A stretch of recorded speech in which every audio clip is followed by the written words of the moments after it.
No, come on. Alright. We're gonna start now. Here we go. And unmuting. You guys are unmuted now. So, there we go. They can hear us now. So, how are you guys doing? Great. Okay. Okay. And the next episode of Ghost Game is a clip show, so maybe it won't entirely be a clip show, but it's kind of got me concerned, and I think we might be ending it at 48 episodes. Which I hope's not the case, because they've been very slow with the evolutions. And I hope that the Megas aren't just going to be an afterthought like the last two seasons. The last season was for marketing reasons, because people don't have nostalgia for anything but War Greymon and Metal Garurumon, so putting the other ones in the show made no sense when you're trying to cash in on nostalgia. And then Apple Monsters was different. It's like, fingers crossed we don't stop at 48. It's not a numbered episode, which Apple Monsters had a clip show, but it was a numbered episode 26. Hold on, let me take a note. So, yeah, that's got me worried and kind of in a less good mood than I was when I woke up. That's a shame. Well, 48 isn't even the shortest number, because Savers had the same amount, but I think that would make them both the shortest series. Interesting. But if another 24 episodes isn't a bad number if they go the Savers route, where it's just a whole bunch of plot as soon as the plot kicks in. Chelsea says she has 4 episodes left, so are you proud of her SGD? SGD? Yes, I'm proud of her. Do you want me to tell you a secret, Chelsea?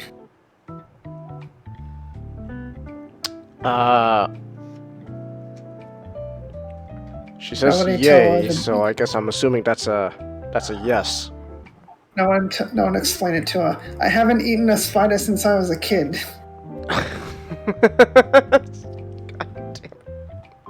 Just let them sit on that for a while. Oh my god. Damn Australians, I swear to god. God. Alright. But anyways, so I myself have been okay, besides writing a goddamn paper for an art history class. That's wonderful. That's very fun. Very fun. I'm enthused to write this paper. What's the paper about? I have to create a fictional museum exhibition and write about it. Which, you would think, that's kind of interesting. So you have to be you have to be super pretentious. I don't know. I don't know. I'm not trying to be pretentious in my writing. Okay, what's the? Okay, there's a catch. What's the constraint? Well, I don't know if it's a constraint or a catch. Like the whole point is you make a fictional museum exhibition based around I don't know, like a quote unquote a theme of sorts. Your museum exhibition is all your artworks are based on a certain like message you're trying to get across. So our good old professor, she decided, okay, so you could pick whatever theme you want, but it's got to be under the restraints of something to do with the relationship of art and I don't know, was like conflict or something like that, or like hardships or whatever, or something like that. This whole idea, she got this whole idea because she was like, you could, why don't you, you could write something about, like art, you know, making art and something to do with like pandemic shit and stuff. I was like, does it have to be that? And it's like, no, it could just be, you know, like a art relationship between art and like just conflict in general. I just knocked down one of my model kit runners. Can I put that back in position? There we go. So I decided, you know what, fine, that I'm gonna create a fictional museum exhibition centering around the theme of the relationship of art. Hold on, I gotta burp. Ooh, excuse me. A relationship between art made in response to war. If you're asking how I'm gonna, you know, figure that out, I'm figuring it out, like, as we speak. I'm writing this paper as we speak. Changhis. You can Changhis an entire art exhibition about Mobile Suit Gundam. Gundam was made in response.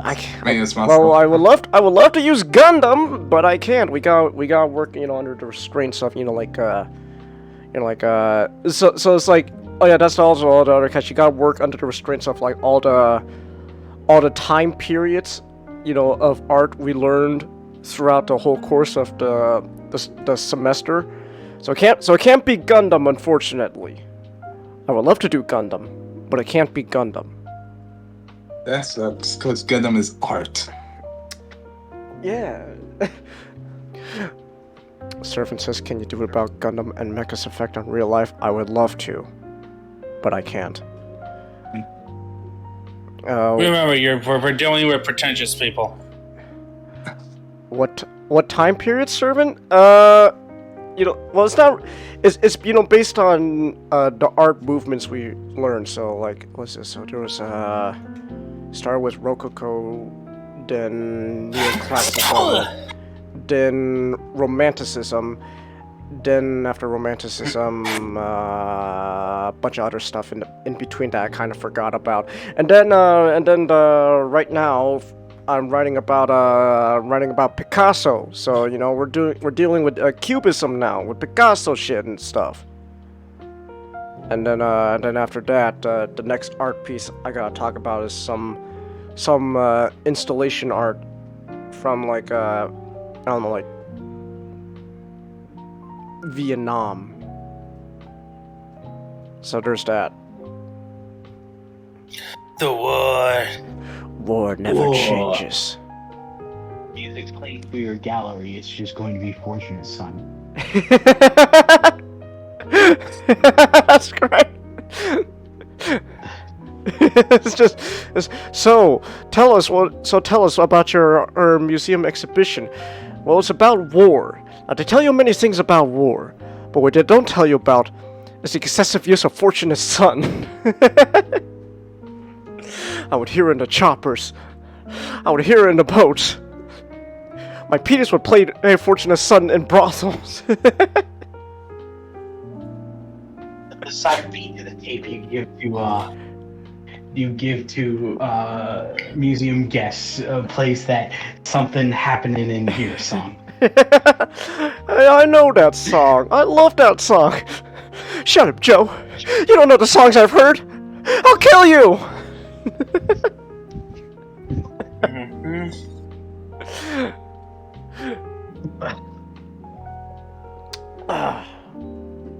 So yeah, that's what I've been dealing with.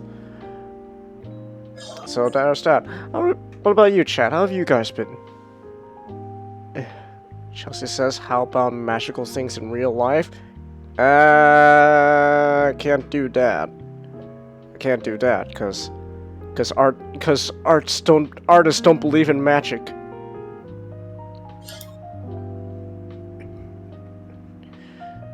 Servant says, do it. Let her deal with that. Okay, I'll just you know. Okay, so tell us about, you know, like how the part of the paper I have to write. Also, there's a section where I have to write like a paragraph about like how you would actually, you know, like install like the fucking. So not only do you have to write about, you know, like what your museum exhibition's about, you also have to write about like what it will look like, describe its like appearance, like how would you install it in like a museum and stuff. And so I'll just write down. So while people are walking through this, they'll just constantly hear Fortunate Son blaring out loud on speakers.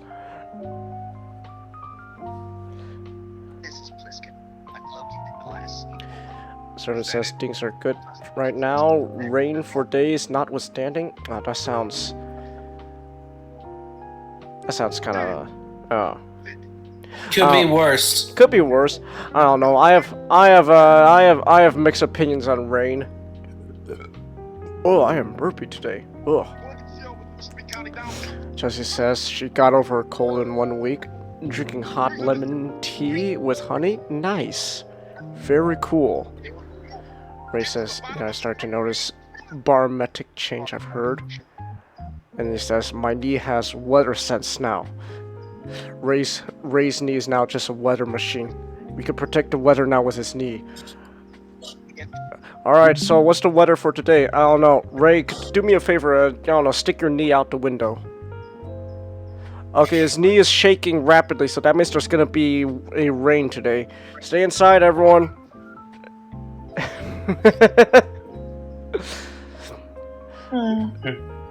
Welcome to the I had an injury club. Wait, what happened to you, Servant? You okay? Last year, last year or a couple years ago, he couldn't work because he had a leg injury. Damn, what is it with leg injuries?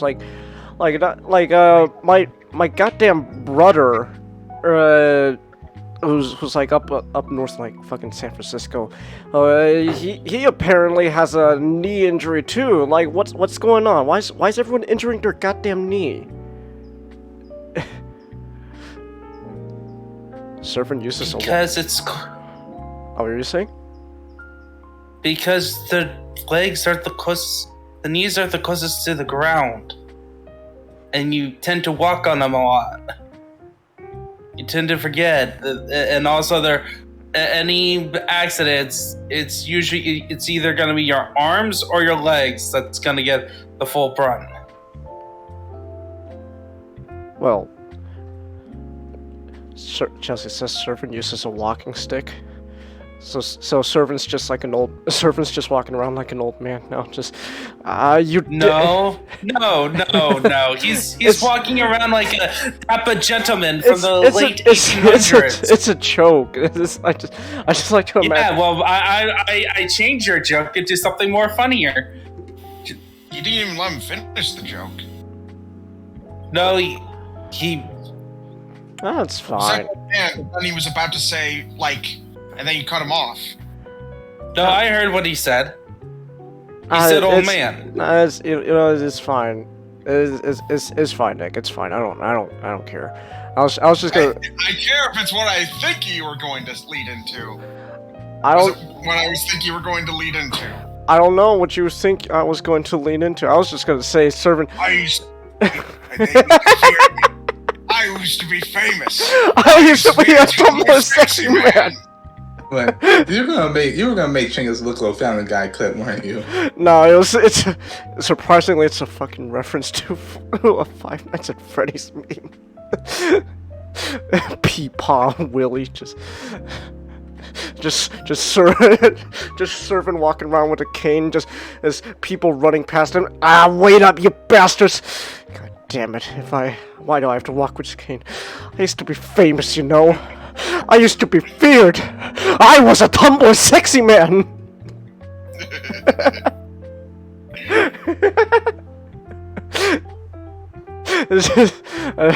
I don't know. I know Ray and Servant live like in close proximity. So I'm just imagining how just Ray's just okay, Servant. Now come on, let's go back to your bed.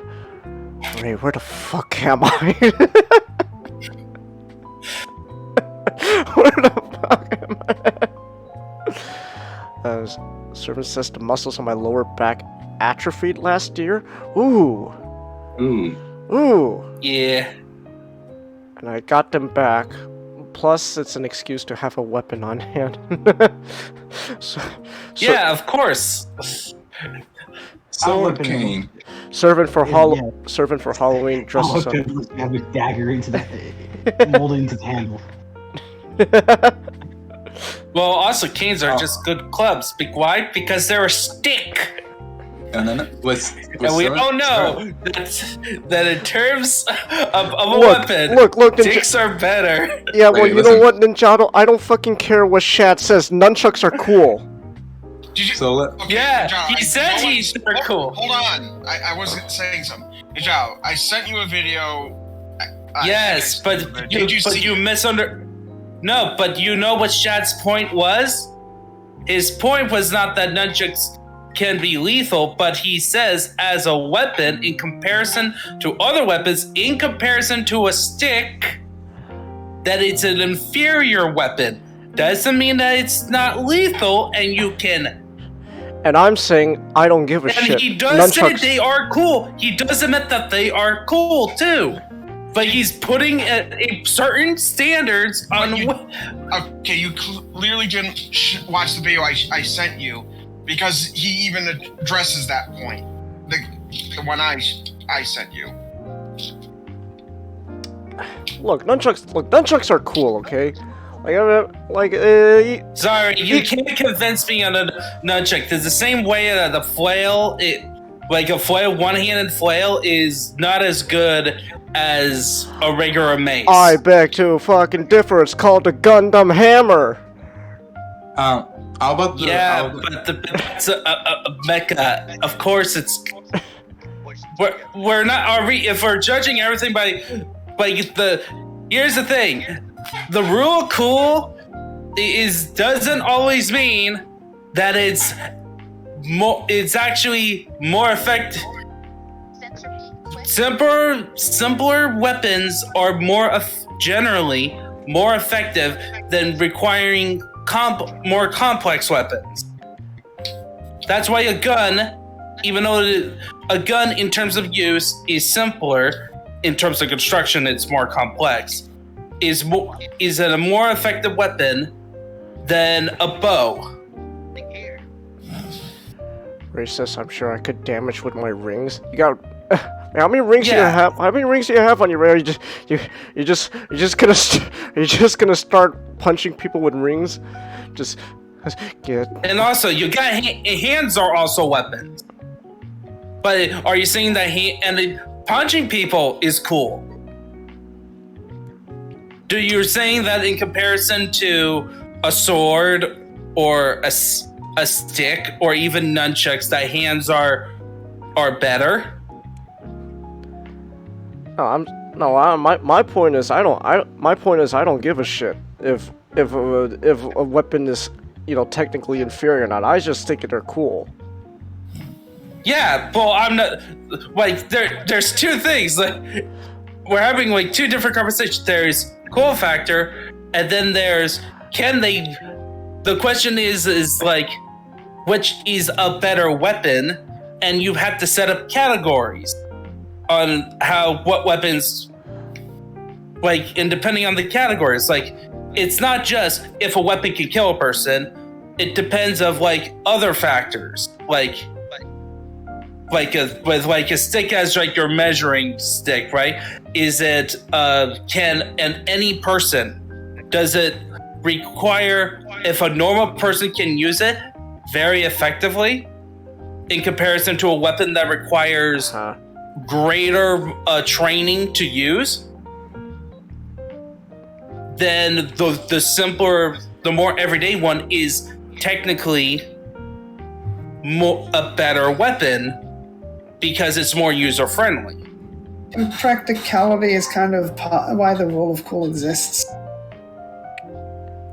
It's everything's cool, but it's more impractical. That's why people made the rule of cool. Why are you doing this even though it's impractical?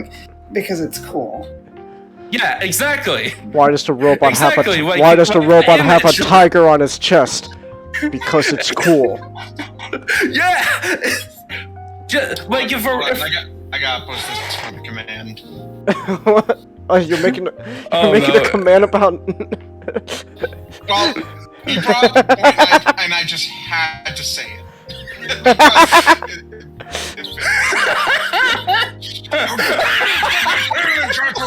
I'm demoting you again! Hold on. Let me. But here, Megatron, your flail is made out of pure energy. That's totally different. Hold on. Let me show this. Let me show this to chat. Oh god damn it! The lineup is in the way. Damn it! Move. There we go. How dare you insult my flail, Ninjato! I'm demoting you again. I think it's an unspoken rule that if something makes Megatron angry, it's not going to stop him from not being angry. Well, yeah. Well, the other unspoken rule is that what makes Megatron angry conveniently aligns with. I'm just gonna post this as well. I'm just one. Nunchucks, the world's most overrated and underrated weapon. I'm just gonna look. At the end of the day, my whole point is I don't care whether Shad's right or he's wrong. I just think nunchucks are cool. I feel like there's a prestige with using an ineffective weapon. But it doesn't really matter if it's like if you're using it for effectiveness. It's all like a morale thing. It's like I'm reminded of the time like the Spetsnaz train their operatives to do pointless pointless tactics for the sake of demoralizing the enemy. like just as like, we want you to do a backflip while throwing an axe. Why? It's not effective. It's just it demoralized the Americans. It'll demoralize Americans. Have you seen those fucking like Russian military ads to like make you join the military? Like those are like they're fucking cool. Like they go out. Oh shit! Hold on. Oh shit! Servant donated. Oh hey, Servant! Thanks you, Servant, for the $1. Remember, cool and practical don't equal the same thing always, and reach wins over looks if you can hit them, and they can't hit you. Oh. Awesome. Yeah, it is also conveniently the weapons that have longer reaches requires less martial training because most of the time they don't require swings and edge alignment. They tend to be more about poking, except for like axes. But again, axes are simple. God, I wish our military was like the Spetsnaz still now. If you're gonna join the military, I want to be taught how to throw an axe while doing like a 360 backflip. Like that's, I want to learn how to do that. It's not practical, but it'll be damn cool. We're just pulling Indiana Jones. Which, coincidentally enough, I have playing in the background. Oh, which one? Temple of Doom. Ah. The one Megatron auditioned for, but lost out on the role of Short Round to the Asian kid. That's one of my favorite pieces of lore we made for Megatron, is that when he was younger, he auditioned to be Short Round. Okie dokie, Mr. Okie dokie, Mr. Jones, hang on to your potatoes. You know what? Okie dokie, Mr. Jones, hang on to your potatoes. You know what's one of my favorite moments from the third Indiana Jones movie is when who's like Indy's like friend in that again? I keep forgetting his name. Sala or not Donovan? Marcus? Yeah, Marcus. Marcus. It was like Indy was talking like they were surrounded by like the Nazis and stuff, and then like where's the book? Dr. Jones like you will never get it. Marcus knows like multiple talents. He can kill a man if he wants to. He'll find a way. You'll never find him. It just cuts to Marcus in Egypt. Does anyone know how to speak English? Yes, yes. I love the third Indiana Jones movie. Oh yeah. It's great. I did. Oh, From the earlier talk, I'm also reminded of the scene from the first movie where he's doing they're doing like the really impressive Yeah, the sword stuff. sword play. And then he just pulls out the gun. Yeah. If I remember correctly, real quick, if I remember correctly, real quick, Ninjato, if I remember correctly, that I was about to tell the story. That story. I was just asking if you knew if. Oh yeah, no, I know the story. Tell to everyone, to the people, because they might not know. Like if I'm correct, like the whole story is just Harrison Ford just wanted to pull out the gun because like he was like sick or something. So, like I don't want to do anything fancy. I'm just gonna shoot him. They had they choreographed a fight, but he was kind of tired for doing all these shootings, and he just said, he just asked, "Could I just pull out my gun and shoot?" No, or he either asked to pull out the gun and shoot him, or he just pulled out the gun and shoot him, and the actor. And the actor who did the swordsman played along with it. It's just great. Just give me a break. Just shoots him. You know, I love in that scene. Like afterwards, like the whole crowd's just cheering, like, yeah. you know what Servant needs to get? What? He need to get the best old man product. Here it is. What? What's the best old man product? Ha! It's a getter cane. It's a getter cane. It's a cane that will become an eldritch horror through the will of evolution. It was made from the remains of Gator Robo. Yeah. But anyways, so we. Sorry. No, finish. It also comes in Mazinger flavor. Ah, nice. Yeah, Surfing. There's a Get a Robo themed cane. Just you could just look up Get a Robo cane. Oh, they made one for Tetsujin. Ah, nice. Granddaddy of the robots, Tetsujin. Yeah, you can get the Gator cane on eBay. Ah, we learned. We want the glasses, Sam with Wiki. How do you know about the glasses? eBay. Wait.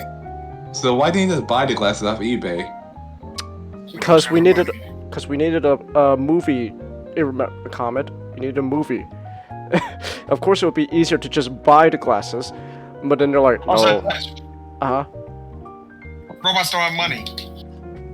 It's like, yeah, it's hard to get like a vast amount of vast amounts of money in a short period of time. I mean, this was before Bitcoin went mainstream, so you couldn't use your fly-by-night Ponzi scheme money to buy glasses off of eBay. So it's like, yeah, it's like. Megatron, no! Stop investing in Bitcoin! Nonsense, Optimus Prime! And cryptocurrency is the future of the Decepticon Empire! Chase, there's an episode where it's like it opens. Anyway, where's Megatron? Oh, he's over there. Custom hanging. Oh my Oh my god! god, what the hell happened? And is he okay? Don't look at me! Oh, for God's sake. Don't hurt me! Do not hurt me! He's been swinging like that all day. I lost all my money in the Ponzi scheme! I broke! Oh god, we still need to do a 2 cents on It's Always Sunny in Philadelphia. I love Frank's so fat he can't even hang himself. His fat folds are just stopping him from killing himself. His neck is so thick. It's how Looknut survived after he thought Megatron died. Looknut, get down from there! Just want to clarify before we actually get into the topics and I forget. When I said I ate spiders as a kid, that was a joke. Spiders is the Australian name for floats. I still don't know why you call ice cream floats spiders, though. Have you ever poured a soft drink on ice cream and then watched what happens? Okay, but why did... It forms a spider web pattern. Ha. Then again, I don't. Why would I even go to Australia in the first place? Half those damn creatures are out to kill me. Only half. Only half. Actually, I've seen the pictures of emus. Those things are like people say, "Oh, come on, really? Dinosaurs are just over-glorified birds? That's stupid." Like, no, look up an emu and you'll realize, yeah, those things are just dinosaurs. The only half was a question, as in, you only think half are out to get you. It's more than half, Changhis. I've seen the damn picture of this. I've seen that damn video Nick showed me of the spider. Where's the mom? Changhis, the reaction you had is the same one I had. Like, oh my god. That thing is like that thing was like, I don't know, like the size of like your entire upper body. That thing's the size of a small chihuahua. It's fuck that, no.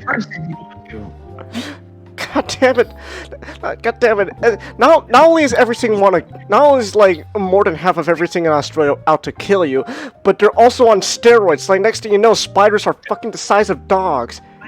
And the next thing you know, spiders are raining from the sky. I know about your raining spiders, SGD. That's terrifying. Hey, Xeno-Nick, I looked up, I haven't looked up the whole video yet. I've looked at his sources of problems with his sources. They're in a sparring situation, which is not the point. It's supposed to be combat when you're fighting other people with melee weapons. Like nunchucks are cool. Like, that's, yes, at the end of the day, that's my point. I'm just saying is that his argumentation, and also based on the description, it seems like he clearly like, it just seems more he was heated at the moment in his descriptions, like saying, "Oh, he whacked on a person of armor." Yeah, how about you try to whack on somebody with armor because he was comparing it to medieval weapons. Like, if you're facing somebody who's not armored, any weapon is effective, and a guy with a little knife does a couple of puncture wounds. You may crack his skull with the nunchucks, but as long as you get knife wounds on you, couple of good stabs, you're done. Like, we're talking. It's just like, okay, if your sources are not good, you put your premise that it's all facts and logic, yet your sources either have like a crazy story about a crazy man pulling something off, because who expects somebody making nunchucks in prison? Alright. Right, and I'm just saying, it's like, it's not very convincing into what was the point. Oh. Alright. Well, at the end of the day, my whole argument at the end of the day was, I just don't care. Nunchucks are cool. Whether Shad's right or he's wrong, I don't care. They're cool. Also, Servant, no, I am not looking up spiders the size of dogs from Texas. I'm not looking that shit up. I don't want. Talking about the flying spiders, which are beautiful. Of course you would. Of course you would find them. Of course you would find them beautiful, SGT. Of course you would find them.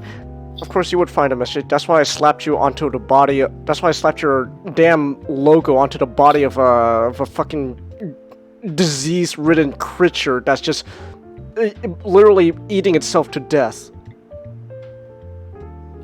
I'm almost convinced that Australia also just has a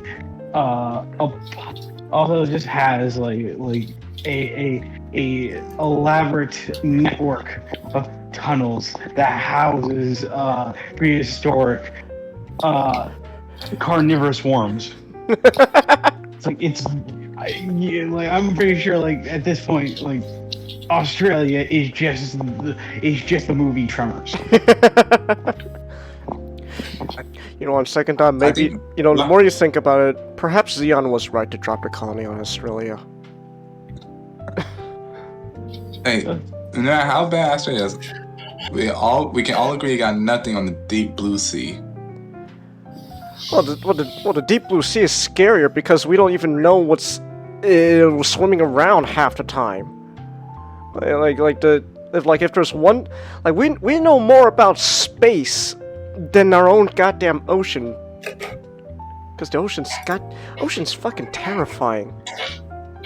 I guess deep blue sea is scarier because apparently a shark that has a higher intelligence knows things that it has no prior knowledge of.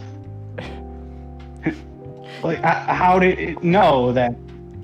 How did it know to raise the water level? Instinct of You know what? That's kind of why.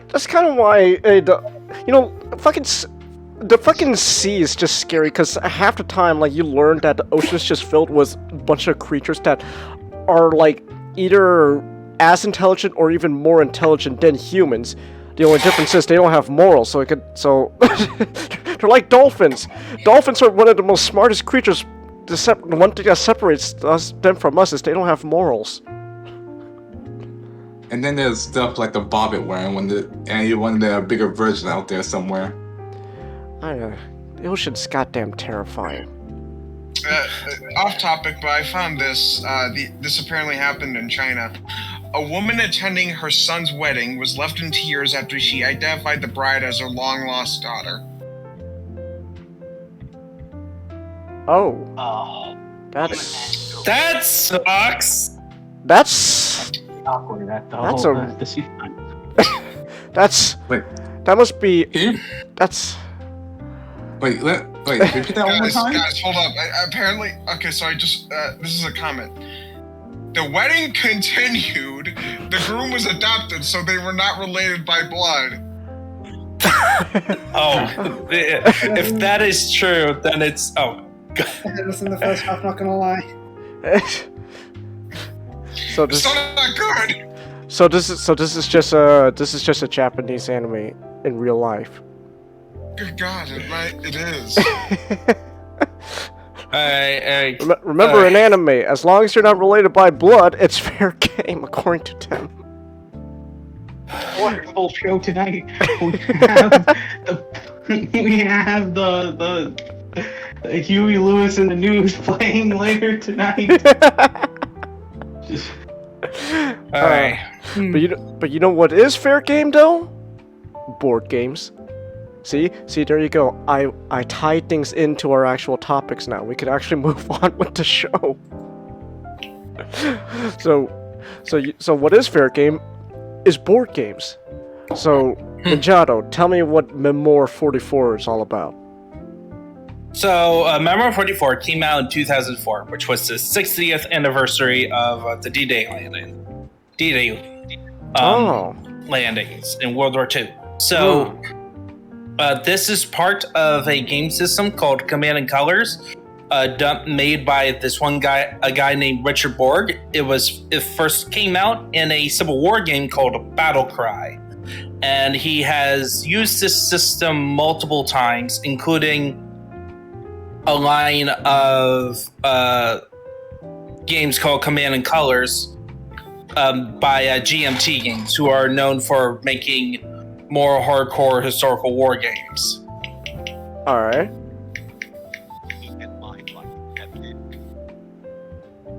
And so the basic premise is that one player plays as the allies, one player has the Axis, and the way the system works is that you set up a scenario, and it's based on an actual historical battle. So there's tiles that are on a board that represents like cities, hills, trees, any terrain that comes into the core box or any existing expansion.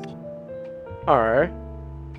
And what you do is that each player draws a certain number of cards depending on the scenario, and there are 2 types of cards, and one type is special abilities that can affect the battlefield or how you command, give like orders to certain units. But your main ones are cards that gives you a number of units that you can move. But the gimmick is that the board is sectioned off into 3 zones, 3 sections. Okay. Which is like your left section, your right section, your center section, and there's an arrow that tells you which units you can order per section. All right. And then you can move units, and they attack each other, and you roll dice, and dice have symbols on them. And symbols of one for there's 3 types of units: infantry, tanks, and artillery. There's 2 symbols for infantry, 1 symbols for tanks, a flag, a grenade, and a star. Yes, grenades are wilds. They can hit everything. And that's the only way you can hit artillery. But there's only 2 pieces of artillery, which represents health. Like each unit is not one figure, is actually a group of figures. So infantry has 4 figures, tanks has 3, artillery has 2. Okay. And all you need to do is roll the unit symbol or a grenade. And then the flag represents the unit retreating. So they go back a space. If they can't retreat backwards at all, they lose an extra unit. So you can maneuver the situation in a way where they're pinned and they're going to lose extra guys. And then when you take out a unit, it becomes a point for your score. And the goal of the game is to reach a certain number of points. Depending on the scenario. All right. And then some scenarios have like other objectives that can give you points if you hold that space. And that's like the core of the game. Okay. And it's a very fun war game, and the way it does a pretty decent job of simulating more bigger scale battles, I would say. And there is some nice thematic flair in each of the expansions. So expansions add different things, like there's one about the Eastern Front, which adds the Russians. And so the scenarios are based on, of course, the Russian front, but also has a different command system. Instead of you playing a card before you start your turn, before you start the game, you already have to pick a card and put it under a token that represents a Russian commissar. And the idea is that when you play a card, you're actually playing for the next round. With the only exceptions for some ability cards or recon cards, which recon cards means only 1 unit on the section that it's pointing at, but you get to look at the top 2 cards, pick 1, and discard the other.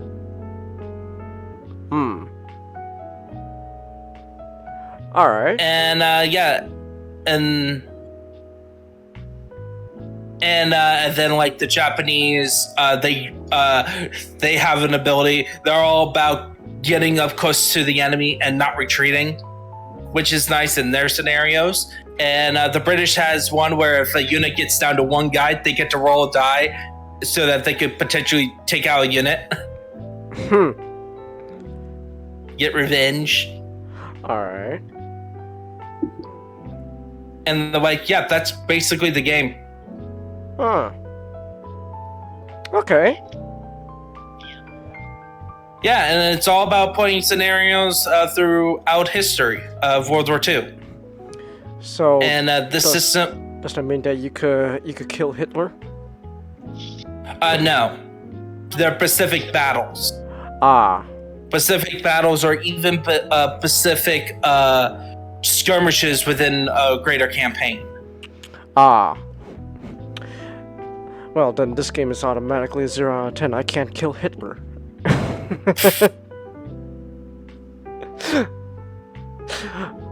Okay. So like, have you, like, what's your like experience with this game though?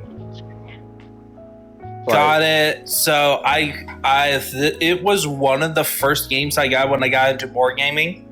Ah. Just tabletop, and like me and my dad, my family's like big into World War II ever since I was a kid.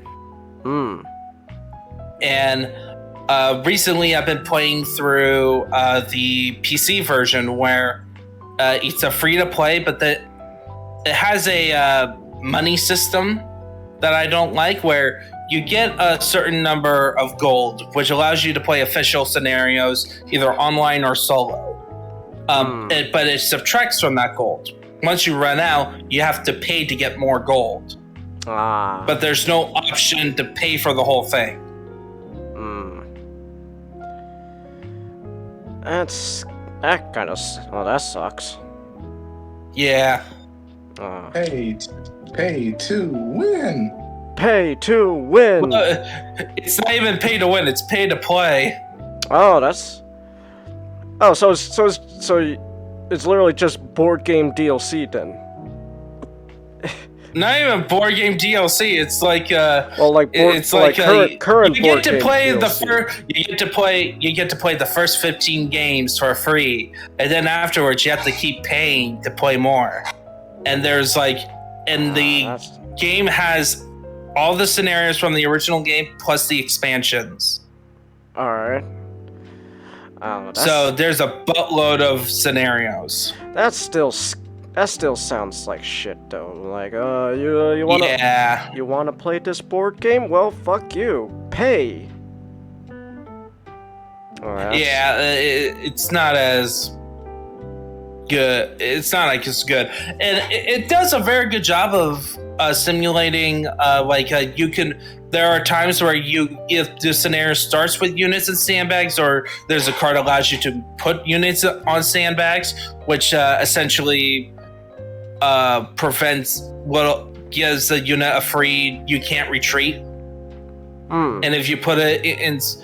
And of course, you're going to set it up in certain terrain, which means they will get less dice attacking them. Mm-hmm. So that means they are very beefy a lot of the time. And yeah, what else? Just a brief looking over other versions. So I have played a bit of Command & Conquer's Ancients. It simulates ancient combat of Rome versus Carthage. Okay. And that seems fun. A lot more of the cards are a lot more focused on moving the actual line forward. So you want to get your units in your lines instead of, more spread out. Then there's Battle Lore. There's Battle Lord Command, which is based on the second edition of the game, and I don't like it. Well, what's wrong with it? So instead of the card system, okay, the card system is now you get like 7 basic cards, and they're all the same. Where you have cards that prioritize. Essentially, it's a system that prioritizes the flanks, but not the center as much. And but the biggest problem is the actual dice. Okay. It's 8-sided, and there's one faction. There's only 2 factions in the game, and they're different. And there's a lot of little things that they changed. Like I only played like a couple levels in the single player because it's so frustrating to play. Because the enemy faction has an ability where they sacrifice 1 unit and they can take out as many of your units. Oh. Is there no limit to how many they can take out? If they have one guy there and they roll the numbers, that one guy dies and that many figures on your unit, potentially destroying the entire unit. That seems a bit broken. Yeah, it's super broken.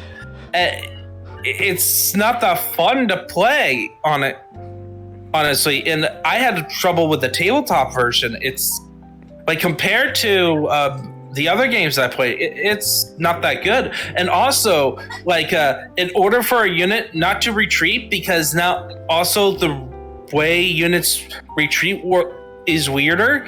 So instead of going directly backwards to like the player side of the board, it's the direction that the enemy is attacking from. So if you have like it's all in hexagons, by the way. So if you angle it just right, because the way the game works is that if you put a unit behind them, they can ignore the first flag. Now if you put it right next to them at all, you put it behind them. But if you put 2 behind them, the flag, any extra flags means an extra unit dies. Ah. Really?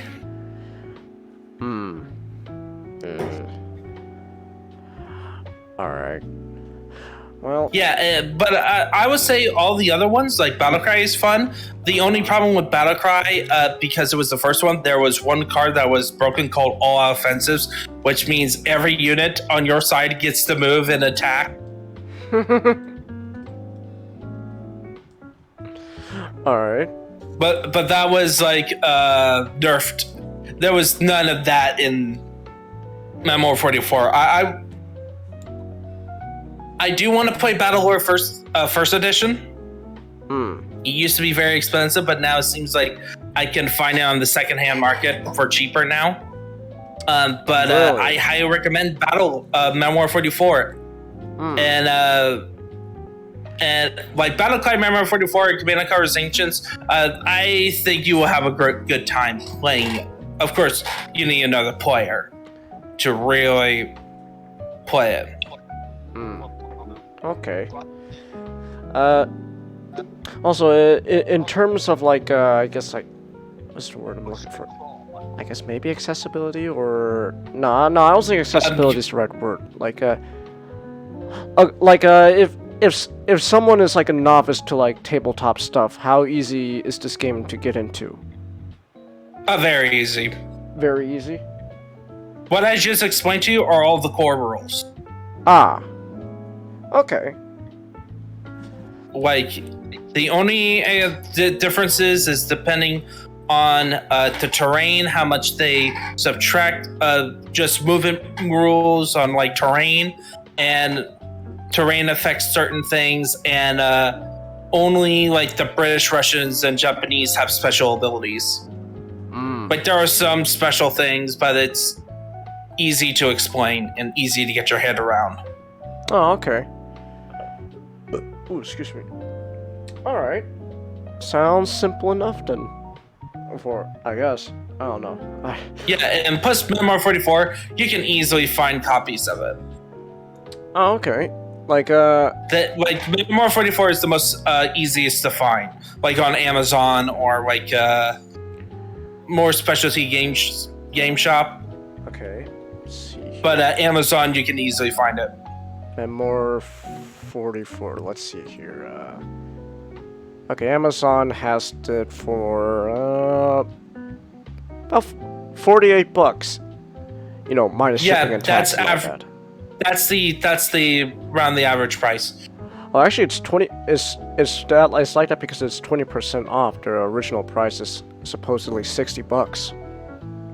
Yeah, it used to be 50, but that only got more expensive because of that's for that size. That's the now new average expense. Ah. Okay. Blame the shipping. Ah, shipping. Okay. Oh, you can play this on Steam. Yeah, that's the one I was mentioning. Ah. Oh. Okay, here we go. Free to play, as they advertise on Steam. But apparently, what you said turns out no, that's a fucking lie. Well, it is free to play, but then there's you have to pay. It sounds like, you know, like those, like, you know, like a free. It sounds more like you're playing a free demo, if anything, advertised as a game. Just okay, here's the demo. You want to play more? Buy the real game. Yeah, pretty much. Ah.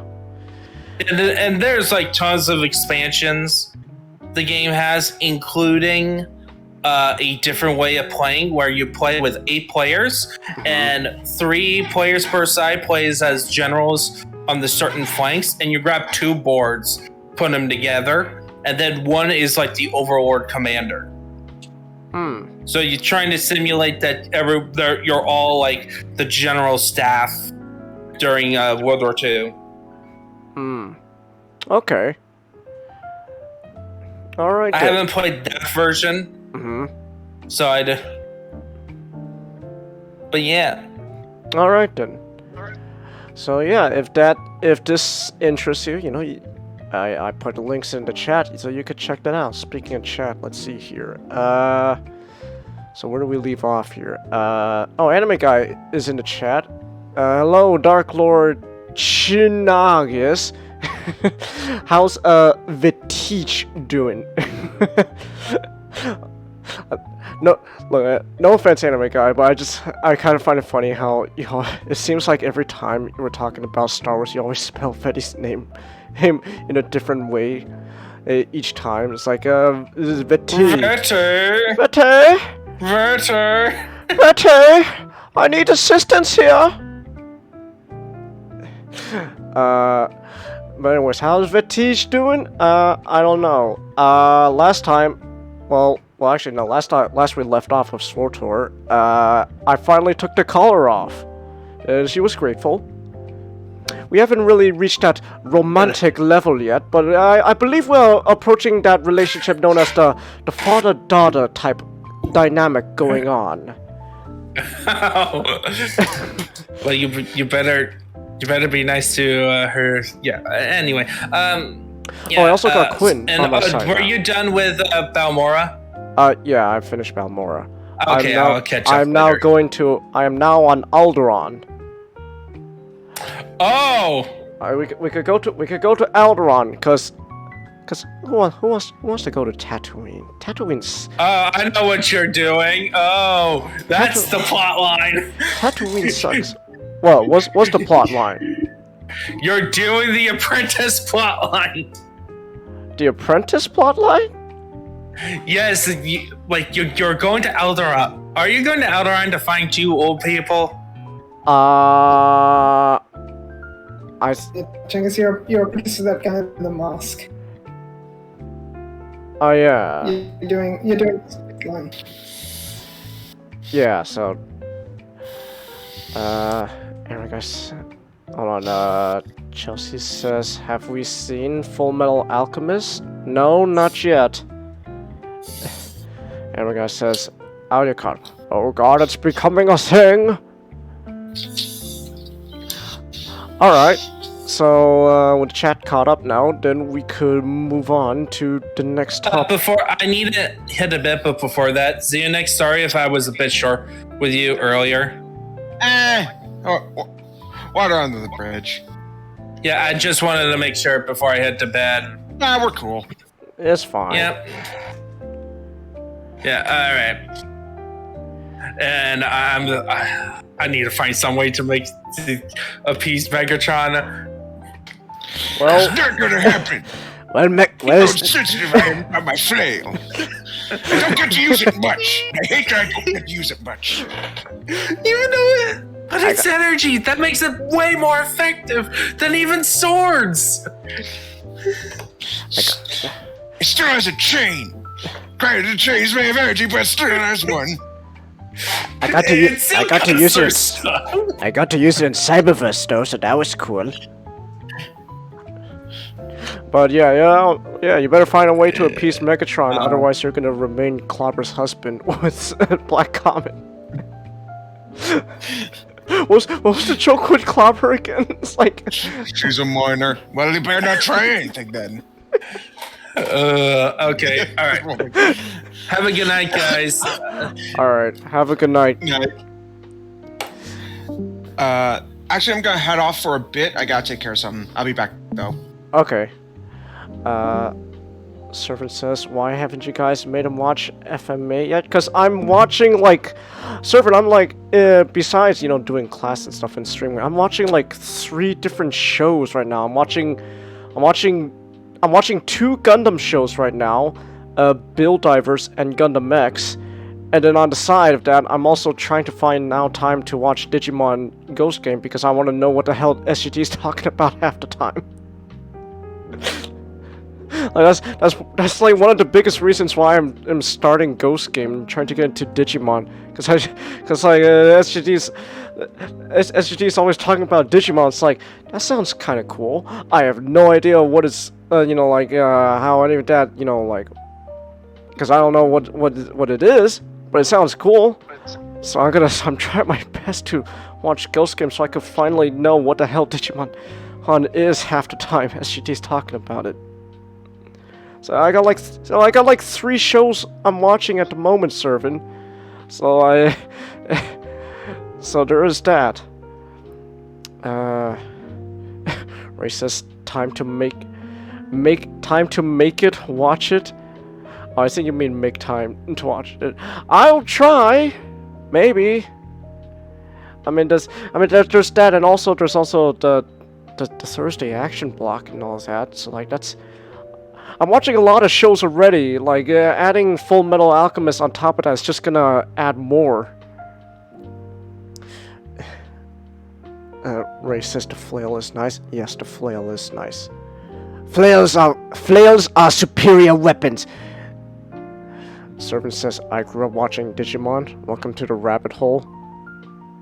Well, Servant, I don't know if I'm in the rabbit hole yet. I'm not as deep as SGD.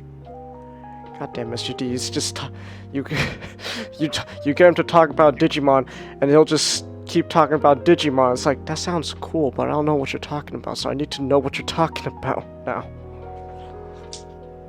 I want to know what he's talking about half the time. That's why I'm watching Ghost Game.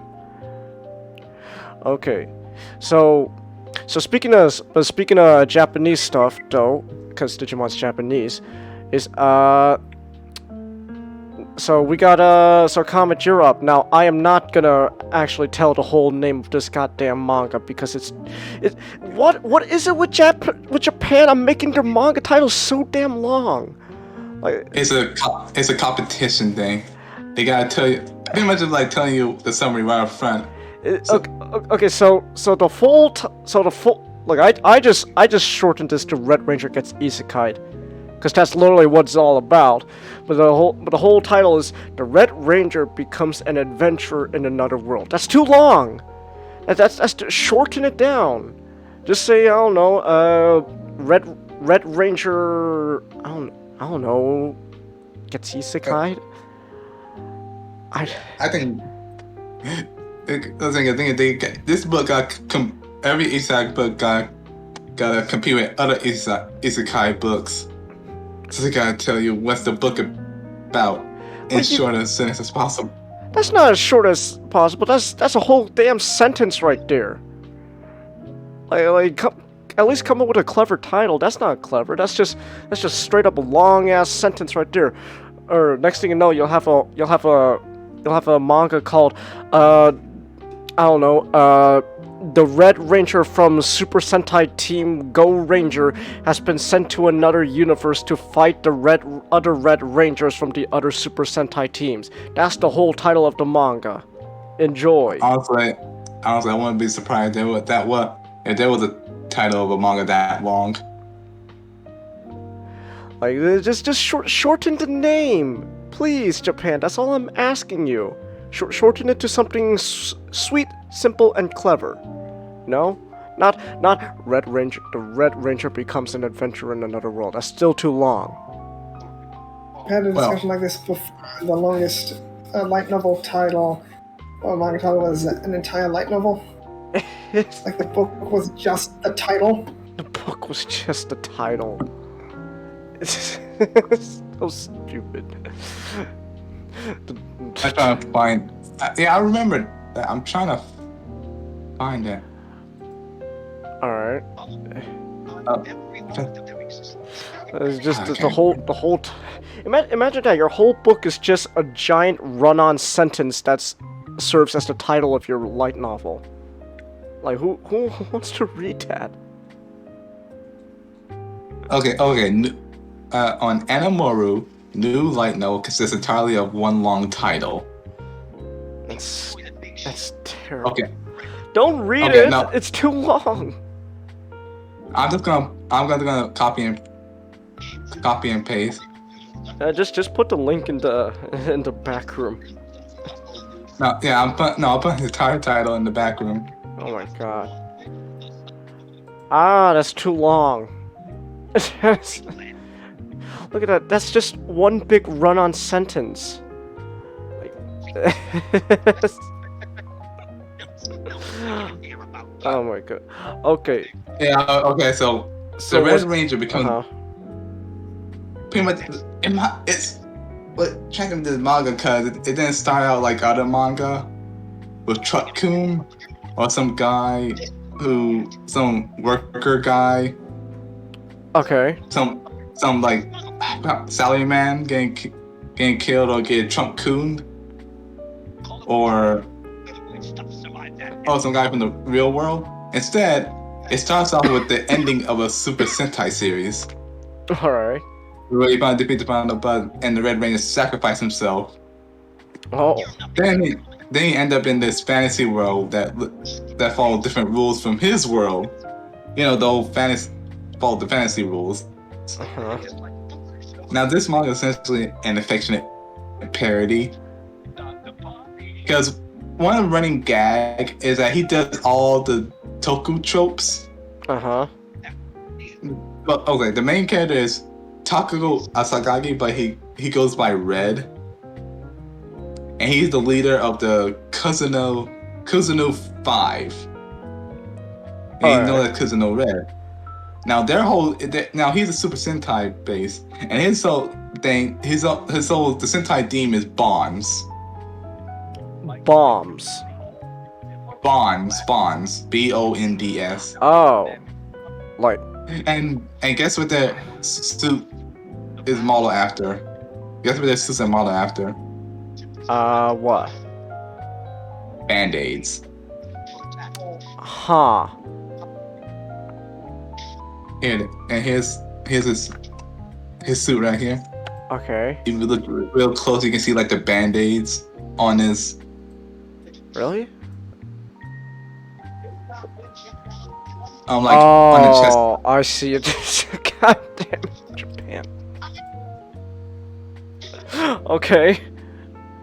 Yes, and I really love that, and then I'm trying not showing as possible, but then he got when he came to this world, he'd been there for 6 months, and he got another character, and he had to pass some. Okay, when he first there's this character named Adalia, whose dream was to spread magic everywhere so everyone can use it to help people. And she got this test. She was looking for an adventurer to, be her bodyguard and help her with studies. Huh. And and she got this golem, and Kazuma comes in because of the flyer. Thinking the golem was kidnapping because there were 2 more adventurers before him that she told to take out because they didn't pass the test, to escort out because she didn't pass. They didn't pass the test. And he thought the golem was a monster kidnapping them. Huh?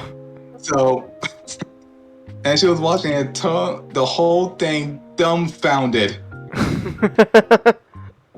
Because imagine you see this one guy, this guy, come in, do the whole Super Sentai pose thing, and he's like, wait. Oh, and she was like, wait. Okay, what's with the stupid outfit? Why are you doing this? Why did it explode in the background? Because it's cool. Where did the explosion come from? It's cool. That's why. And what's with those weird moves?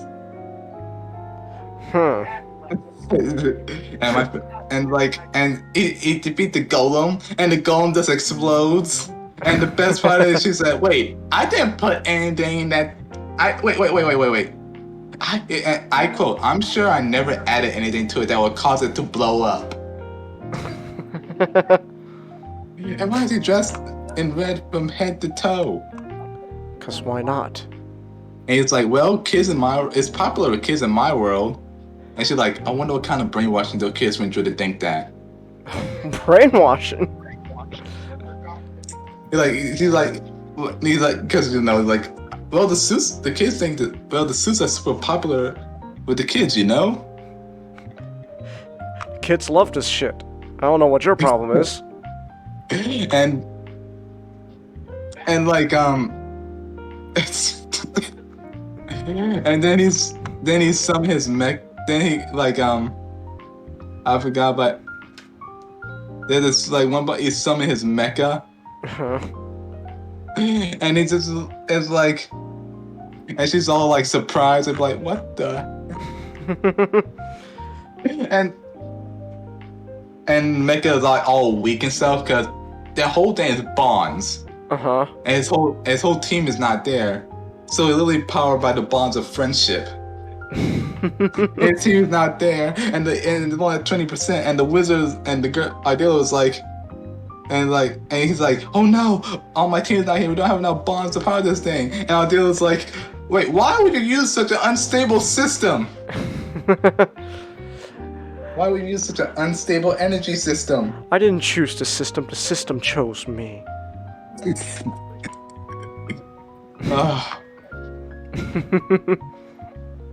Alright. It's and this is a fantasy world based on a fantasy RPG. So when they join the Adventure Guild, they get these little dog tag things that shows their stats. Well, Idelia got the Great Wizard rank E, hit HP, attack, intelligence, and all that. Guess what kind of stats Red gets? Alright. The Kamen Rider Wiki? And they got those stats at the bottom? Yeah. Yeah, that's his stats. He got the 20-ton punch, the 50-ton kicking power.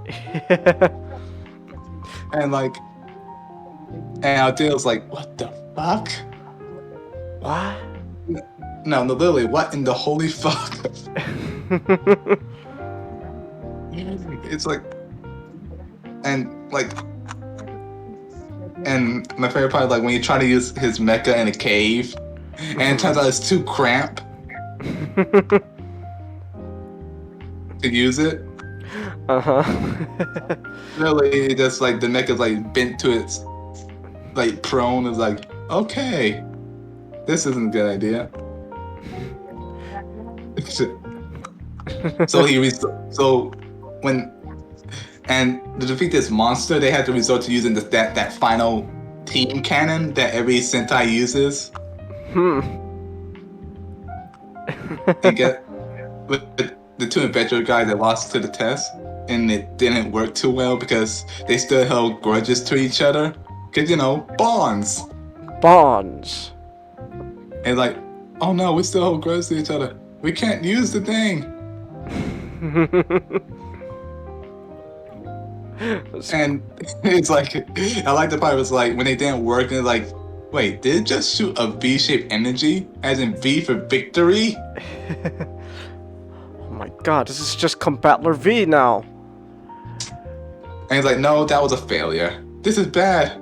Since everyone still holds grudges to each other, our causing out energy rejected each other, and the beam got split right in half.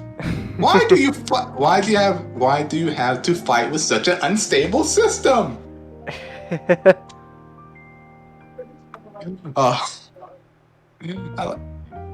And now then that's only it's only 15 chapters long, but they didn't just and they recently introduced the next parody character.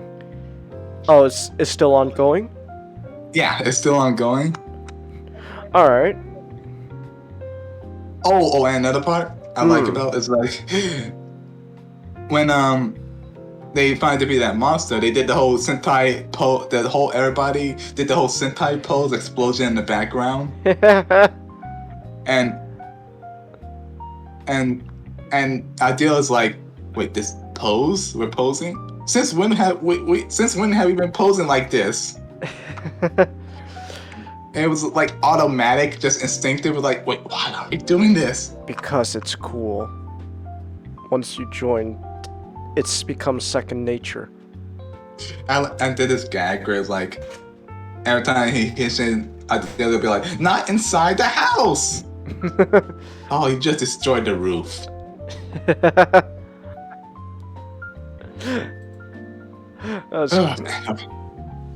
Now, okay, now that there's another character named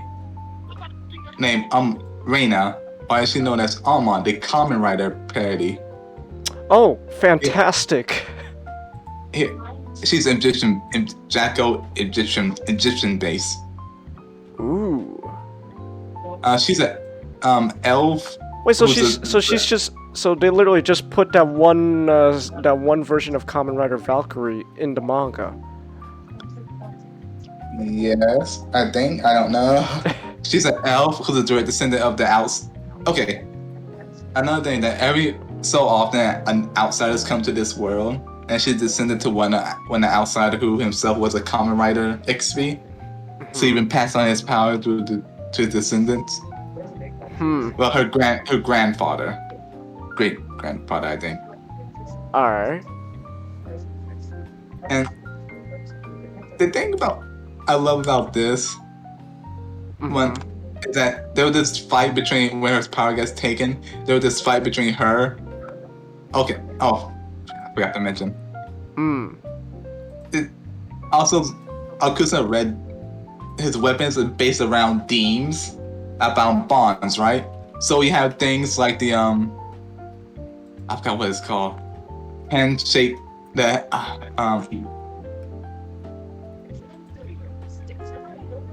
I'm trying. Okay, he's like, hey, like you get his weapon saying things like shake, hand king.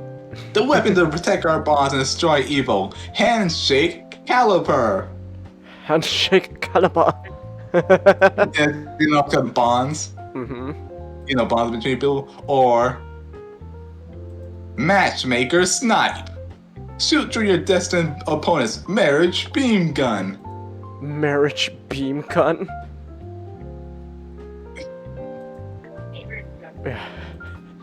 And I deal the same. They'll be like, and marriage shot, engagement burst. We have a. And the thing is, I deal the same, and they're like, all like, what? Like I said, especially all like, what the fuck? Rather, what the hell is that excessively bright and loud weapon? It's a gun that will force you to get married. And it's like, and that's that. And all of those opponents blew up too. Why did they blow up? And all the drop items got burnt to a crisp. Because this is fancy RPG logic. And then, like, okay, there's one battle where this guy took Amon's power and turned into the Kamen Rider. And imagine this, like, fight, and they, like, Amon's like Jackal and changed to like a Jackal form. You know, like the Kamen Rider, like Jackal, Daloo. Huh? And he comes under like special move, Friends Word Slash. And all of them like, so this is the power between the powers of another world. And it's so noisy. and you just see like this entire panel be filled up with like all the like the jingles and stuff. Falcon, foul, combat blaze. Waiting for a friend snipe. Pinky promise slash. Merge proposal shoot. Final turn in. Sphinx. It's like what is with all the noise? Because it's cool. I just like and that, like I said, it's like it's like a big love letter. Mm-hmm. Oh well, not like an affectionate parody. Like it's like poking fun, but in a loving way. Feels like the Sentai tropes, complete with the Red Ranger, complete with the Sixth Ranger that dies in the past. The like Sixth in Ranger the old dies. world. Oh my god. Well, she died and got isekai'd into this world. But she, way like 1,000 years before Red got to this world. Oh. I was like, okay. I was like, wait, so they even kill off the Sixth Ranger? Okay. Oh, here's the panel that made me laugh. But what about the tertiary rider? Because everyone knows, for Kamen Rider, if you're the third Kamen Rider to show up in the series, you're gonna die. Wasn't this one guy who's like the stereotypical like fantasy RPG protagonist with the holy blade? This holy blade. Who the by guy, the princess that he loves a lot. And he's like, I don't like you. Maybe. We're not friends. Maybe. Possibly. We're friends, but I just don't want to admit we're friends, so there. Gonna be tsundere about it. Yeah. Alright. I like the manga because it's just fun. It doesn't feel like the typical isekai. It's kind of Subo. Minus the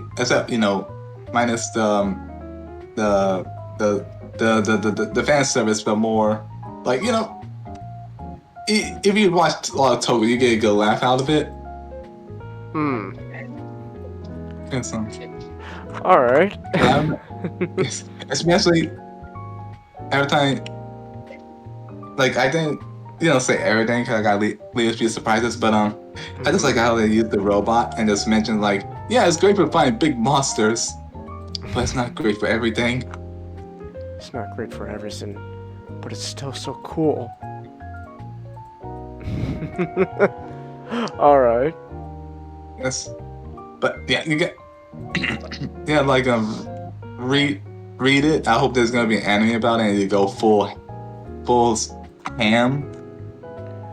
Well, it's a I mean, they're already making a Kamen Rider W anime, so hey, it's only logical that they would then go with Super Sentai anime.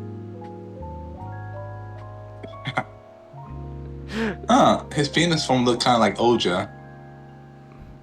Huh. Oh, not Phoenix. Amon's Pharaoh form.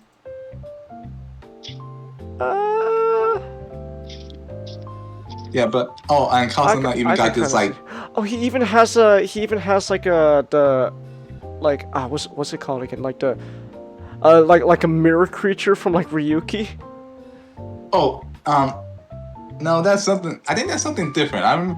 Something about there's this thing called magic seeds. Okay. Spread around by the villains of this series. All right. and they grant powers. His, he got the ability to control sand and control sand and turn any non-living thing into sand. Huh. Okay. So it might be related to that, but it'd be cool if that. But dang it, there's one with that. I'm trying to remember this detail. Oh, but yeah, there's like read this. Like the series is real good. It falls on the isekai tropes, but it's for a lot of toku tropes. And I'm trying to. Oh, and there's even like Kusanagi even got his black form. Alright. You know, cause where like instead of it runs on bitterness and anger. The black. Okay. He gains. You see, is like Burn is a warrior of deep obsession. He gained the ultimate power. He gained the ultimate power. Amazing. He gained the ability to use the N-word.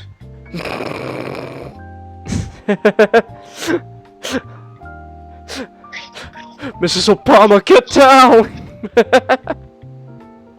Cousin black. Kissing black. Alright. Oh. And even got I like how he even got, you can see now, the band-aids are there more than ever. Huh. I can see it. So his power-up is just getting more band-aids on him. Black band-aids. Black band-aids. Oh my goodness. And like, it's just like a fun watch. I'm not watching, I'm sorry, a fun read. Because it's, well, maybe because I watch Sentai and Kamen Rider. So and I do can I. spot all. Oh yeah. And you can spot all the tropes. And all like.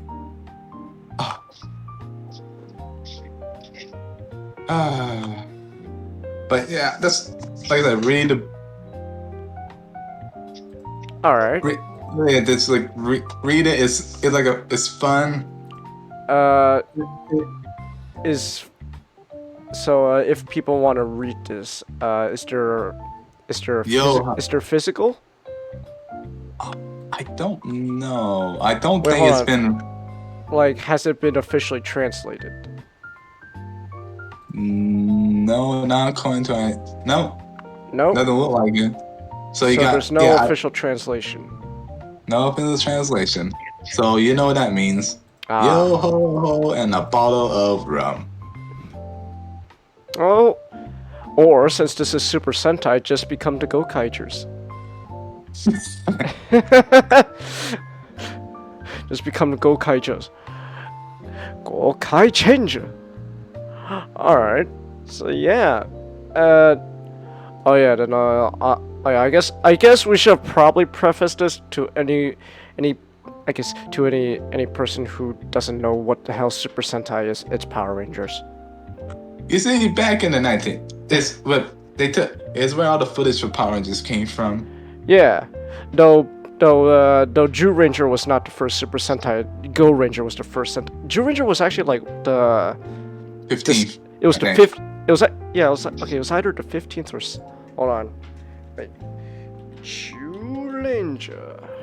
And obviously, Jew Ranger wasn't the first because clearly Hebrew Ranger would have had to come before. Let's see, Jew Ranger 16th. So Jew Ranger is the 16th. Is the 16th Super Sentai series, but it is the first Sentai series they used to adapt it to Power Rangers. Did you hear though that apparently Hasbro now, like it's unconfirmed, but like the rumor is Hasbro now wants to actually move away from adapting Super Sentai. Like apparently now they want to make Power Rangers like its own thing without adapting a Super Sentai series. So that's gonna be like a completely all new, all original American Power Rangers team. without using footage from any Sentai series. Like it's unconfirmed. Like that's like the big rumor going on. Like what they're gonna do. I don't know if that's true or not though. So there is that. Well, speaking of Super Sentai, Comet, have you seen the latest series, their new mech, mech that's coming out? No. Oh, hold on. I gotta put some links in the back room. Then you gotta check this out. I gotta catch up on a lot of things. Well, so do I. I haven't even started watching this new Sentai series, but like I'm now kind of convinced from what I'm seeing, cause wow, looks like Bandai's finally learning their lesson. Here, I'm gonna put some. Here, check. Here, I put these links in the back room comment. Oh my goodness, it's posable. Yeah, look at. Well, not only that, like do you wanna know why the new okay, so this is actually an official thing. Hold on, I got another link I'm gonna put in the back room. This is an actual official thing where they stated they're finally gonna improve their goddamn Super Sentai Mecha toy line, because literally one of the people behind it had a 4-year-old son who was playing like with the previous series like a toy, and they're like, "Hey Dad, yeah, how come this one doesn't move? What do you mean? It's just a brick. I don't like it." Okay, guys, board meeting time. Turns out my 4-year-old son wants us to add articulation. What? Yeah, we need to give it like elbow bends and stuff. That has never been done before. Well, we gotta do it. 4-year-olds. This is marketed towards my 4-year-old son. So they finally. So after how many years they finally gave their damn toy line articulated joints. They're no longer bricks. Yeah, they're no longer bricks. It's amazing. It's like, wow, took you long enough. Like Super Sentai is, how old now?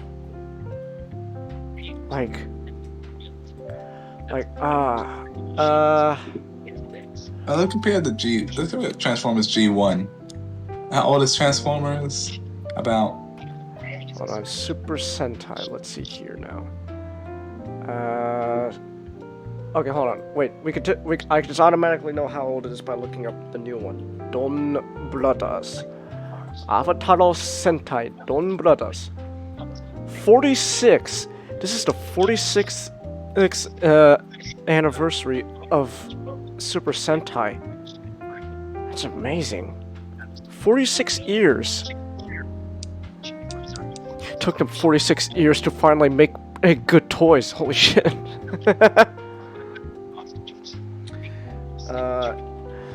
You were saying? Wait, you were asking how old Transformers is?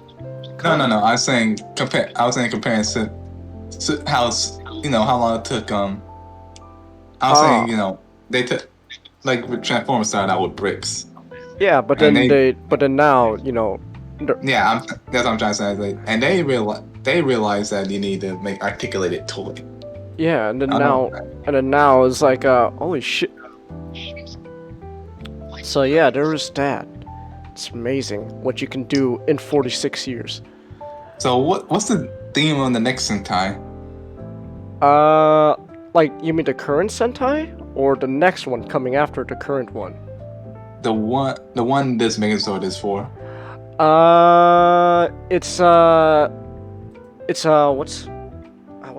What's that like really popular folk story again in Japan? With the monkey? Momotaro? Yeah. Or the. No, yeah, that was the one.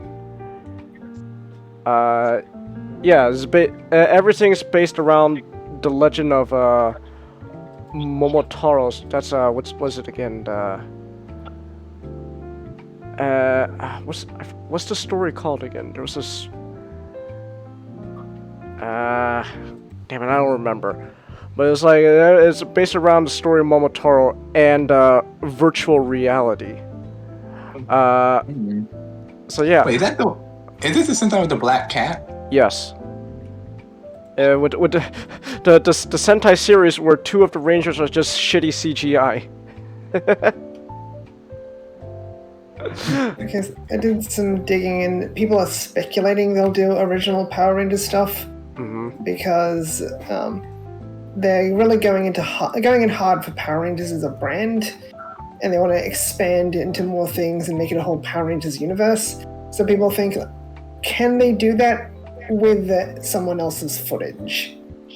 So people think like they might want the creative freedom original Power Rangers would provide, but I haven't seen any definitive statements on their part that they're going to stop using Super Sentai footage. Wow. Yeah. It's just sort of baseless speculation at this point. It's still rumor, but like, if it is like a thing, like, how old is Power Rangers now? Hold on. Let me look this up. I think they do want to expand into a wider audience, like not just kids. So if they want to do a more, like some less cheesy kiddie version of Power Rangers, they probably would need new footage. I think Power Rangers is a Netflix exclusive thing now. Right. Okay, so the latest one is Dino Fury. That's what their current Power Rangers is. I think. I don't know. I haven't been keeping up with Power Rangers. So, wait, hold on. Let me look this up. Power Rangers Dino Fury. Damn it, OBS. Wait, Chelsea, what do you mean, damn it, OBS? Wait, is the stream okay? The stream blinked out for a second, but it's still going now. Okay. Oh, God. I don't know.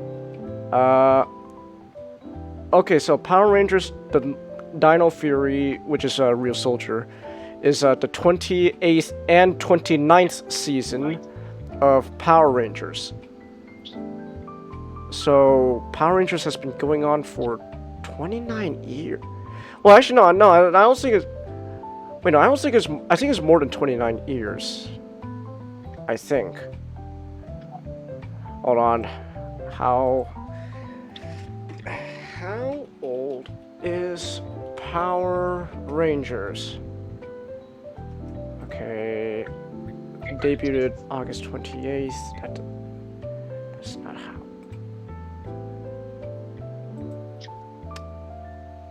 Damn it, you are not helped. I don't care what era debuted. I don't wanna do math. Just tell me the number of how old this damn series is. God damn it. Power Rangers fans, you disappoint me. You're making me do math. I suck at math. Oh my god. Okay. Servant says, heading out, guys. Falling asleep. Alright, have a good night, servant. Sorry for any times I've been at church. It's water under the bridge, man. I don't care anymore. It's water under the bridge. It's what it is. Oh, it's fine now. Don't worry. So I guess might as well. Hold on, I have to scroll up real quick. Even though servant's going to bed. So yeah. Servant says, your reminder, they refused to kill off Tommy because they thought kids couldn't handle it, but let him and Kim kiss on air because... Well, that hasn't stopped Japan from killing off their 6th Ranger. And then, oh, Brett entered the chat. Hello, Brett. Nick's not here at the moment. He had to go do something, so be patient. Meanwhile, in Digimon Frontier, Koichi was dead the whole time. Servant says, non-Sentai Power Ranger show, that budget will be insane. I don't know if it'll be an insane budget. Super Sentai isn't really that... Well, actually, I don't know what budget Super Sentai shows are. think production for those shows would cost a lot to make the costumes and stuff. True. I don't know. It's they got the Netflix money, which well right now I don't know if that's gonna do them any good, cause I don't know what the hell's going on with Netflix. Servant says Power Rangers is almost 30, 29 now. Ah. Okay. Yeah. Alright, so... Man, 29 years old. And then Super Sentai is 46 years old. That's crazy. Man. Well... So yeah. Okay then. So I guess with that said, now we can move on to the next topic. We finally reached the halfway point of the show. It only took us what, like almost 2 hours now? So Chelsea says Netflix is dying. I don't know. Maybe they'll rebound. I don't know what the hell's going on with Netflix. Well, it's bleeding subscribers, but we don't know if that's gonna kill it. Nah. I don't think it will. Yeah. So, yeah, I'm not keeping up with Netflix, so, oh well. So yeah. Okay, so we're still not done with that Japanese stuff. So yes, Chelsea, we are talking about Studio Ghibli. Again. Cause I mean, who doesn't like Studio Ghibli? So SGD, you want to talk about Spirited Away. I remember watching this on television. I got scared when I was a kid.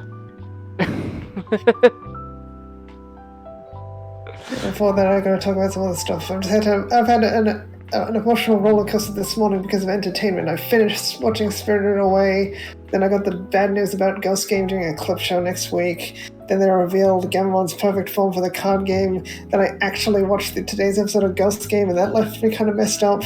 And I need to comment on something. Luma Redwind, you're thirsting for aliens now, Comet? What?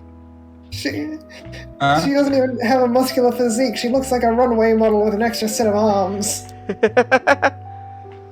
Of course, I was very confused, and I read the quote for a wiki page. I will fight for our love, Kevin, even if I have to break every bone in your little human body, and that explained everything. Excuse me? I didn't hear anything. You're thirsting for you're thirsting for Luma Redwind now? An alien who doesn't even have a lot of muscles. She looks like a runway model. And I realize you like her because she can break every bone in your little human body. Oh my goodness, Comet. Oh my. Wait, you just found that? That was days ago. Yeah, I haven't gotten a chance to talk to you about it yet. And she just like, at last, I can talk to you about your damn taste in woman. Maybe with all those arms, she can help you close some tabs. Oh my god, damn! Oh, okay, so SGD, so tell me, why you want to talk about Spirited Away? Well, I remember watching Spirited Away as a kid, and unlike Ponyo, I actually remember just about everything that happened in this movie. And yeah, I didn't hate it like I hated Ponyo, but No Face did scare me as a kid. But then rewatching this movie as an adult in the original Japanese, this movie is why I don't care for a lot of live action adaptations and why I love animation so much. Because people have a fetish for live action nowadays. Wait, are they doing a live action Spirited Away or? No, it's just this is really good animation. Ah, okay. Because for a second there I was like, wait, so like, are they doing a Spirited Away live action? Please don't. Yeah, I told my brother the same thing, and then he thought what we thought. It's most likely a play because Totoro is getting one. Huh. Okay. But I haven't looked into any other adaptations, and it's talking like how people have a fetish for live action nowadays, and not just talking about adaptations of stuff of like animated shows. I mean, like we know a guy who made a comic book, and then someone asked him. He hasn't even put out the second issue for the comic yet. Someone asked him, "Who would you do for live action actors of the comic book?" And I didn't say anything at the time, but I was just thinking like, just let it be a comic book. Just let it be a book. And this movie is why I love animation, because it's a beautiful movie. Yeah, I like writing it, and if any of my stuff gets adapted, I'd like to be animation over live action, because there's a lot of things you just can't do in live action without CG or stuff. Like, not knocking CG, but when you have a cohesive aesthetic, it's a lot nicer. Granted, this movie does have a bit of 3D animation here and there, but it doesn't stick out like other animes with their 3D animation. Not as much. But the movie itself is about Chihiro, who's the girl on the train, and her adventure in the spirit world after her parents took a wrong turn. It's a very simple premise, and it's about a 2-hour movie. Where is this a comment? This is why you always follow the map. Well, comment, they got lost because the dad thought he could rely on the GPS. They didn't have a GPS. It's a joke. Oh wait. Oh wait. No, never mind. Comment's still here. All right.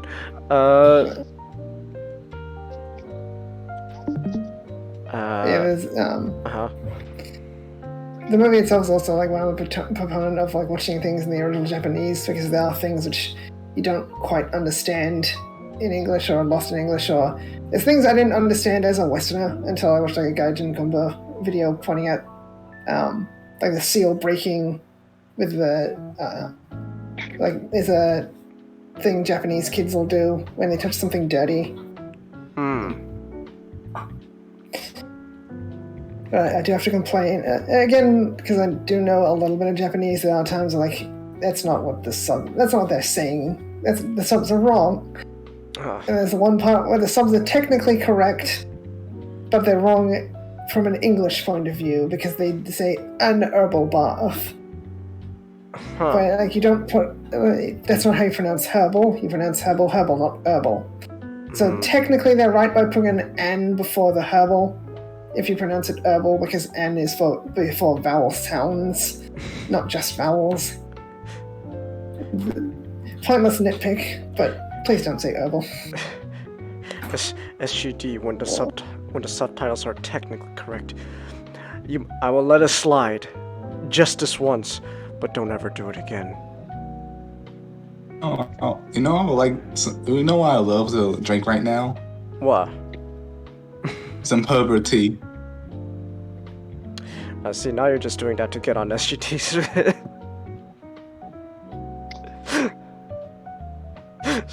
You're just doing that. You're just doing that shit on purpose now. Comment.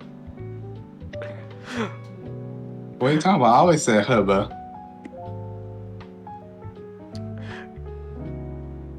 I don't know anymore. Anyway, it's hard to talk about this movie because it's definitely a movie you should watch. This is probably among my favorite movies. Again, it is like Ponyo more of a quiet story, but it's a lot more of a cohesive story where Ponyo is just, oh yeah, things happen. Spirited Away is a lot easier to understand, like, oh yeah, this happens, this is what's going on.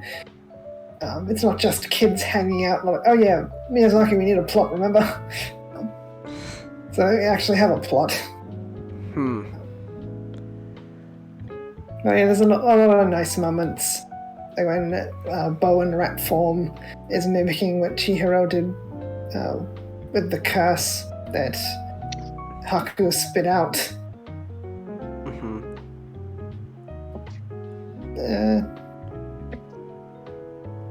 I do like how Baba,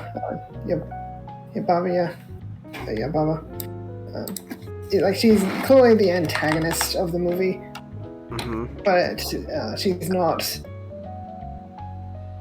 like full blown and evil. Like she even states at the end of the movie she's just following the rules.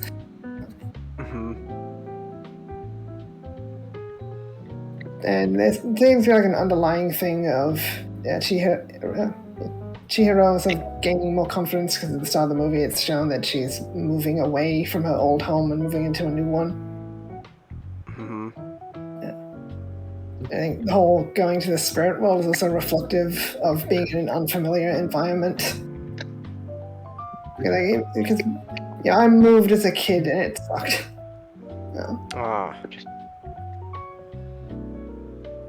So you don't understand what she's going through. There's the whole having to deal with all the spirits and stay out of trouble thing. But again, it's hard to talk about this movie because it is a pretty quiet story. Well, like what? Well, I guess like if you can't talk too much about the movie itself, I guess you could talk about like your experience watching it more.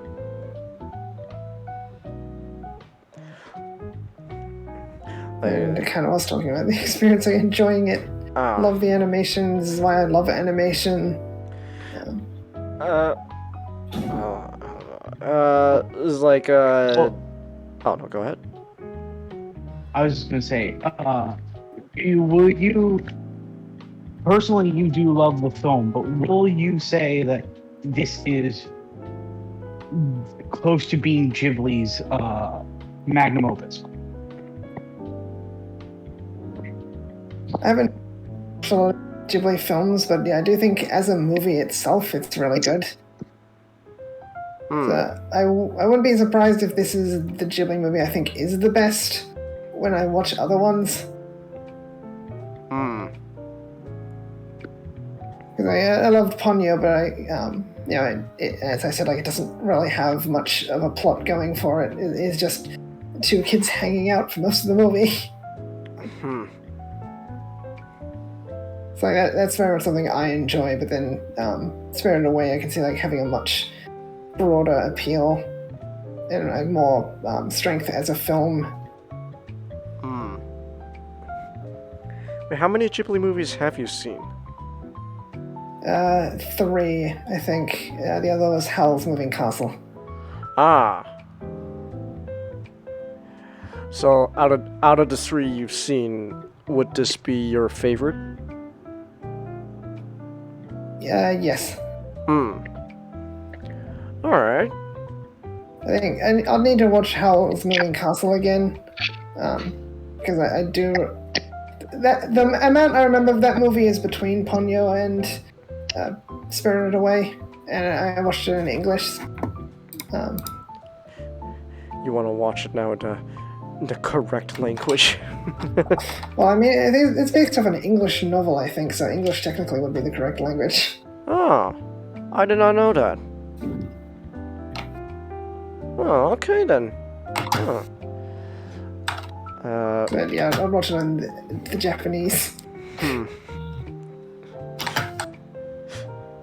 SGT, hey, I will watch it in Japanese, the correct language. If you're bothered by subtitles, learn to read.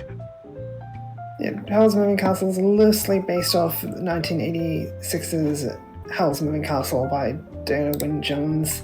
Oh, okay. Well, there you go. I didn't know. Yeah, I didn't know it was a book. Yeah, I didn't know that either. No, you learn new things every day.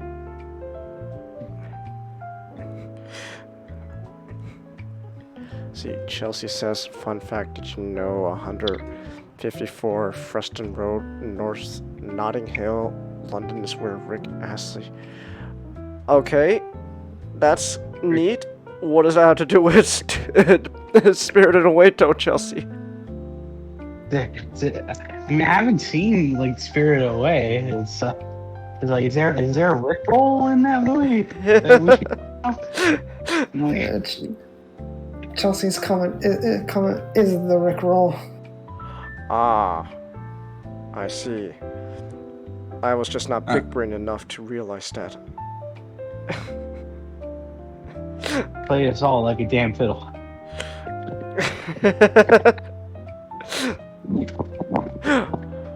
Alright. Favorite character would have to be Chihiro.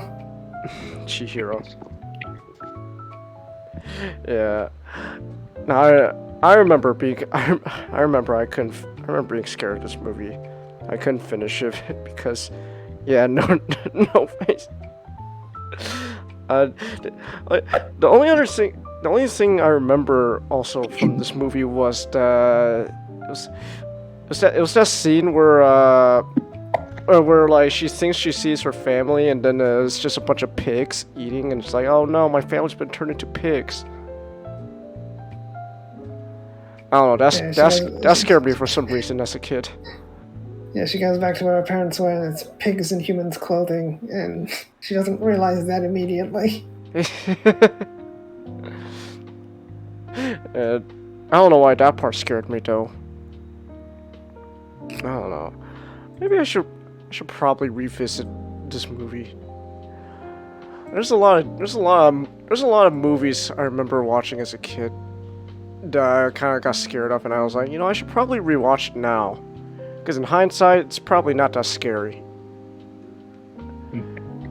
What's one of the things you watched as a child? The last scene of Framed Roger Rabbit. Because let me tell you, Changhis, that's still scary even as an adult. Well, yeah, I was like, as a kid, I was like, what the hell is happening? I don't like this. I'm scared.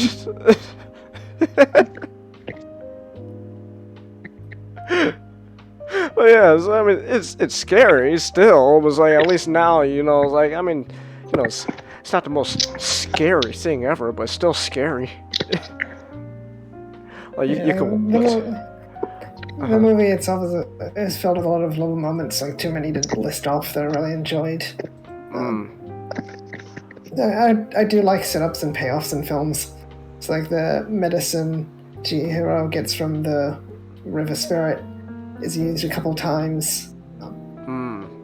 And I forgot his name. The boiler guy gives Chihiro some tickets. I think there's 4 tickets exactly, which is then foreshadowing No Face coming on the train with them.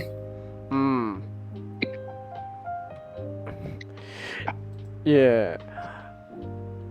Well, like, is there a scene from the movie that like stood out to you the most?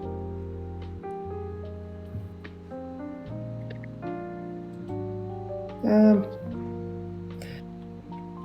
don't know, there's quite a few scenes I liked. The bath scene with the river spirit, like trying to clean him up.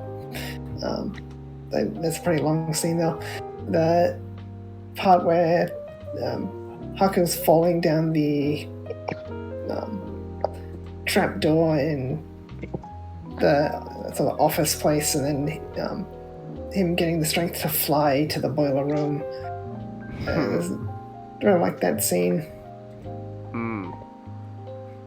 And Chihiro's closing the window to keep the paper birds out. It's nice. Yeah.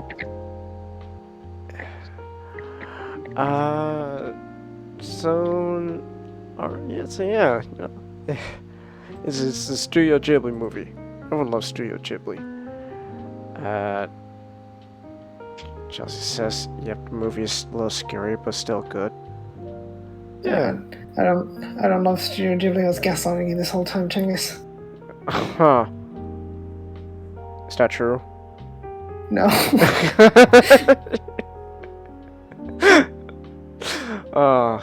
I wish Nick was here so I could berate him for this. God damn it, that bastard. Where the hell is he anyways? He's taking a long-ass bathroom break. I know I'm shitting on him, but it's still it's like, come on! You say you're gonna be right back.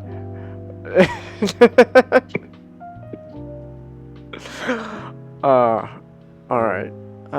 Is there anything else need to be said about this movie though, SGD? Not really. Not really. Alright then. Yeah. Go watch Spirit Away. Everyone loves Studio Ghibli. You know, it's a Studio Ghibli movie. Everyone loves Studio Ghibli. Can't go wrong with Ghibli. Okay. So, we can now move on. You can watch. Uh-huh. You can watch the Studio Ghibli food scene over and over again. And you can always and you'd be like, I'm never gonna taste that. I remember one part where Shihiro's eating onigiri and starts crying because the magic spell to give her strength. Like, there's literally tears of pain leaving the body. Weakness leaving the body. And I know I complain about food stuff, but I'm glad that this movie doesn't emphasize taste and texture and feeling of food. Like, just have the person eat the food like this movie does.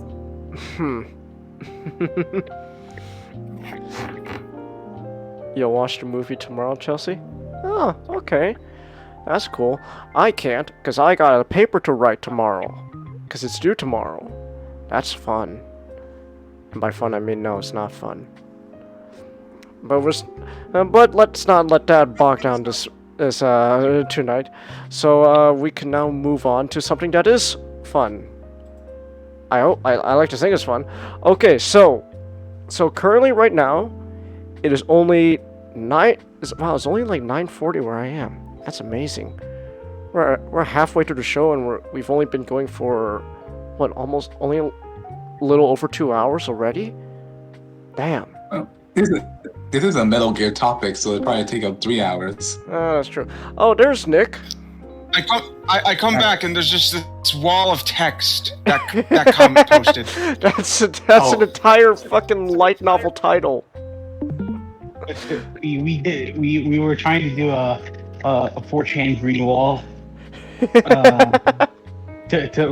to block out the what do you call it, the yokai that seems to be invading our streams. What the hell? But anyway, that's an entire title to a light novel, Xeno-Nick. Because remember, Xeno-Nick, Comet's subject was like a manga where it's just a long ass title. Just Japan, shorten your titles to something simple and easy to follow. It's not a title to a book. It's a title to a person. Hey, remember when George Lucas originally wanted the opening text for the original Star Wars to be the length of a novel? Is that true? Yes, that's true. Really? That's true. What the hell, George? Remember, the reason those movies work because someone had to tell George no.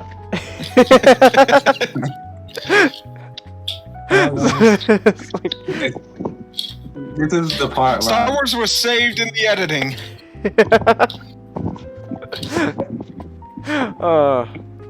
But hey, did you know that there was originally going to be a scene in Revenge of the Sith where clone troopers Obi-Wan and Yoda, as they arrived to the ruined Jedi temple, and like the clone troopers were like in Jedi robes pretending to be Jedi? Huh. Yes, it was in the Lego game. It is. I still haven't played the Lego Star Wars games. You gotta play. You gotta play Complete Saga at least. Alright. At the end of Return of the Jedi, Luke was supposed to put on Vader's helmet and say, "I am Darth Vader now." Yeah, glad that didn't happen. That would have been a huge what the fuck. George did not like that idea.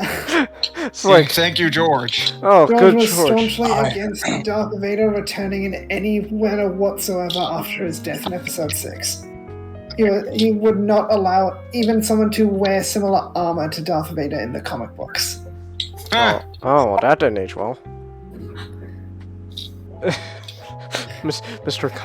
Kylo Ren, and I look like Darth Vader, but I think somewhat edgier, maybe. I don't know. Changhis, you have to understand that that was after George Lucas sold Star Wars to slavery. So at that point, it was all free game. That's true. Damn it, Shockwave! Why'd you have to tell George to sell it? it was a good idea. That's still one of my favorite images you made. Just Shockwave, just in the back whispering to George as he sells Star Wars. Oh god. Okay, but so for this. Hey guys. I was saying I gotta head off to bed. So all right. have a nice talk about memes. The memes, Comet. Yeah. All right. Have a good night, Comet. Yes. Good night. Good night. Okay, so currently, right now, it is 9:43 p.m. Pacific Standard Time, April 30th, 2022, which means it is still technically April 30th, which means we could still talk about Metal Gear Solid 2. It is not April 30th. It is now May 1st, over to where I am. Much like Adam Savage, I can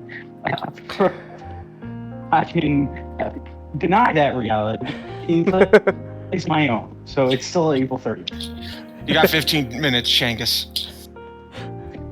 Well, for you. As long as it's still April 30th where I am, we can still talk about Metal Gear Solid 2. And remember that part when Raiden killed the United States president? Wasn't that cool? Please agree with me that was cool. Well, if you hire Meg back, maybe I'll have an opinion. She's hired!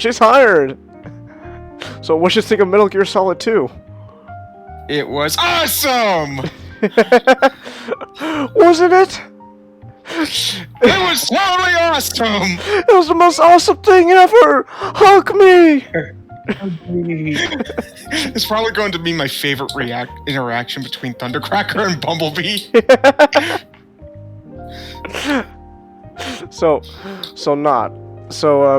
Besides the fact that it's April 30th still, why'd you want to talk about Metal Gear Solid 2? Honestly, it's just Metal Gear Solid 2 is an interesting conversation. It's sort of an interesting game to go back to because it's not my favorite in the series. I am of the majority that believes that 3 is the best game of the series.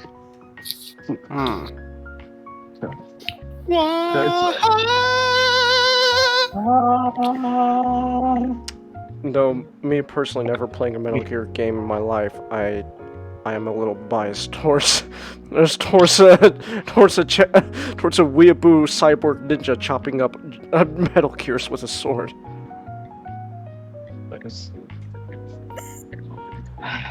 So it's like gather around, children. I'm going to regale you the tale of April 30th, 2009. A day of patriotism, individuality, and above all else means. Metal Gear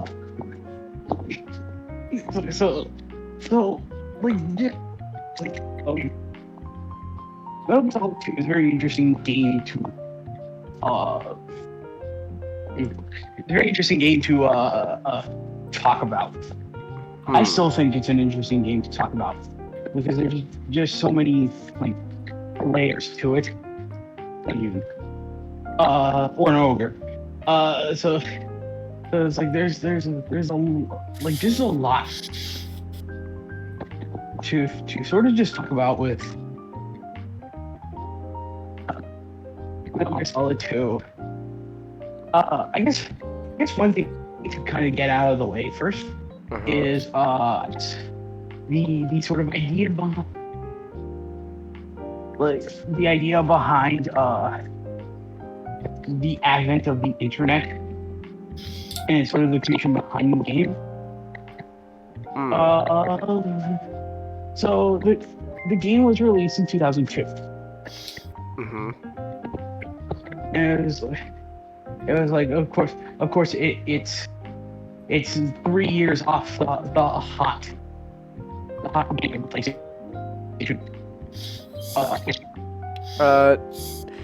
Nah, you're kind of breaking up a bit there. You okay? Yeah, I'm fine. Can you guys hear me? We could hear you. It's just there's a little static on your end. I don't know how to resolve that. I apologize. All right then. So it's like Metal Gear Solid 2 comes off like 3-4 years off the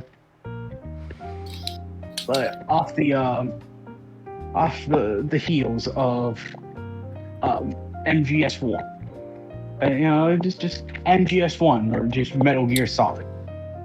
A game that like by all means is very like revolutionary for the action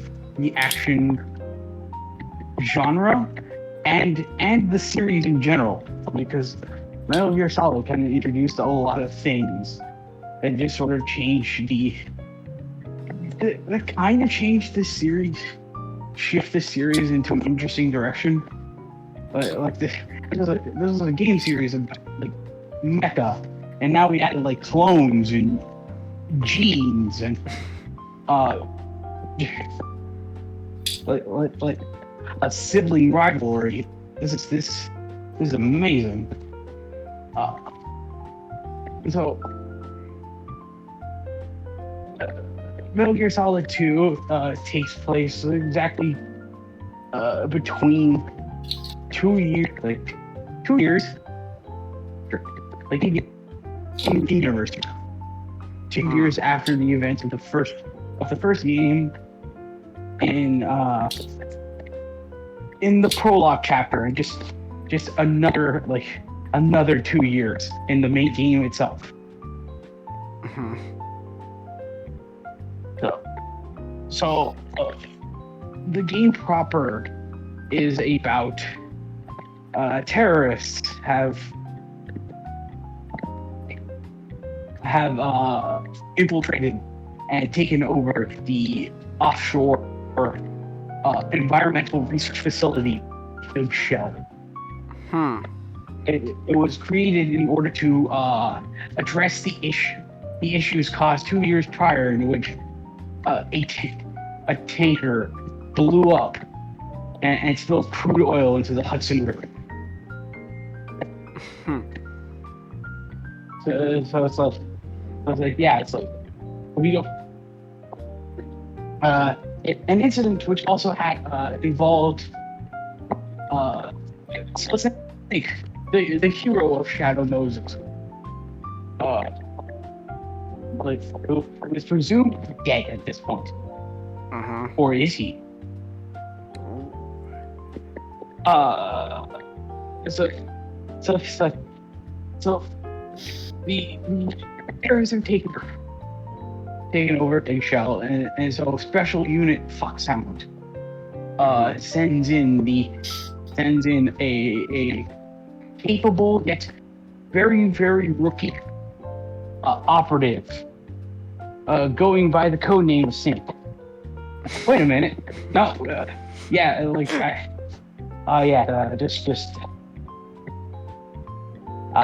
apparently there's an addendum to my script. We're gonna change his name to Raiden. So, why? So it'll be important later. Don't worry. So first,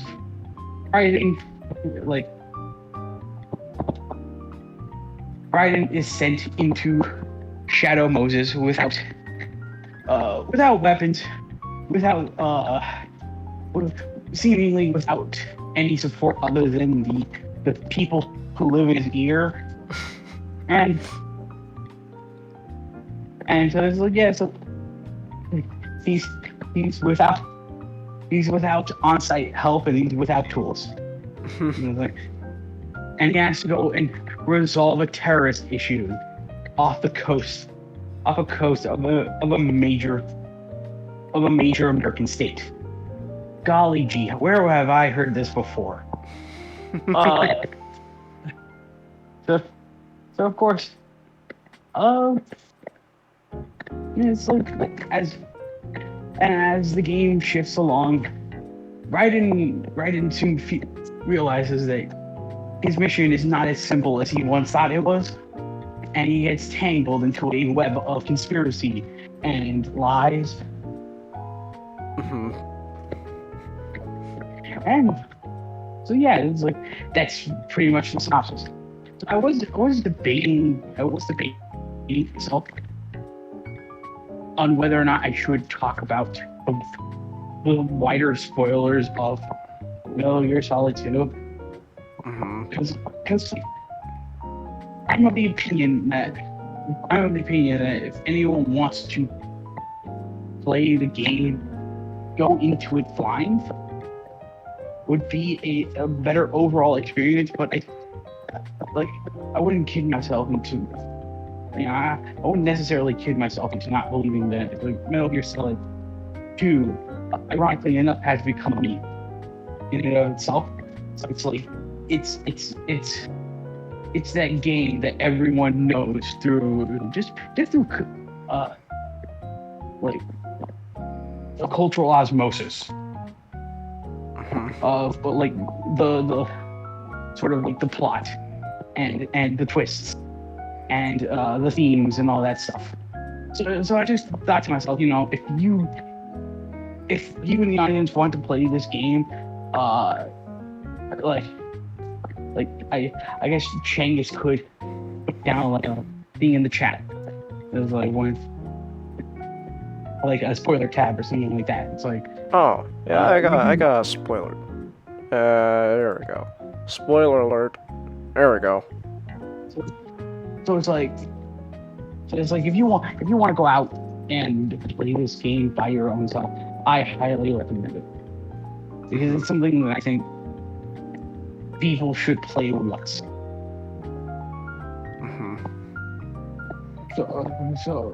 So Metal Gear Solid 2. Jerry, I don't know if this game is still considered what's the word? Good?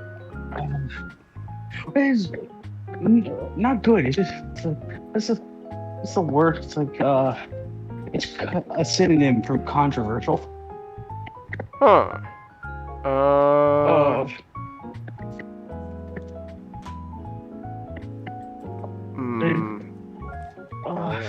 Was it like polarizing? Yeah, polarizing. That's polarizing. It's a game that I don't know if it is still like polarizing when it comes to the wider community, because it was that type of game where it's like a lot of marketing for it turned out to be a lie, intentional lie, but a lie nonetheless. Because throughout the beginning of the game and throughout a lot of the E3 demos that we saw being played, a lot of the game was being played with Solid Snake as the presumed protagonist of the game. It's like, so it's like, oh, the returning hero of the first game is going to come back, and we're going to have another adventure with the dear old Solid Pliskin. Solid Pliskin.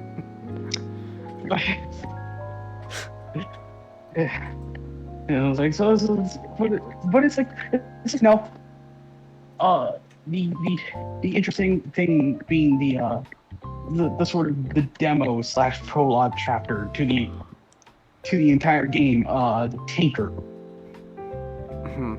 portion of the game is really the only time you ever get to play as Solid Snake, and even then, it's narratively speaking, like narrative-wise, it is considered a lie itself. So like, technically you don't play as Solid Snake throughout all of Metal Gear Solid 2. Instead, you play as a new protagonist for the time. A protagonist that,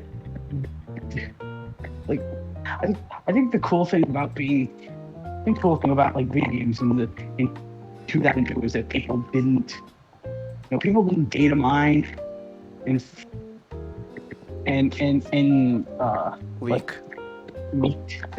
leak what was going on, because obviously computers were primitive back then, so it would be hard to do something like that. But it's for the longest time we didn't know that Jack Raiden was the protagonist of this game, and contrary to popular belief, he was the protagonist. So he was always meant to be the protagonist of the game. Like, Kojima wrote Metal Gear Solid 2 as a game that's centered around Raiden. It really doesn't work with Solid Snake in the role.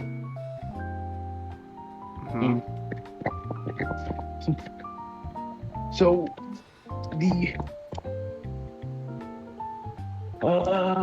it's like Raiden got revealed. He was referred to like he was a bit of a controversial character himself, mainly because he was not Solid Snake.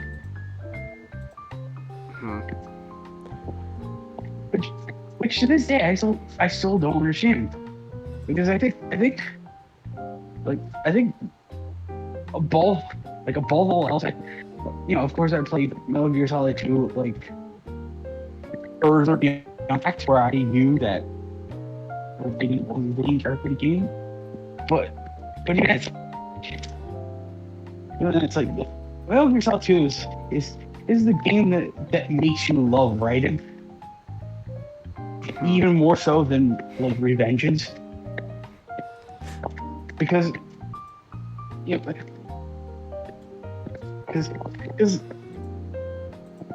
hello? We can hear you. Can you hear us? Oh, okay. Yeah, I can hear you. I'm sorry. Okay. It's like the. We're listening attentively.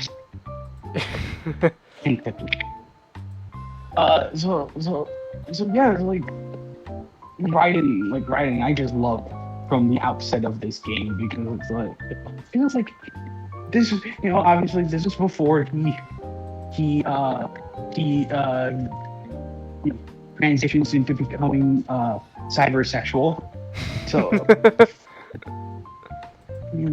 so he's not yet a robot. Like I love Raiden so much because he's just a dork. But a lot of the game, and for good reason, kind of shows you, kind of portrays this idea that Raiden himself is not the typical like action hero. He's very like, he's not as rugged or as like burly looking as Snake is. He's very like lithe and very like muscular, like how a gymnast is muscular. Because it's like my home dog Raiden, his cartwheels are amazing. So it's like, so for his first game ever, Metal Gear Solid 2 becomes a sort of interesting game in the series, where it's much like the first game. It itself changes how we view the series going forward, and it's something that's very. It's something that's very. Metal Gear Solid 2 just feels like a very personal journey. It feels very less like how 1 and 3 is, where it just hits all those joys of like all the wider appeal. Whereas Metal Gear Solid 2 is a bit more smaller, it's a bit more methodical in how it tells what its story is. So throughout Raiden's journey, he keeps getting told he keeps getting misinformation based on what his objective is, because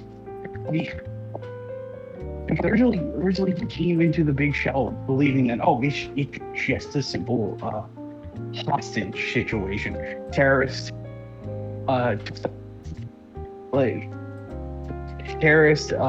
hooking hostages, including the president himself, James Johnson, who's just gotta be the most Stan Lee name ever. What an American name. It's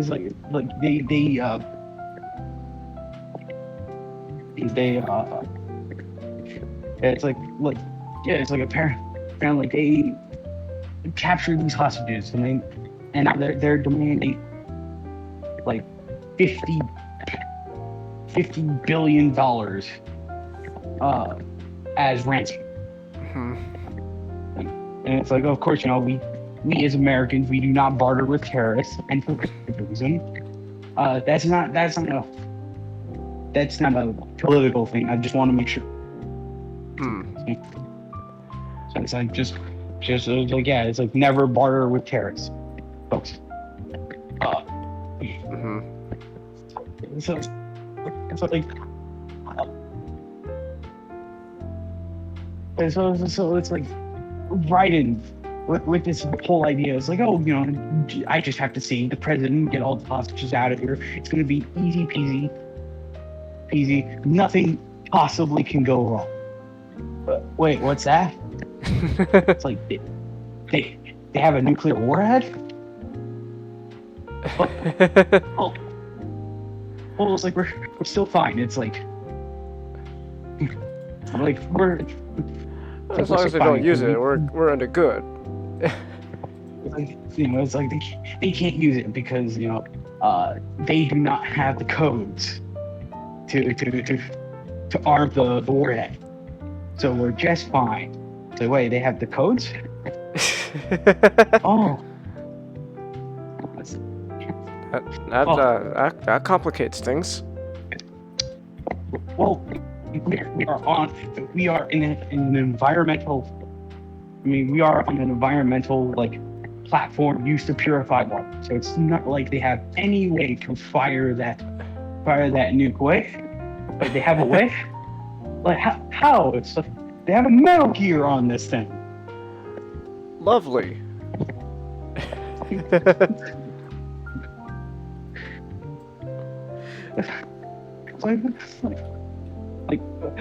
By the way, Metal Gear Solid, Metal Gear Ray has got to be my favorite Metal Gear throughout the entire series. He's just a mantis Ray. He's a mantis Ray that stands on some little stumps and shoots laser out of its mouth. Yes, it shoots lasers out of its mouth. Metal Gear Ray, or as it becomes known later on in Metal Gear Rising, the tutorial boss. It's like, man, Like, 2014 is insane. Can't wait till we get to that year. So we do like, what are we gonna weaponize? By harvesting the brains of orphan children and use them for weapons. It's great. Just gonna be great. I can't wait to play that Metal Gear Rising. It's like things just keep compounding to each other. But most confusing yet is like Raiden can't seem to understand the motives of the terrorists, because it doesn't seem like they want money. It doesn't seem like they want to detonate a nuke over a major city to cause death. It's like, no. Apparently what the terrorists want to do is they want to detonate a nuke over New York City for the EMP blast to travel down and cripple all information and network systems, just all technology in general. It's like why? It's like, what's the purpose behind that? But I'm glad you asked. Person I made up in my head. I mean, we're here. Tell us. So, in walking, I think one of my favorite villains in Metal Gear history, even more so than Armstrong. Armstrong got nothing on my boy, Solid as Snake. Solid as Snake. A man who he is a man who throughout the game, the first time you ever heard about him, he was using the code name. He was using the code name Solid Snake to refer to himself. And then as you meet more of him, he just starts referring to himself as the big boss.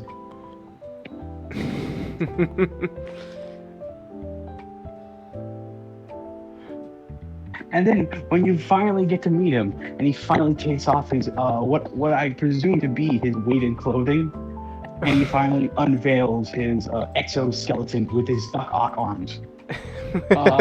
With his Doc Ock arms.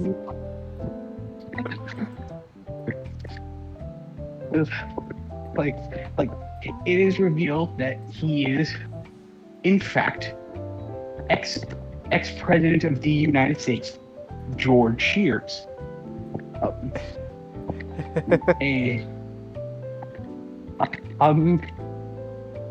A man who created a covert Black Ops team, whose purpose is just to test out.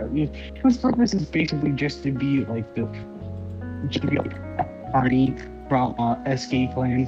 I'm just going to test out I'm gonna grab all these mentally unstable people. We're just going to test out like the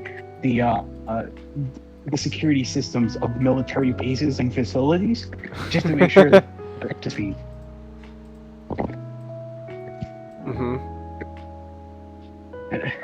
And of course, his grand plan, like his grand plan, his big brain plan. His big brain plan, which is an amazing plan. I'm not gonna lie.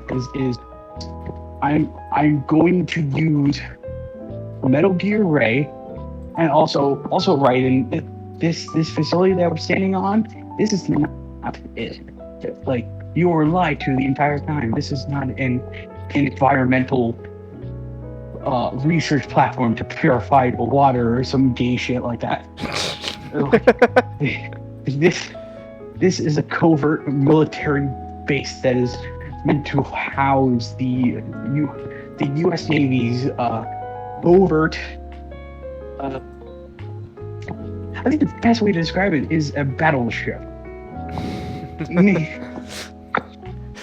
Namely, arsenal gear. Mr. President, Mr. President, you can't just use gay as an insult anymore. Bullshit, Raiden. It's not. It's the year 2009. I can say whatever I want. I can say whatever I want. So it's like. It's not the 2010s yet, Raiden. Gay rights don't exist. Gay rights don't exist. So George Shears enacted this plan in order for the revenge against his impeachment, which was not an unfair impeachment. It was actually an impeachment orchestrated by a shadowy Illuminati type organization that has been pulling the strings for years, and we haven't even recognized them. Posers! I was pulling the strings before it was cool. Well, guess what? I've been waiting 30 years to pull the strings all along, or something, I don't know. You wish you pulled the strings as much I did, Palpy. I want to build Metal Gear. But I want to build Metal Gears. I want to bury them in the ground. Why? 30 years or so, I will be the one pulling the strings all along, or something. Well, real quick, I know we were joking around about the gay right. Actually, what year did gay marriage become legalized? When did gay marriage become legalized? Yeah. Gay marriage was legalized around like 2017, 2018. Oh, did our joke still stand then? Right. Also, it's 2009. Gay rights don't exist yet. Gay rights. It's like, so it's like I was wrong. Revengeance does not take place until 2014. That was actually Metal Gear Solid 4. Revengeance actually takes place in 2018. So, I can't wait to get to 2018 then. I hope that year comes quickly. I love the Metal Gear timeline because it's just filled with anachronisms. Great.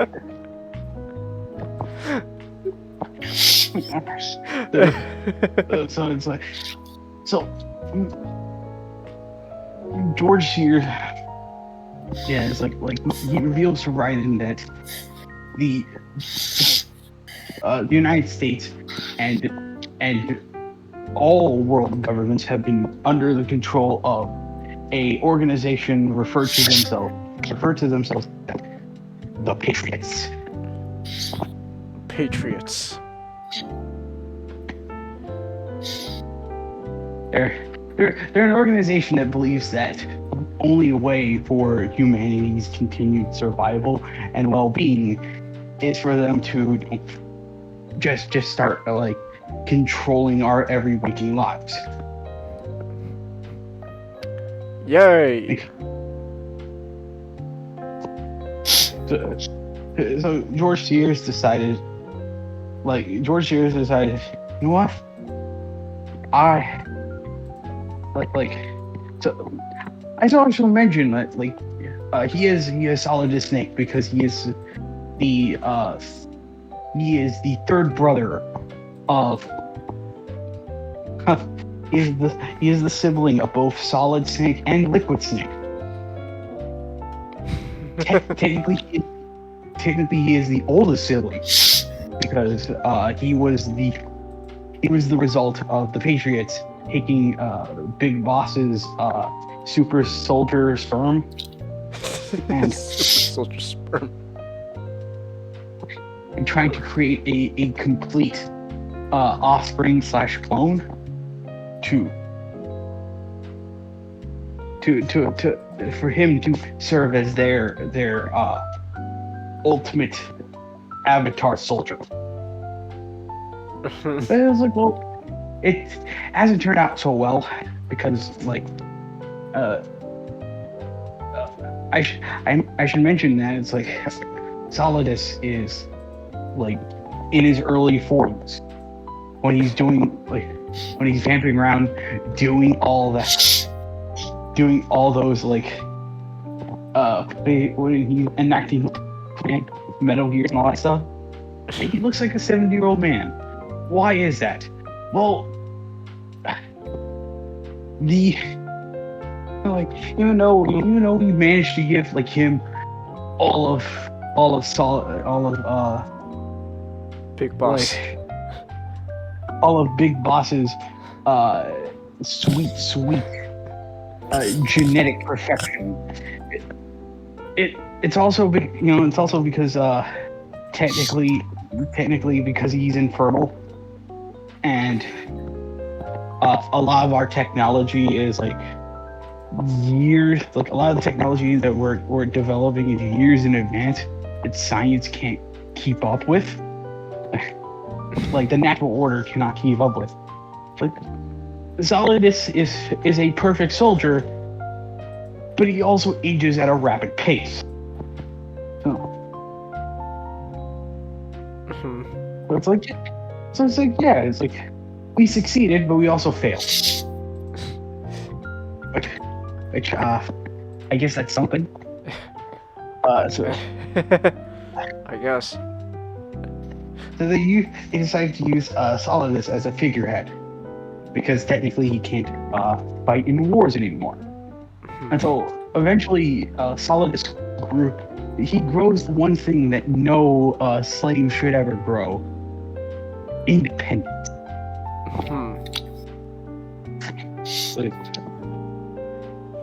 So Solidus is a very interesting case where it's like he's a very complete genetic, like complete, like, you know, a perfect reflection of his father in abilities, looks, and tactics. But oddly enough, when it comes to ideologies, he's very different from his father. Because while Big Boss has grown like an extreme like hatred and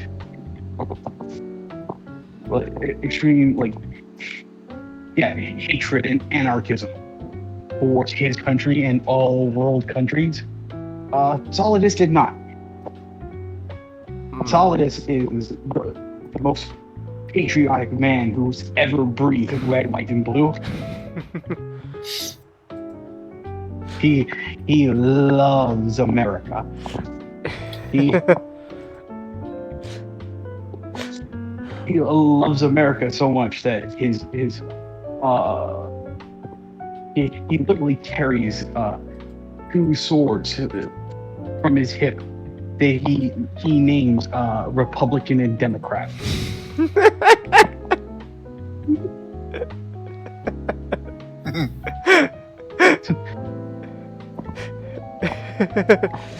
Solid's big plan is to take back the nation's control from the Patriots by detonating by both it's like using both Arsenal Gear and Metal Gear Rex. Ray, not Rex. And Rex is destroyed. Yeah, Rex is destroyed, of course. By using both of them to completely destroy all technology and all, the creeping influence of the internet to create a zero state in which in New York, in which eventually he will take back America.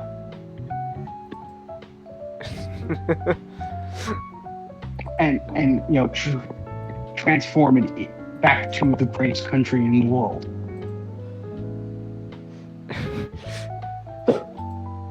So of course, it's like it is a madman scheme, but taking over an entire country is a madman's effort. And it's like you can't try to think like Solidus's entire planet is just fueled with patriotism, and it's glorious.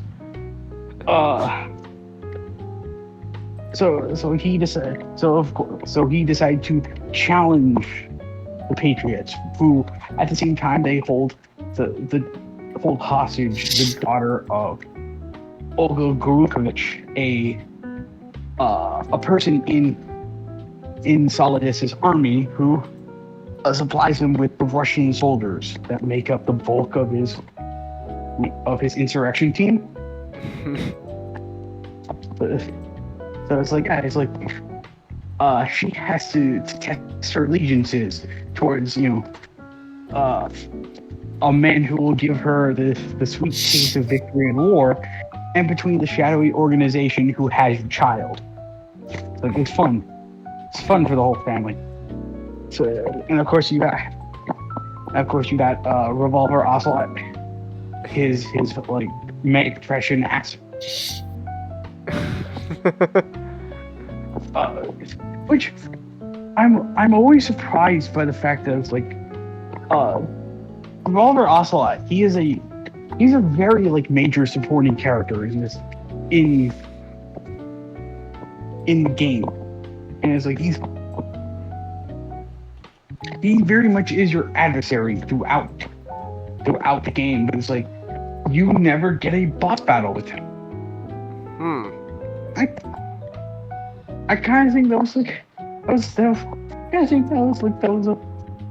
was an opportunity kind of wasted, because it's like, of course we do get to fight. We technically do get to fight him in the first game, the third game, and the fourth game. So it's like we do technically get 3 boss battles with the man himself, Revolver. The Russian man who loves cowboys so much he decided to be one.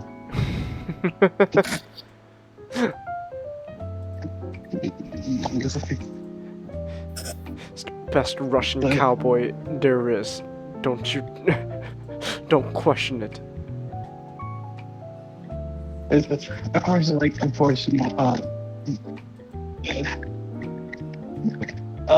Revolver Ocelot, he is allied with everyone.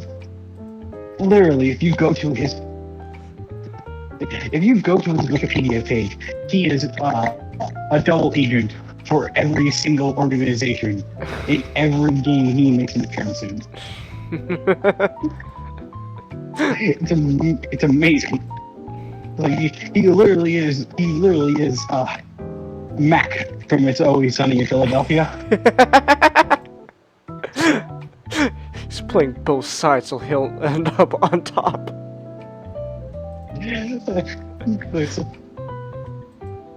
So it's like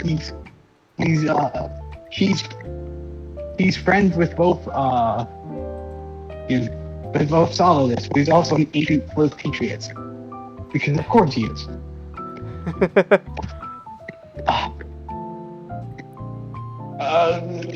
So it's later revealed throughout the game that, of course,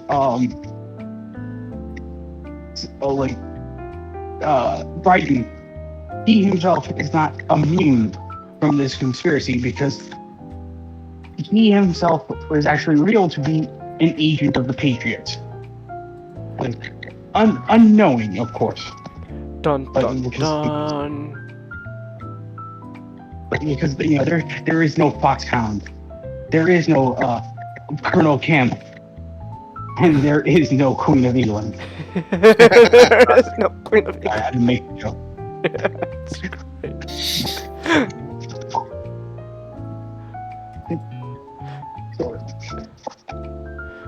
So, I guess I should introduce one of the interesting aspects of this game and how it plays around with the idea of meme theory. And what it means when it says. I mean, what it says about meme theories, it's completely different than how we use it on the internet when it comes to the image macros that we share to each other. Like meme theory is a sort of like biological evolutionary idea, like concept.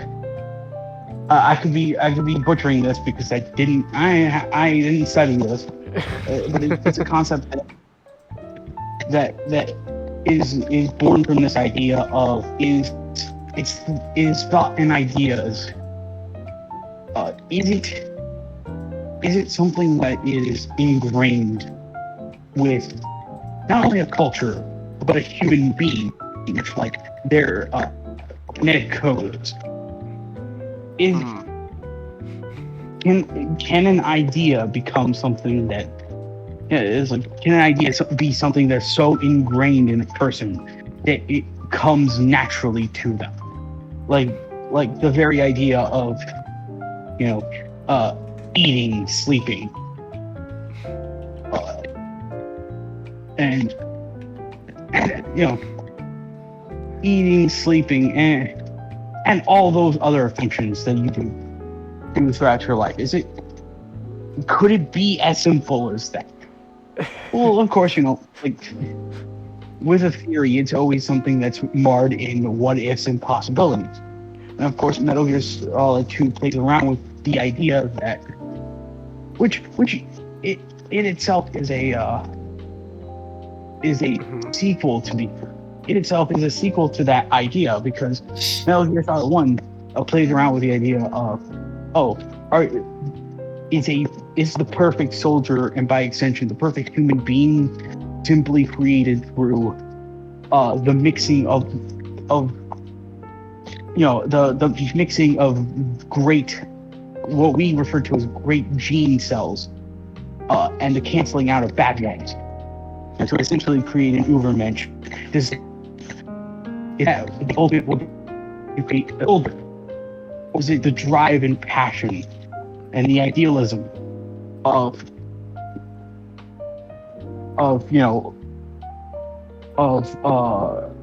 forming yourself from nothing and coming, breaking through the ranks? Does that make you a great soldier? It's, of course, it's like Metal Gear Solid 2 kind of then acts as a different question. If ideas are better than the idea of genes and eugenics, which it's a natural evil, but not here to be political. If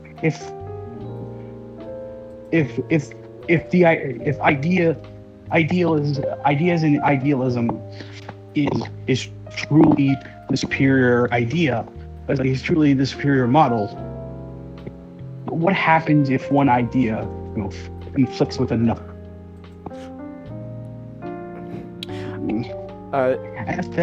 If I may, can I read something? Can I quote something from the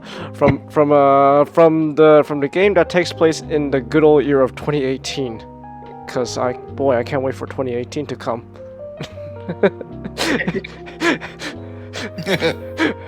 Free will is a myth. Religion is a joke. We are all pawns controlled by something greater. Memes. The DNA of the soul. They shape our will. They are the culture. They are everything we pass on. Expose someone to anger long enough, they will learn to hate.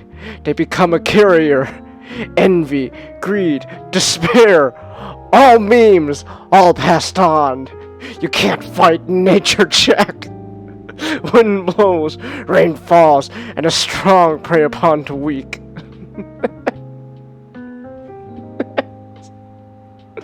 I wish 2018 can come. I want to fight a guy whose whole ability is pool noodle arm. That's gonna be a crazy year, man. I know.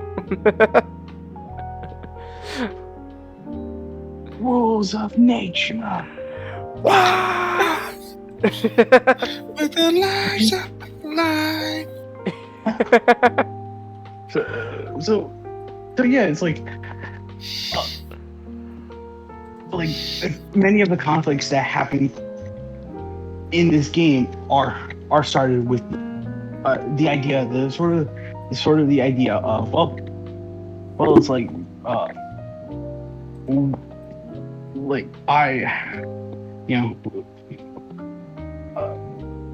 Solidus is an antagonist, but he's not necessarily a villain in the game. Even though there are some morally ambiguous and questionable things he does, the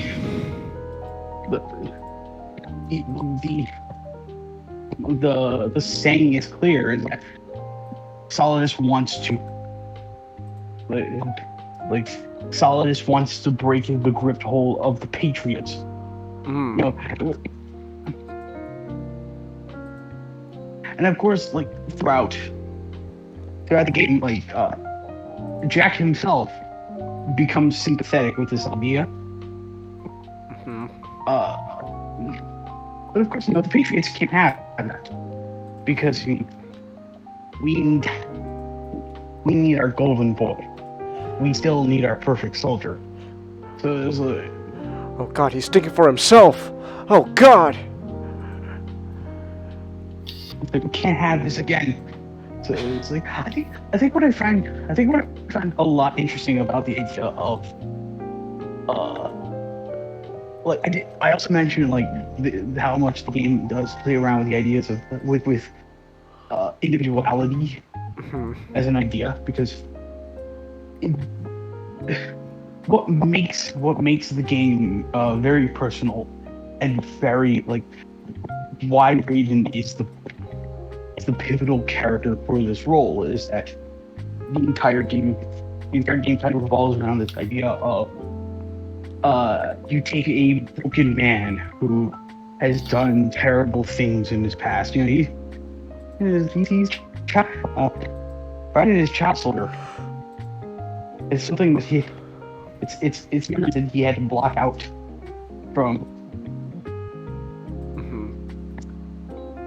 It's memories that he had to block out of his head, where eventually he forgot them, but they still kind of turned his life for the worst. So it's like the entire game is this rumination where he at first he realized that his normal life, his normal life is broken, and there may not be anything to more or less fix it. So instead of living this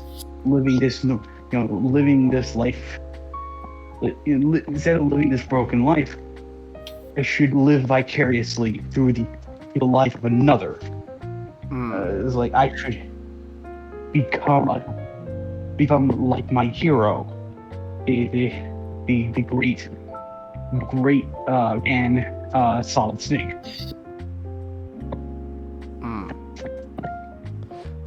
It's Quentin Flynn. He's such a great voice actor. I love him. Yeah.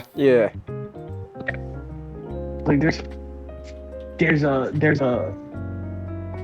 a very interesting scene that happens at the very start of the main game, in which for a good few minutes, when Jack is still being referred to as Snake, Quentin Flynn puts on a David Hayter impression, as it were, where he tries to deepen his voice, and he tries to go for some of the reflections that Hayter used for sleep. Colonel. I can't say that with a straight face. I'm trying to sneak around, but I'm dummy thick.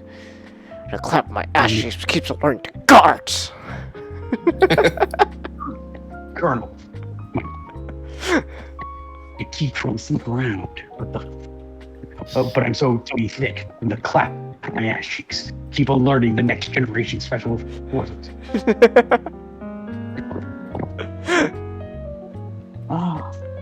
I'm just kind of like, so it's like it's a moment I always love. And it's like the moment he changes his code name from Snake to Raiden, that's the moment where he starts to drop the facade and he starts to just talk in his normal voice. And the game doesn't make it. It's just something that's just like it's something I really adore.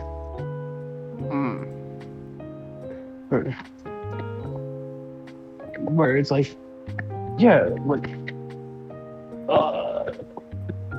it's great to imagine yourself as being like a mythical great hero until it's like the game more or less kind of operates on the same way like Metal Gear Solid 1 did, where it's like you should never meet your heroes because they're never the type of person that you imagine them to be, which, you know, for Solid Snake's like for Solid Snake's case, even though like arguably he is very much a hero, he always kind of downplays it. Like it's like, you know, it's like, kid, I'm no goddamn hero. I'm just a killer that they decided to put a medal.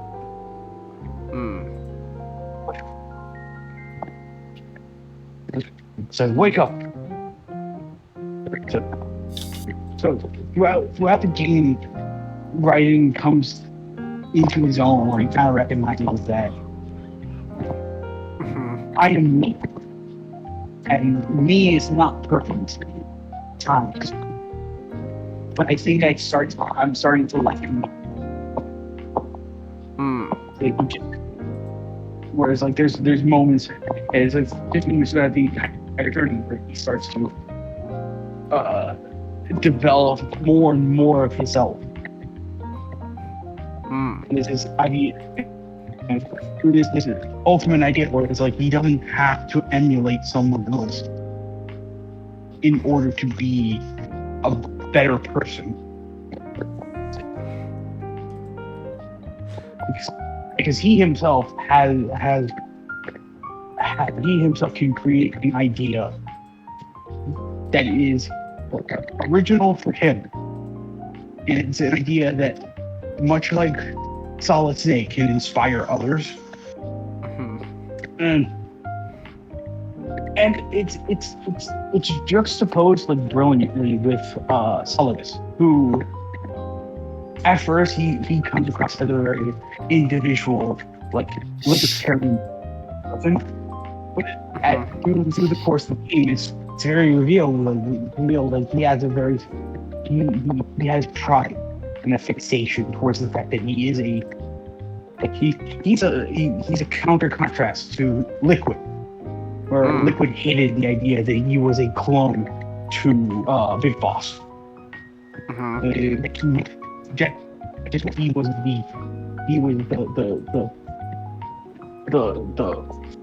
it just meant that he was the byproduct of a greater man than he will ever be, and that, you know, that ate at him. Solidus, however, he's proud that he is a clone of the greatest man in all of history. And there's moments throughout the entire game where he will just model himself after Big Boss. Like after the first boss battle you have with him, where like his one of his eyes gets glass lodged into his eye, and he's permanently blinded from the left side. He's really happy because he gets to wear an eye patch. He's getting more and more like his father.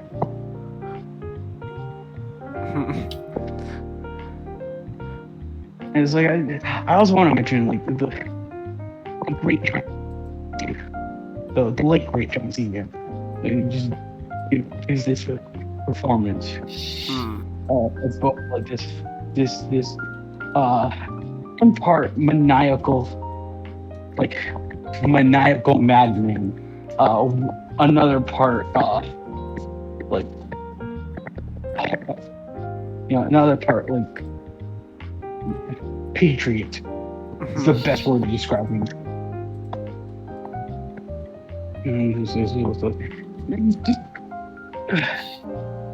It's like, yeah, it's like that is what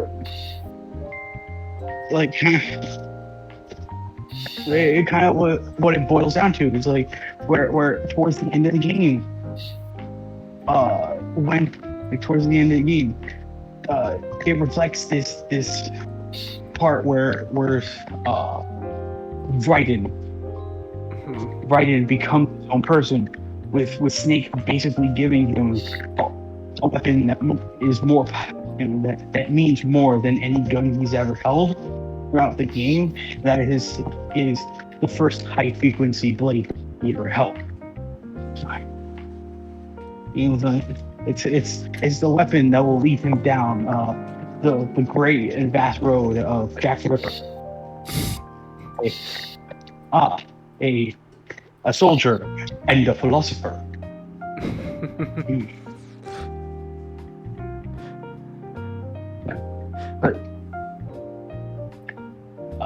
I recommend Changhis that you do play like Metal Gear Solid 4, because there's just generally like great scenes in there with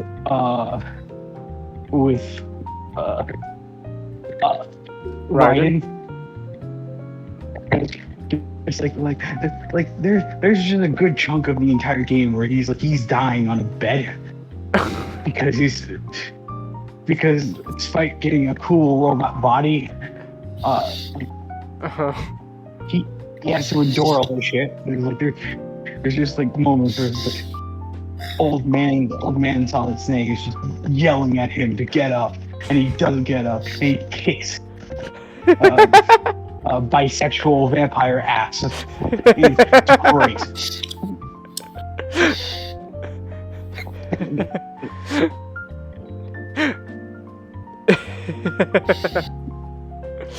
So it's like, I can go on hours about Metal Gear Solid 2, but it's like I want to keep it short because we do have more topics to get into. But I just want to. Metal Gear Solid. It's a game that it's like it's like on the surface it is a very fun action game that feels like just a really great action movie, but then it just becomes like this deeply personal story of you is enough. You will always be enough, and that even if you don't think you have something meaningful to pass, even if you think you don't have anything meaningful to pass to the future, it's never true. You do have something to pass along, and it may never be your genes, but can always be the idea that you spread it among the future generations. If you're not willing to play the game, one thing I will tell you is go watch Solid Snake's speech from the end of the game. It's like it's something so like it's a beautiful speech that's voice acted. It's great. And it's like the only thing I can say is like, Metal Gear Solid 2 is it's a very hopeful game about being about the future is really great.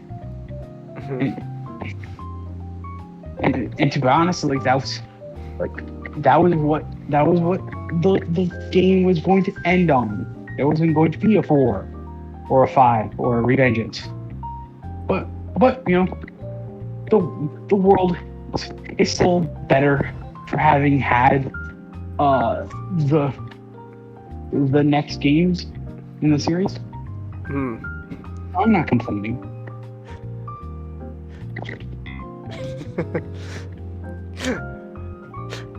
I'm strong. I said my sword was a tool of justice, not used in anger, not used for vengeance. But now I'm not so sure. And besides, this isn't my sword.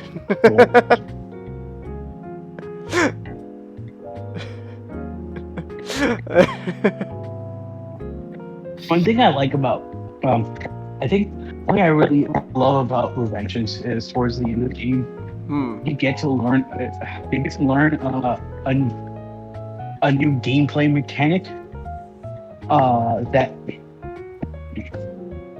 a new gameplay mechanic that you haven't gotten to use is so important. It's like, you know, this just hand-to-hand combat, which is itself a mirror to Metal Gear Solid 2, in which towards the end of the game, you got to learn a new gameplay mechanic for the sword Solid Snake hands you.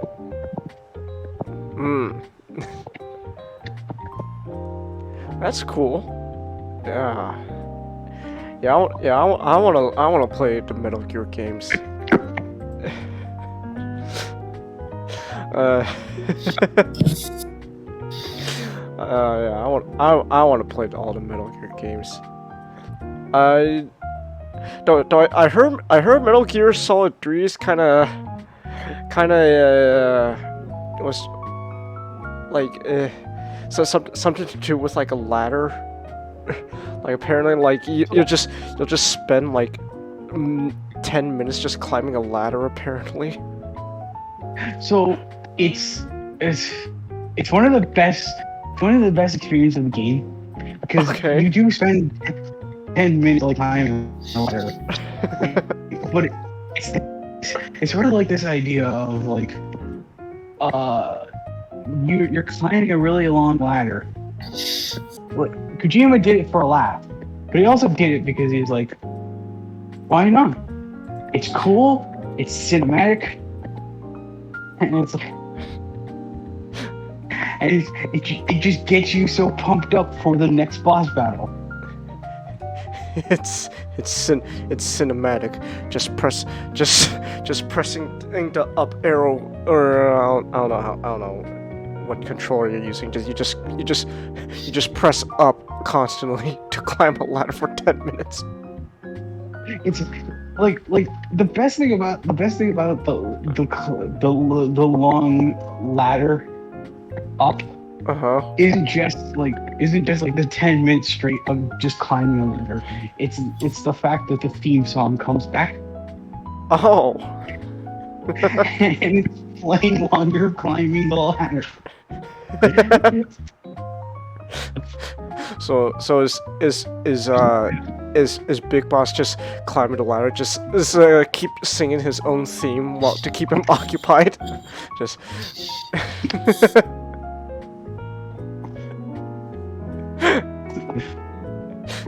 It's like, oh man, this is a really long climb.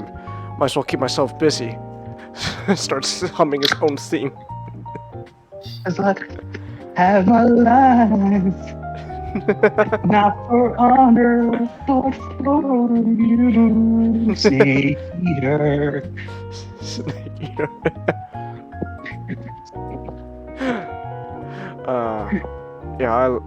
I look forward to playing the Metal Gear games soon. I think they'll be fun. All right, so I guess with that said, before we move on, we completely forgot to mention that the Colonel sounds exactly like Grandpa Max. Yeah, because it's Paul Iden. Here it Yeah, is. tall hiding. So Yeah, that's, tall hiding. Tall Yeah. hiding. it's like, It's a tall hiding. it's like, Whatever. I just call him Perceptor. it's like, hey Gwen, you know what Grandpa does in his off time? No, Ben, I honestly don't care what Grandpa does in his off time. He's the Colonel. Or a scientist. But when he's a scientist, he's also a giant robot that turns into a microscope for some reason. It's like the funny thing about here, like I think out of all the performances in Metal Gear Solid 2, Paul Eating, it's one of the most phenomenal, because it's like once you finally realize that like of what he is, and it's like the game just starts breaking down and starts breaking the fourth wall. It's like he's just stealing the show. I need scissors. Oh, that's great.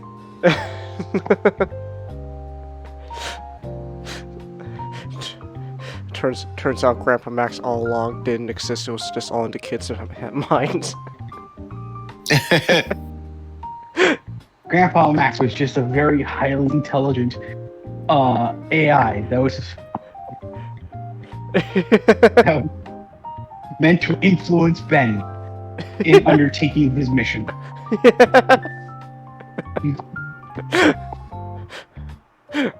That's why they stopped at Omniverse. What they didn't and rebooted. What they didn't want to tell you was that after Omniverse, Ben decided to get a new fancy cyborg body and a sword.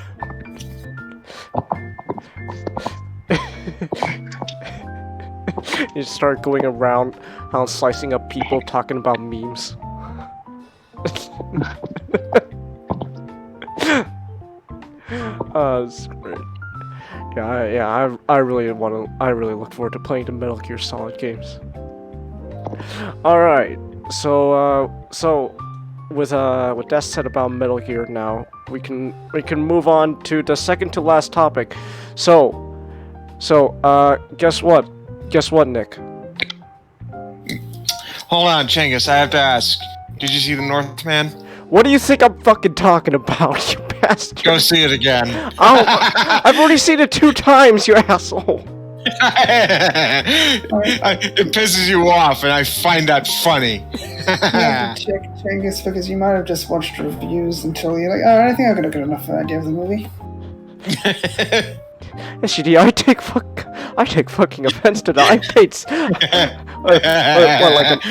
a matinee ticket's like what, like rounded up to like $14, so 14 times 2.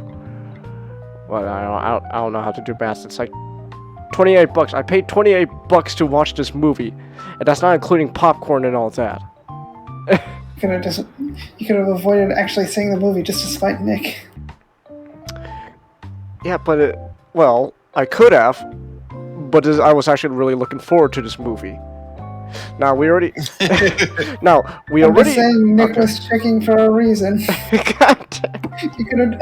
I read the synopsis. Well, SGD, go watch the damn movie.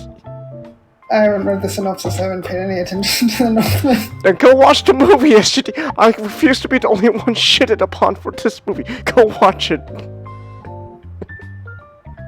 God damn. Okay. We technically already did talk about the Norsemen last week, but we did a spoiler-free talk about it because I didn't see it yet, and I was like, it's kind of hard to talk about without spoilers. So I was like, okay, fine, you two, I'll go fucking watch the Norsemen. Are you happy now? Yes. Oh, Okay. yeah. yeah. So now we can talk spoilers about the Norsemen. So first of all, wow, Gundir, what a bitch.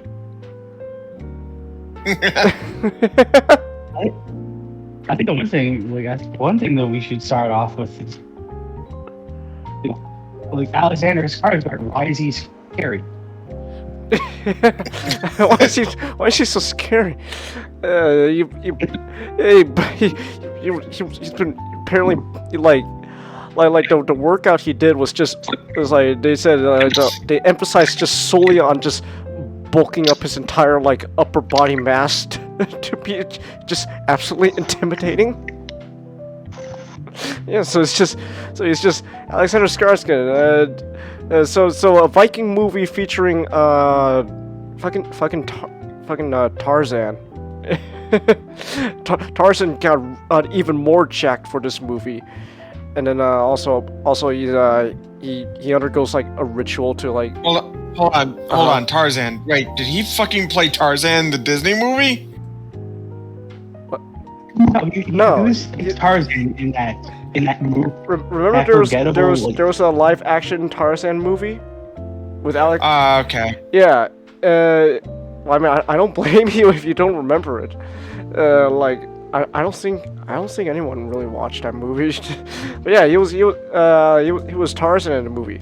Though you might know him better as the scientist dude from Godzilla vs. Kong. See, there were a lot of scientist dudes in that movie. That doesn't The really main help. one. Okay.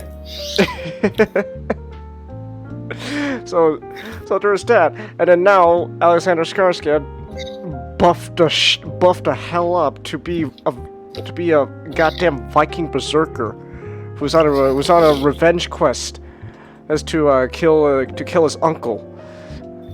I will avenge you. I will avenge your father. I will save your mother. I will kill your Fjolnir. Well, saving the mother part didn't end up so well. Oh, it's seriously, I think what I love the most about that mantra that he goes on is that the first two things just become like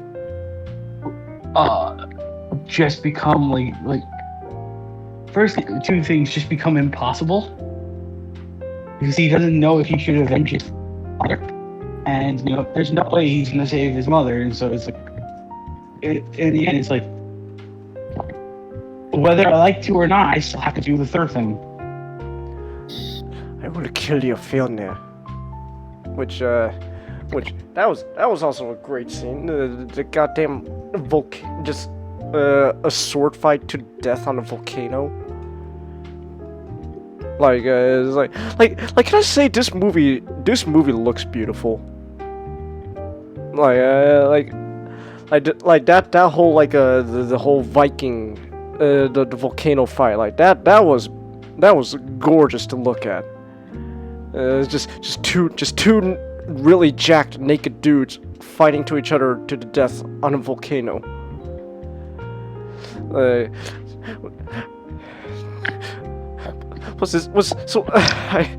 like to imagine Fjolnir was just waiting, cause like he just popped out of nowhere and just jumped on Amleth. So I was like, I'm just imagining he's just been standing there menacingly waiting for Amleth, just having his feet burnt up.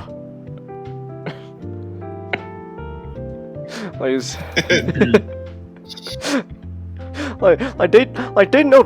know that both of them are gonna die in this fight, so like they're just like, I might as well just burn our feet on that goddamn volcano.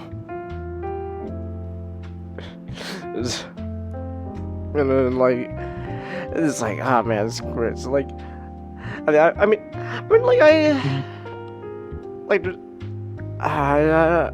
what else is there to say? Like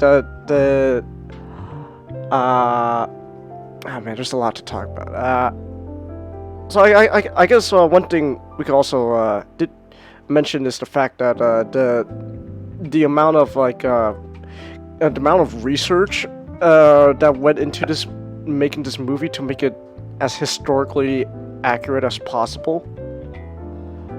Like if you watch like some of the behind the scenes like videos, there's most of the time Robert Eggers is just talking, who is the director of this movie, is just talking about this is like how accurate it is to actual real life Vikings. You know, like we had like actual like Viking expert historians working alongside us to make this movie, to make it as historically accurate as possible, like down to like the type of clothing they wear, the type of swords they use, the type of you know, like buildings and stuff, the type of grass, goddamn grass, like there's like I remember watching a video where like I wanted a behind the scenes video where like he was just talking about how like Robert Eggers kind of went on like this short tangent about like some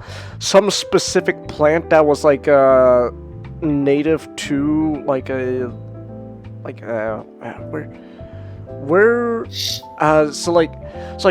land of the Rus is like some like according to behind the scenes videos, like it's like somewhere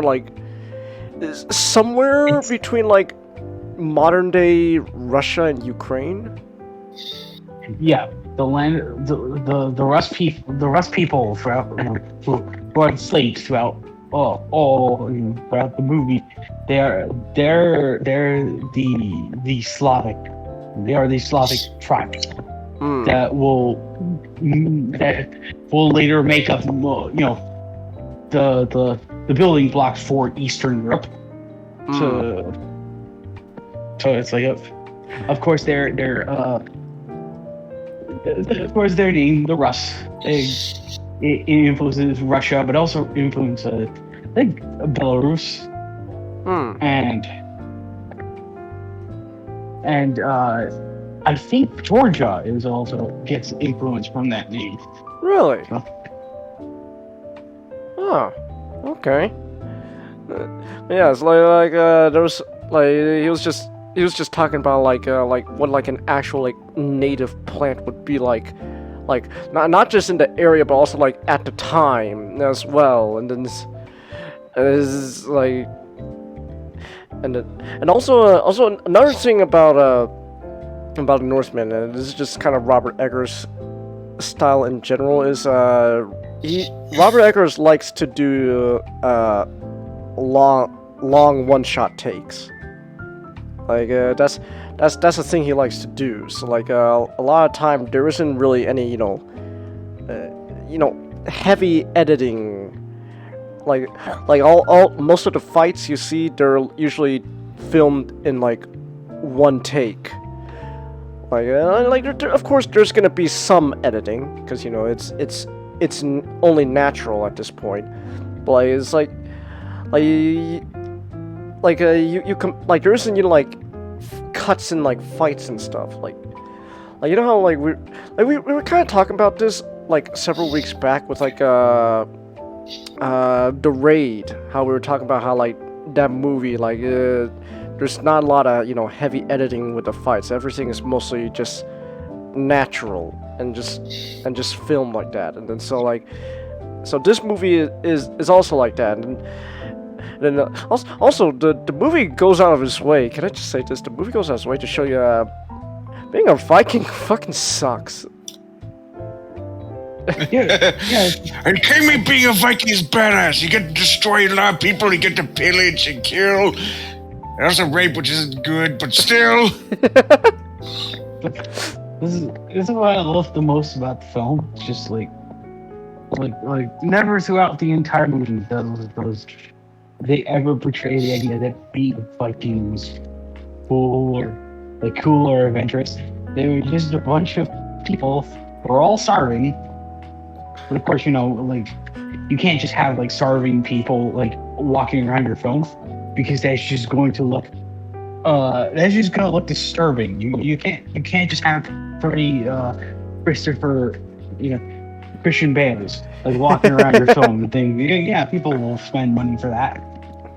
So that's why our boy Alexander, or Amleth in the movie, he's reason why he's bulked up is he's one of the Viking berserkers, where they're like the whole point of berserkers is that they're just a bunch of jacked up Vikings that just their sole purpose is just to kill everything in their path.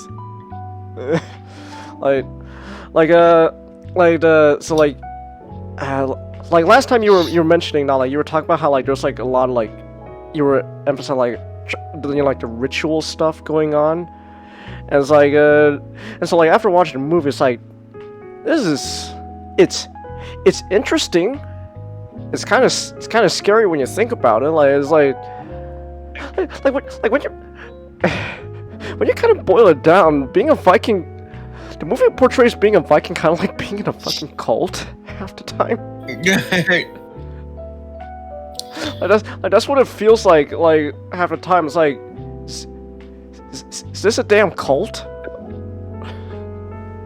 It's like oh, you gotta literally strip all your humanity and embrace your inner animal. Like, it's like that's, I don't know. That to me sounds like a cult. It's like I still love what you said, Nato, about like Viking religion. Like imagine being a bunch of miserable people where your heaven is just a giant dining room table. That's the greatest like that's one of the reasons I love the Norse nation myth. It's just it's like if you are not the plain fact that if you are not a great almighty warrior who dies gloriously in battle, you don't ever get to see paradise. It's either all or nothing. So it's like you either die a hero or you just get or when you die you get sent straight to a frozen wasteland. People who weren't warriors lived basically just life, but they were dead. So they got a mundane existence, but it wasn't as bad as what bad people would get. It's still kind of forget about kind of still a frozen sort of wasteland. Not like it's in its way. It's sort of like how I think it's like just how Greeks interpret the underworld, where it's like the underworld in general is not like the underworld, the capital of the world. It's not so much a wonderful place as far as purgatories go, but you're not going to be as like Tartarus is worse. It's like never go to Tartarus, but it's like it's very rare you will ever reach Elysium. Yeah, so it's like that's the same. Mm-hmm. It's the same as North religions. It's like the purgatory is better, but it's like it beats going too straight on hell. But you're not gonna get to the Valhalla. At least we Christians, we get some kind of paradise. I think, hopefully, where we go up and we get to sing songs and praise our deity all day, and then meanwhile you're a Viking, you just go to a giant dining hall in the sky. That's your afterlife. Just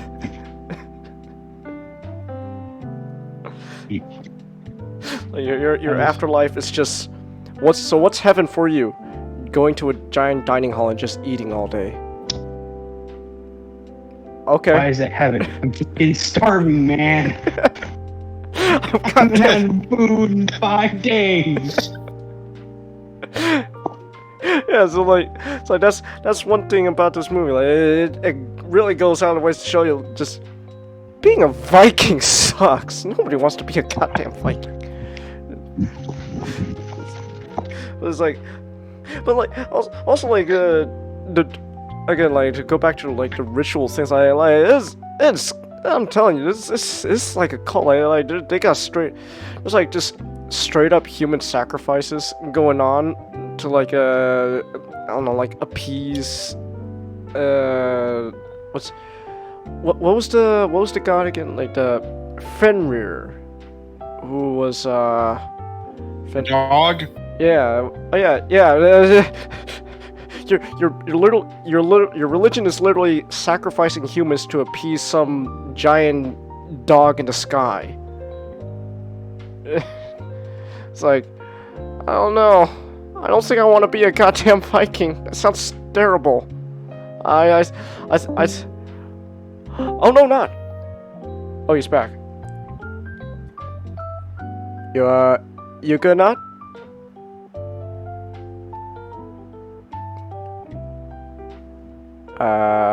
No. Oh boy. Alright, let's give him a minute. Yep. Alright.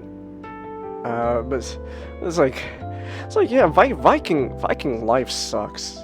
And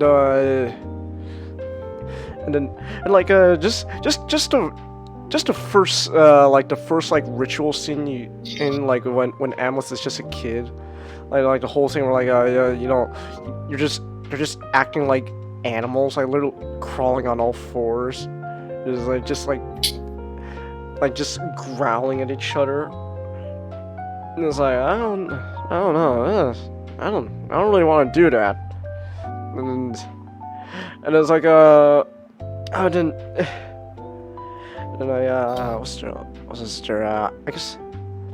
I guess we could talk about the Amleth's like girlfriend. I forgot her name again. Anya Taylor-Joy. That's why I really just call her. Whoa! I knocked my headphones off. Oh, okay. Damn. For a second there, I knocked my headphones off. Okay. For a second there, like I was hearing the tumble in my like, whoa, what's going on? You good there?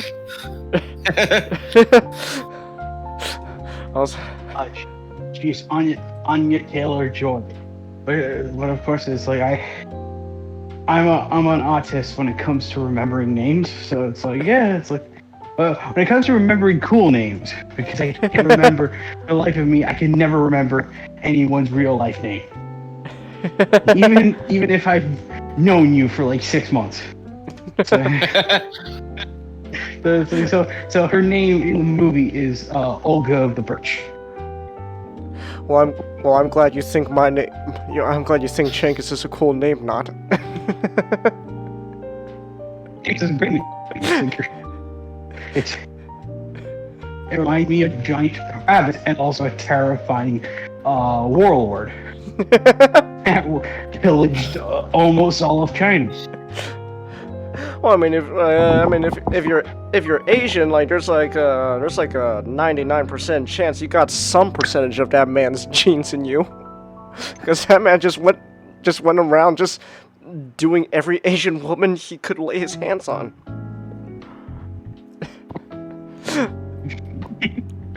History of Genghis Khan is kind of fucked up. He literally just went around and just started laying his hands on every Asian woman he could touch upon, and then now, like, if you're Asian, like, there's a 99% chance you got some percentage of his genes in you.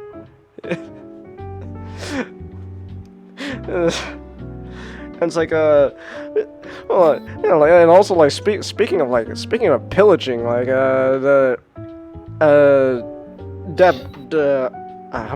I'm jumping all over the place with this movie because my mind's unorganized right now. But like speaking of like pillaging, like that,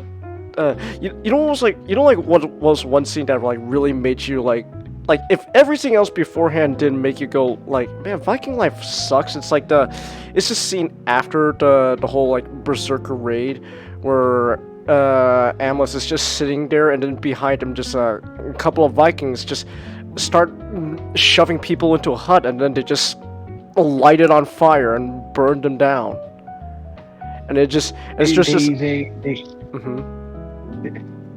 bring the children and the elderly into a hut. Basically a certain funny people of history, sort of the same method where if you cannot work, then we have no use for you. Yeah, so like they just drag a bunch of children and old people into a hut, and then they just burn it down, and then like what makes it uncomfortable, and it's purposely uncomfortable, is like the camera just does not turn away. You're just stuck there watching this hut burn down as you hear all the children scream and burn to death. It's like, being a Viking sucks. I don't want to. Why would anyone want to be a Viking? It's like you either being a Viking literally boils down to you either kill or be killed. You either kill or be killed with the hopes of one day just going to the dining hall in the sky and eating forever.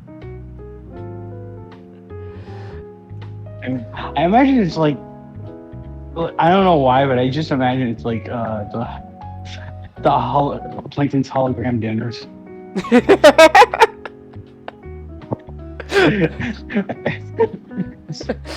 It's like that's Valhalla. That's Valhalla. Just this holographic ham, my favorite. My favorite.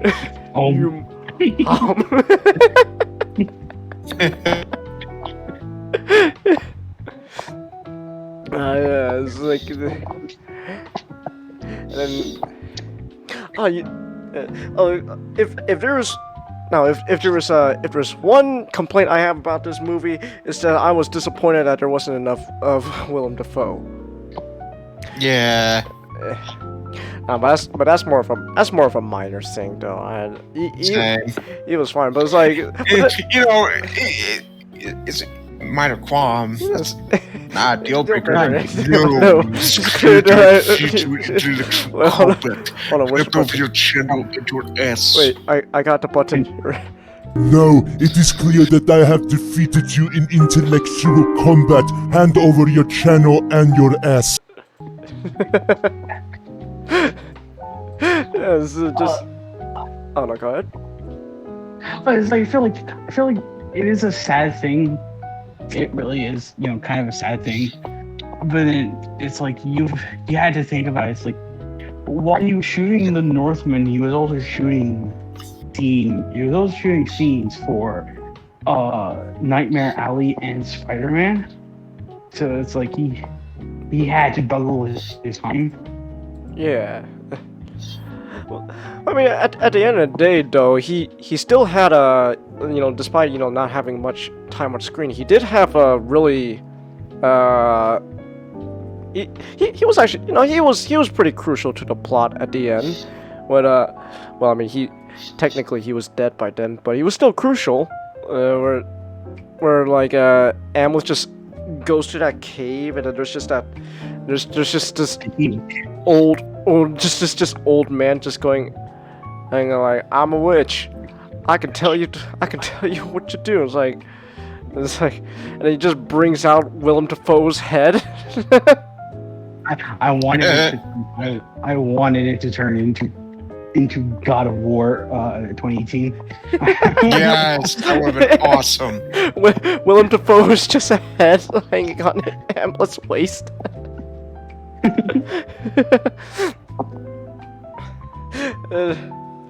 It's like he just brings out Willem Dafoe's head, and then like and then like through some like weird ritual, like he acts like a medium for Willem Dafoe's spirit to just possess his dead head and tell Hamlet. Well, I said Hamlet, but it makes sense. Tell Amleth, what to do. Here. So you gotta go find a sword, okay? And then you're gonna use that sword to kill Fjolnir on a lake of fire. Oh, that's cool. But there is a catch, though. This sword, de la Gueule, can only be drawn at night. And it's like, oh. So oh my god. Which I love the scene where like he's all beaten and bloodied, and like Yeah. the guy's like trying to pull his sword, but he can't because it's daytime. So he's Also, Mhm. no, go ahead. I'll let you finish first. No, it was pretty much what you're gonna say. That I just like how like he just like he couldn't draw, so just fuck this sword. Just throws it. Just what's he gonna do? Pick it up? Oh, and then a few minutes later. Shit, he picked it up. Also, I'm multitasking right now, and I'm reading up on some Bionicle. Drink. Feel free to drink. So, you know the Mari Nui Matoran, how they had like the Zamor launchers, but they're actually air launchers? Mm-hmm. Well, so they were originally intended for quick transport as replacement for swimming, but after a fatal test in which the scientist accidentally launched himself into the arms of Tarkava, the invention was turned into a weapon. What? It's just fucking test run. All right, air launcher test run. Tarkava grabs him. So you're saying it's just that is that one scene from the first Iron Man movie where Tony's testing out the new repulsors on his legs, and it just jumps into just flies into the wall, but instead there's just a giant sea creature behind his back. All right, testing the air launcher. 3. I like to imagine it grabs him faster than that one Nui Rama grabbed Taipu. It just okay. 3, 2, 1. It just eats him up. There goes that guy. It's like, okay, so these are no longer going to be used for transportation. This is just a weapon now. Everyone understand? Yep, perfectly clear. That's fucking awesome.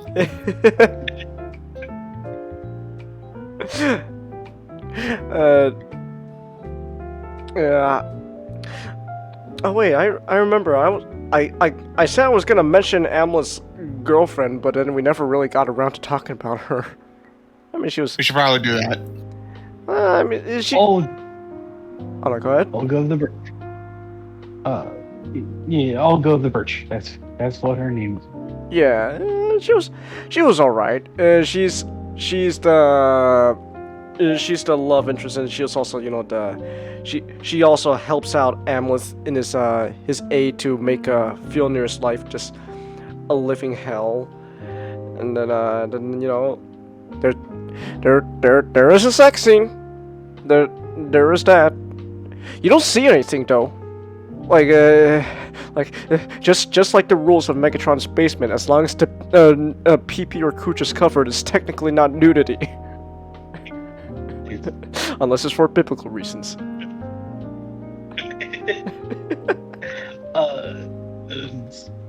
But I think I got, it's like the scene. It's like the scene where the slaves are just frolicking in the forest. I'm like, whoa. So what's happening here? It's like this. I got reminded of that one Best of the Worst episode from Regular Media where they're watching a movie about watching an exploitation film about a director filming savages in their natural habitat.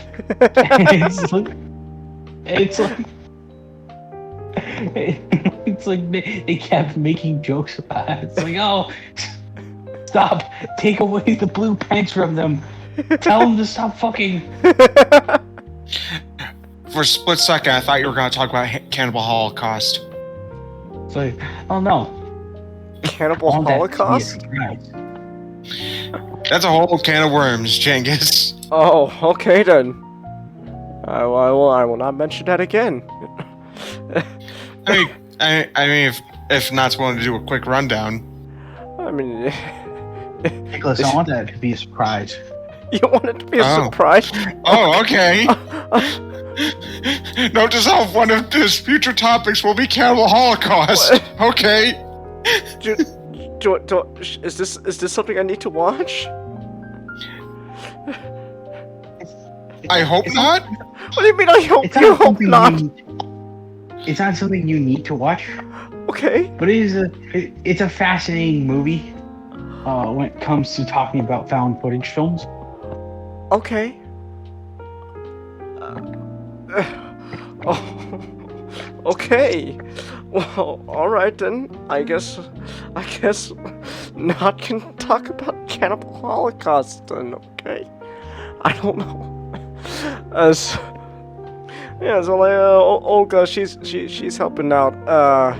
She's helping out Amleth, and then you know they got a ooh la la scene, and then you know they're doing their stuff, and then so like one of the big thing about Olga is she knows magic. Oh my. And so like so like one of the things she does to help Amleth is she's gonna make like some kind of stew where basically it doesn't kill you, but basically like you hallucinate, or to the point that you just start killing other people or yourself. She just puts mushrooms in a bowl of possibly gruel, and just watches as the guards go mental.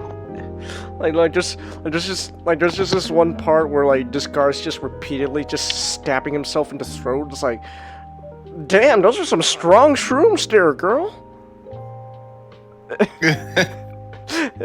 So since we're talking about the shroom scene, I guess we can also talk about the scene that immediately follows up after that, where the guards are distracted because they're all high as fuck and killing each other, and then so Amleth decides, okay, this is a good opportunity to go save my mom, who is currently under the captivity of Fjolnir.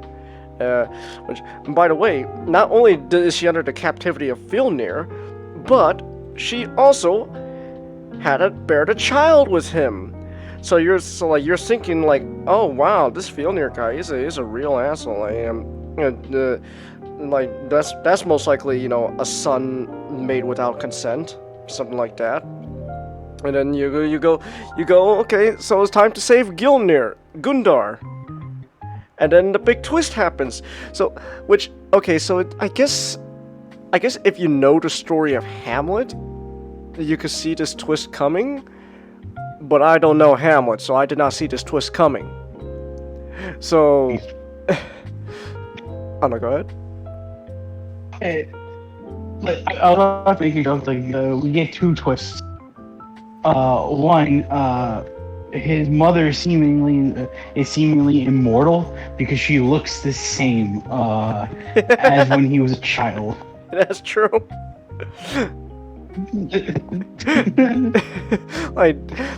Wow, what kind of Viking voodoo are you using to keep yourself looked at young? Because clearly makeup doesn't exist back then. So it's like, so unless you don't know the story of Hamlet, which was inspired by the story of Amleth, which is what the Norseman is all about, the big twist turns out Amleth's mom, Gundar, no, she actually likes Fjolnir. In fact, she not only likes Fjolnir, she was the one who encouraged Fjolnir to kill Amleth's father in the first place. Why? Because it turns out Amleth's mommy is not who she claimed she was. She was actually a slave. If she can be believed, she was if she can believe, I don't know, because immediately after, I don't know, can you really trust that woman? Because immediately after she told Amleth, like, nah, I never loved you in the first place. You're an illegitimate child. Changhis. You're a child of rape. That's what she said. Yeah. And then it's like, but like, if she can't be trusted, because immediately after her telling Amleth the big twist, she's like, but if you kill Fjolnir, then perhaps I don't know, maybe the two of us, we could be a thing. And I'm not talking about just mother and father, a mother and son. I'm talking about And straight up lays lips on him, and and Amleth has to proper reaction, just literally pushes her off. Like, what the hell's wrong with you? Bitch, you did not name me Oedipus. We're not gonna go through this shit. Charlie's in the chat and it says, "Oh no, spoilers." Charlie, there's a big spoiler alert or label on the damn thing. Like. Also, you still should see this. You still watch it, Charlie? Like. Also, Changhis, again, due to multitasking, if I had a nickel for every time a large group of Matoran lost their memories, I'd have 3 nickels. 3? Not a lot, but I'm shocked it happened 3 times. What was the 3rd time? Okay, so the first time was the time skip with the Avmatoran. Right. Second time was a Metro Nui. Mm-hmm. What's the 3rd time? I just learned this. Apparently, the Matoran that were on Voi Nui, that was on the village that would become Mari Nui, when that sank and became Mari Nui, they lost your memories? They forgot they lived on Voi Nui, yeah. So what? This is news to me as well. So what? So like when the Toamari were like, okay, so we gotta sink that giant island on top of you down under. Like, what? No, you can't do that. I was like, well, that's technically where you came from. It is? Yeah. What? You guys didn't know that? No. Huh. So this is what it felt like when we lost our memories.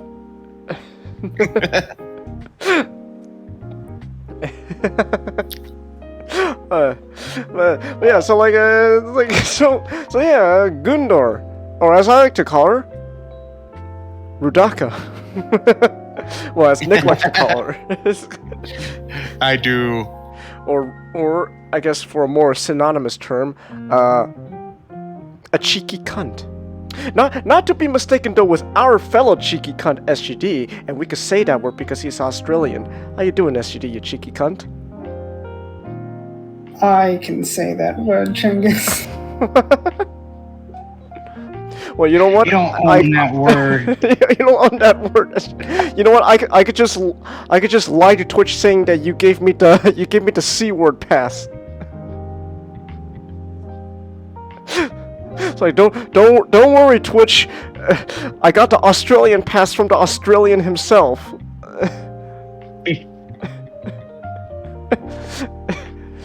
You know, I'm surprised. Like, I just want to mention, I'm surprised.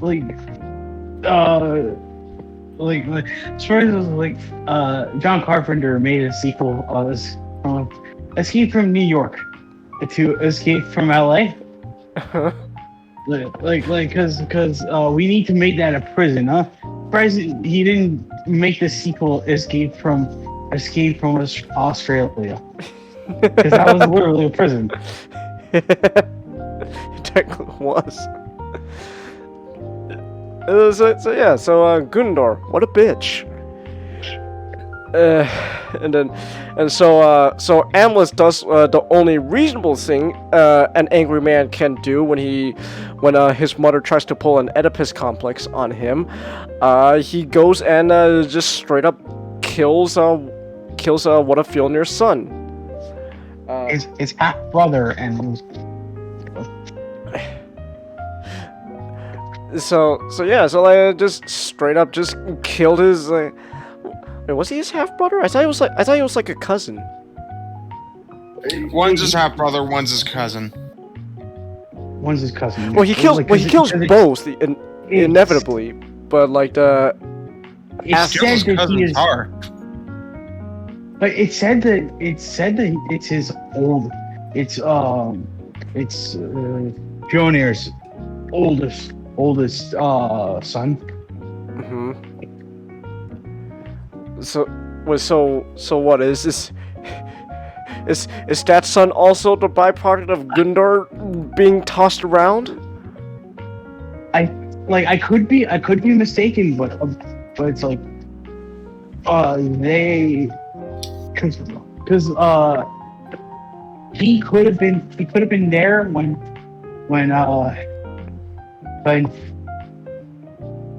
yeah, listening, like I can't get. Hello? Hello? We can hear you. Oh, it's like I can't get what's his name? Ethan Hawke saying "strike me, brother" out of my head. Hold on, I'm gonna look this up. See. Like, because Great. probably there. Well, here we go. Everyone drink. This reminds me of a Family Guy clip. Oh, there we go. Oh my God, it's Jackie Chan! Oh my God, it's Jackie Chan! Oh my God, it's Jackie Chan! Hi there. Always nice to see a fan of my movies. Oh my God, you're Ethan Hawke! No, sorry. Oh yeah. Oh, my bad. Oh my God, you're Ethan Hawke! Hey Dad, can we get out of here? Oh my God, it's Malcolm in Middle! I'm not a boy! Yes, you are! Okay, I'm looking up the cast. Okay, so Gustav Lind as Thorir the Proud, Fjolnir's elder son and Amleth's cousin. So yeah, he's his cousin. Oh, okay. Yeah, so Gundor was not being passed around between Fjolnir and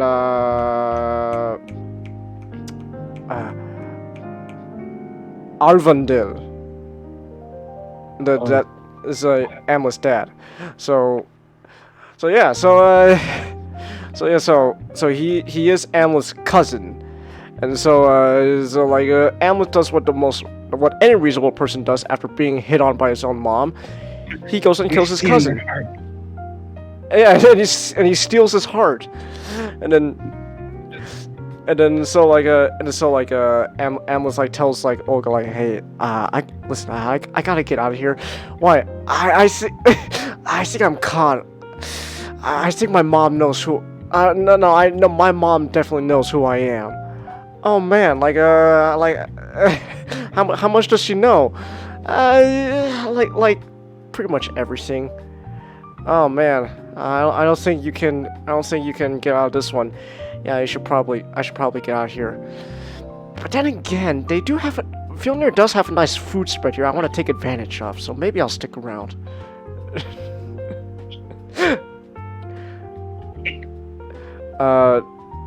Did he eat the heart, Chelsea? Well, you'll have to watch the movie. Well, actually, no. Yeah, we're talking about. No, you didn't. But you still watched the movie, though. Watch the movie, yeah. I think the twisting of the dagger is the fact that he's like, here, I have your son's heart, come and get him. It's like his men basically try to rough him up, and it's like they eventually rough him up, and then it's like, and Fjolnir was like, come on, give me the heart. It's like, how do you know it's actually yours? It's like, but is that really your son's heart? Could just be the something along the lines it could just be the heart of a dog he just killed. I thought it was it was either a dog or a rabbit. Either one is some kind of animal, or or it could just be some animal's heart I replaced it with. So Fjolnir, obviously does what any father does. He chains up Amleth and starts beating him up, torture style, and it's like, come on, where's my son's heart? It's like Amleth spitting up blood. Just, I'll never tell you, bitch. It's like, where's the heart? Where's the heart, Amleth? Where's the heart? Where's the heart? Where's the heart, Amleth? Where's the heart? Gundor says you're too good for it. Where's the heart, Amleth? Where's the fucking heart, shitbag? It's like dump me further. I can see it down there.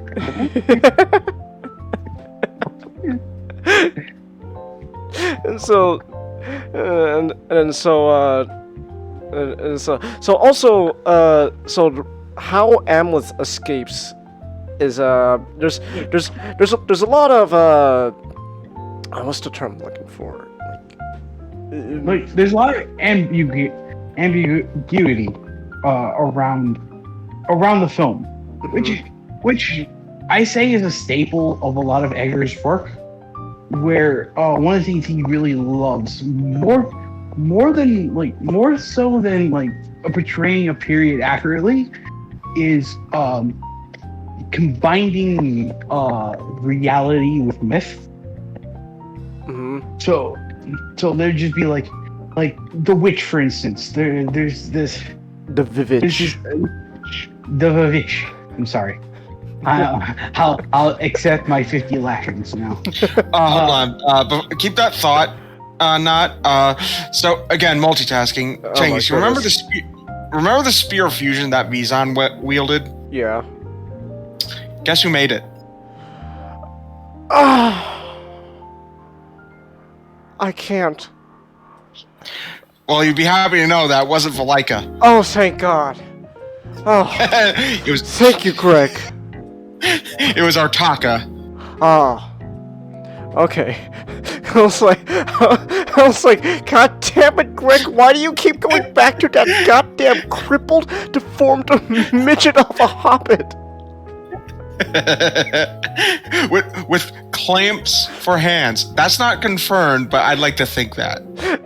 What do you do? Shovel Kusulu to death? Meaty clamps. What did you say? You heard me? Big meaty clams. Well, I'll tell you, these clams are just for attracting mates. Bring it on, old man! Bring it on! I love how it's canon that Mr. Crab's claws are meant to attract women.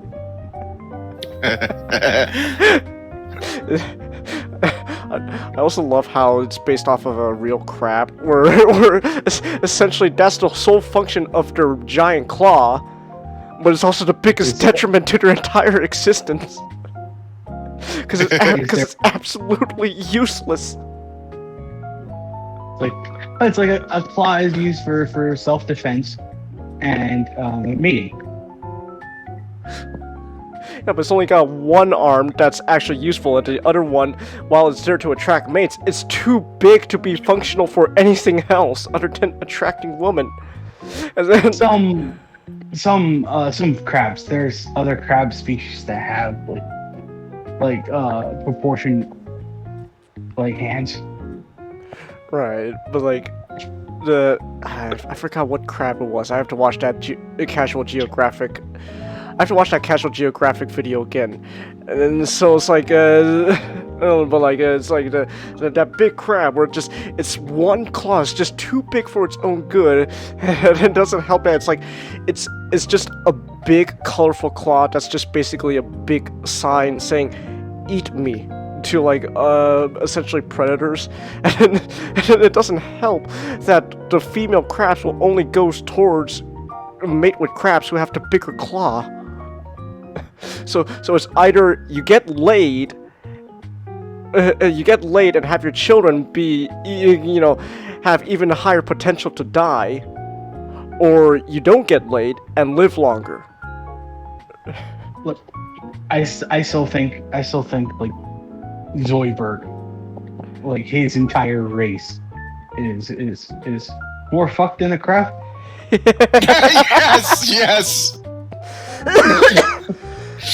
Hold on. Don't tell him. Changhis, do you know why?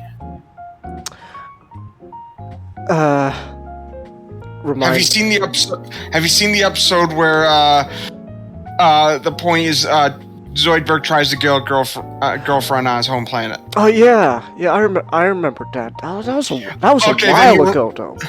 Okay, then you remember that they all die after the mating frenzy. Yeah. Wow. So species have to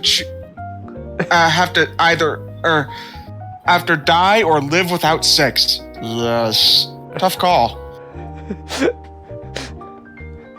It's like I'm assuming they just decided, okay, I'm gonna shoot out all the eggs now. Okay, goodbye life. But it's like being a crab kind of sucks. I love watching Casual Geographic. Every time he talks about sea creatures, he just always talks about just whenever you're living in the ocean, just remember it's hell. And then and so so like one of the ambiguities with this movie is like the idea of like mysticism and stuff. So there's a lot of imagery with ravens, like surrounding wherever Amleth goes, and that's because so Amleth's father, King Arvindil, was known as the War Raven, and so when Fjolnir's like, I'm gonna kill you now, it's like Ethan Hawke just gives that whole speech like, hey, just know this will never last. I will come back to haunt you, and you will live to see your death. Like stuff like that. It's like, so what are you waiting for? Strike me! Strike! Brother. And then one of the things that goes on in the movie is, as Amleth is going on his whole quest for revenge, there's a lot of ravens following him around, and so like it could possibly be his dad's spirit watching over him, or it could just be a raven. Who knows? Changhis, do you know why ravens are important to Norse mythology? Do tell. Ravens they're the watchful. They represent the watchful eye of Odin, because Odin being not only is he the Allfather of all of the North Pantheon, he's also the Raven King. He's also I think he's also referred to as the Raven King. Oh. So it not only represents the spirit of his father watching over him, but it's also the will of the gods guiding him towards his journey. Right. And there's the pet ravens which gather information for him. Yeah, I think so. Yeah. So, and like that's also another thing about this movie. There's a lot of emphasis on fate and your destiny, what you have to do. From the very beginning, Willem Dafoe tells young child Amleth, your fate is sealed. You cannot escape it. And so when Amleth goes to meet Willem Dafoe's beheaded dead corpse of a head, Willem Dafoe's spirit just straight up tells him it was the He Witch who tells Amleth, you will eventually come to a choice where you must decide between kindness for your kin or hatred for your enemies. And then, so that ultimately culminates in this scene where Amleth and Olga decide, you know what, revenge is a silly thing. Iceland is a silly place. Let's just go back to wherever we were before. Amleth's like, I know a couple of guys we could go and, we could just take refuge and stuff. And then so... he was going back. He was actually going back to his remaining king. What is left of his father's kingdom of Oakley? Because that hall that we see in the beginning of the film, that's Ireland. That's a part of Ireland that that was basically tossed around between a lot of nations. First, it was the North, the Northern, the Nords had control of it, and then knock knock, here comes the Danish. So it was like, so yeah, it's like it's actually kind of interesting how right from the get-go of the movie, like technically Amla's father said kind of came true even before Amla took his revenge, like, your kingdom will not last. And then, like, after the time skip, when we finally learn, how we're gonna catch up with Fjolnir, we learn, oh yeah, his kingdom's gone. Yeah, it just got taken from him. he was exiled to Iceland. He and his family and a couple of slaves are just living in Iceland now. That's remains of Fjolnir's kingdom. It all got taken away from him by some mother king. So right from the beginning of the movie, Fjolnir's big thing to rule the kingdom got pulled under him. So there's that. So skipping forward again. So like when Amleth and Olga decide, Iceland's a silly place. Let's just get out of here. And then they meet Ralph Ineson. Oh yeah, they meet Ralph Ineson. And then that's another that's another disappointing thing about the movie. We didn't get enough of Ralph Ineson. He has the voice of a god. So, while I was watching the movie, I'm like, wait, is the king played by Ralph Ineson? No, it's Ethan Man, Hawke. that would have been awesome though to see Ralph Ineson in this movie later. Holy shit! It's Ralph Ineson. Funny enough, though, my first viewing, I didn't recognize as Ralph Ineson. But then like after my second viewing, it's like, actually his voice sounds familiar. And I looked up the cast, like, oh, that's why it's Ralph Ineson. No wonder why he has that guy had the voice of a god. God, I could just listen to Ralph Ineson talk all day. I love that man's voice.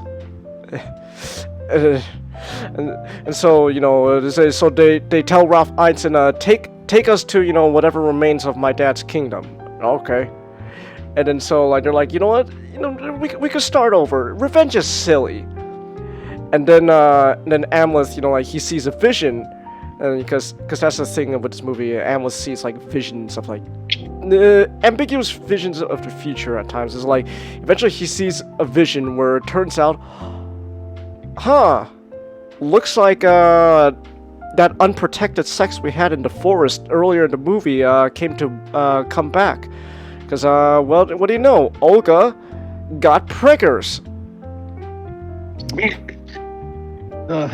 The Bjork in that weird tribal gear. She was right. She was right. He would give birth to 2 children. One of the children being a maiden king. Now I don't know. No, this is me not knowing.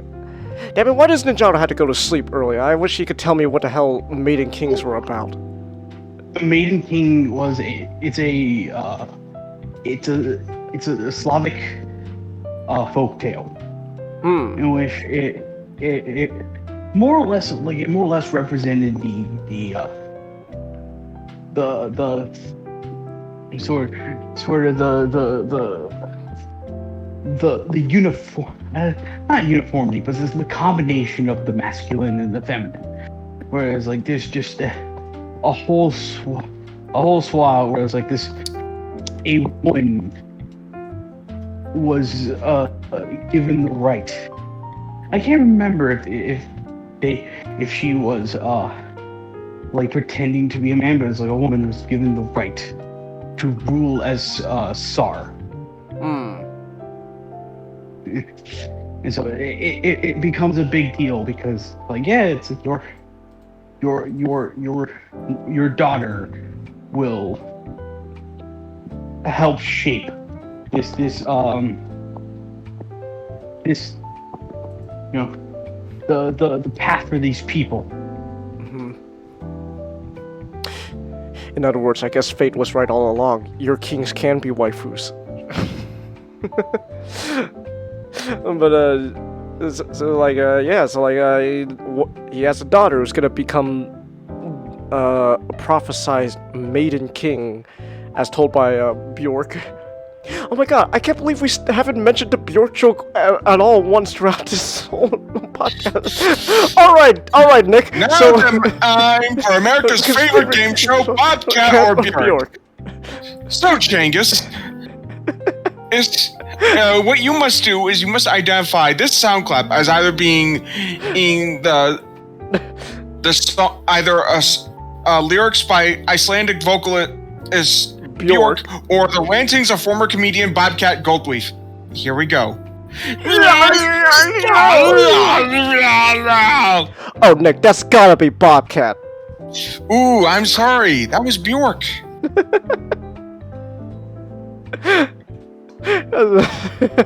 Yeah, so Icelandic singer Bjork is like her prophecy came true, and so Amleth. So that's when Amleth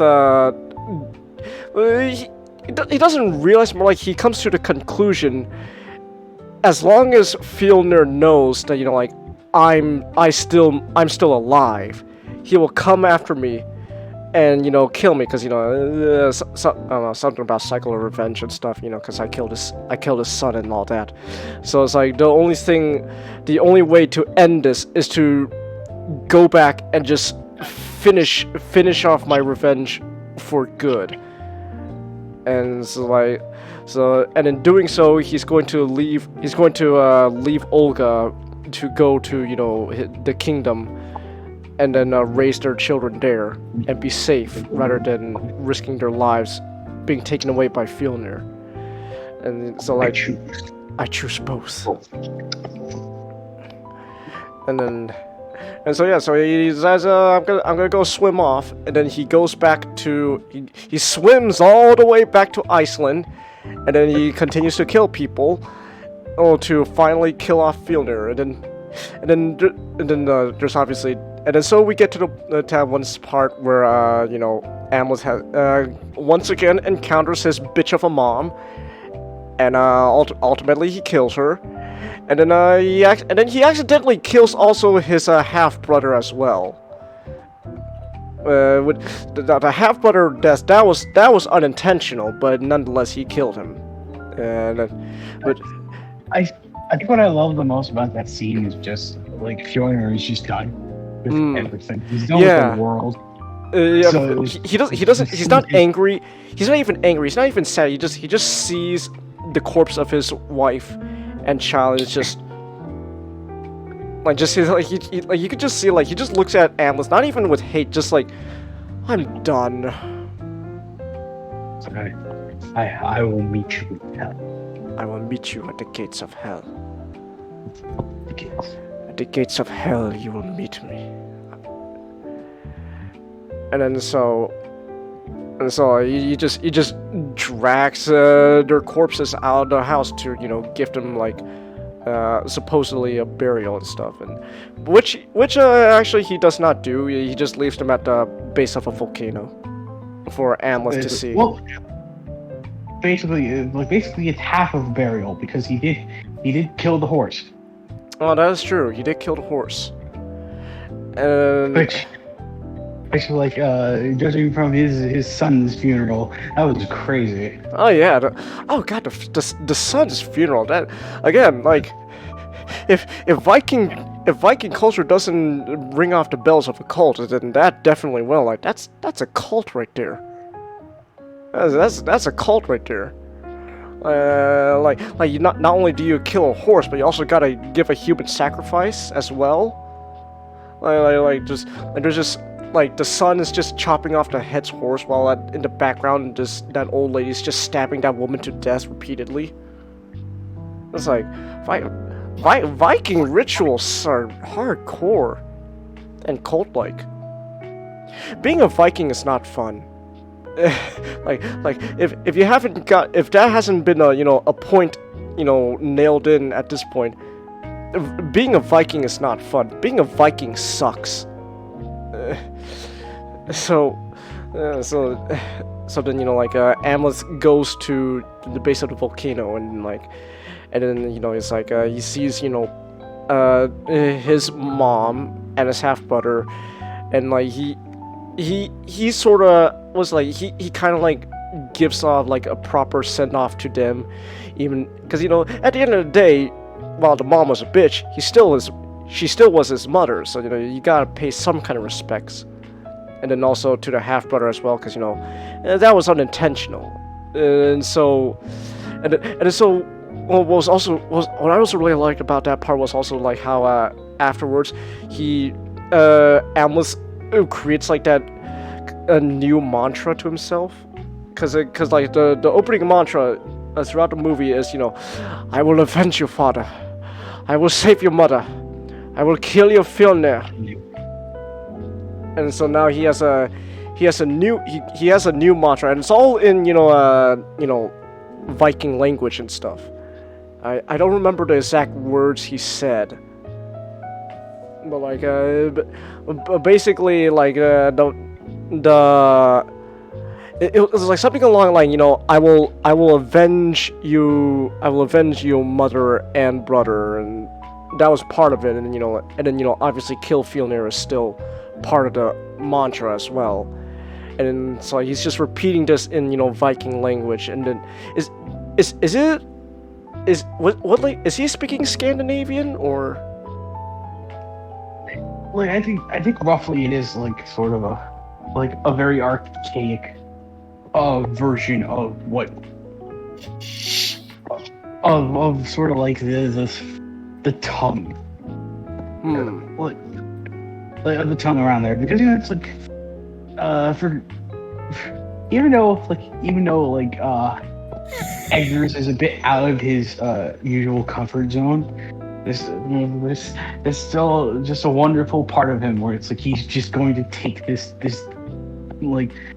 dead way of speaking and he's just going to put it beautifully on the screen. And then that leads to the final conflict, where wrapping up to what I was talking about when we first started talking about Norsemen, the whole Viking fight. It's a gorgeous scene too. Like it's just like there's I think if I remember, there was no music. Like it's just the sounds of their swords clashing and volcano noises and stuff in the background. And so Robert Eggers, he's straight upset. Like they're fighting naked on the volcano, but you can't see it because it's like it's all covered up in like a shadow and like a volcano suit and stuff. The volcano is literally acting like an anime censor.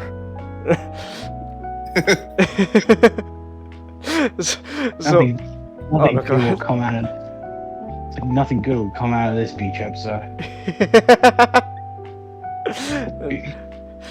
So the lake of fire that was foretold where Fjolnir will die is a volcano, and then with that they fight to the death, as and they both know that this fight is gonna kill both of them. Like they both know that. It's not even a matter of who's gonna win or not. Like it's just a matter of how are we gonna go out? We go out the way all Vikings do, in the glorious battle. And so they're just they're fighting on a volcano, and that ultimately ends with Fjolnir being decapitated, but Amleth has been mortally stabbed. You got stabbed. Get stabbed right in the beater. Yeah. A revenge. An obvious, ironic revenge. Fjolnir did to him. And so that ultimately ends with Fjolnir and Amleth dying, and then before Amleth dies, he sees two last visions. One is he sees a vision of Olga and his two children alive and well in the future. It's like, I gave birth to our children. They are safe, Amleth. And then the final vision he has, which is just how the movie ends. It's just him being carried up to Valhalla on the back of Valkyrie's horse. And then he just rides up to the big dining hall in the sky. And the movie ends. And that's the Norsemen. It's Norsemen. It is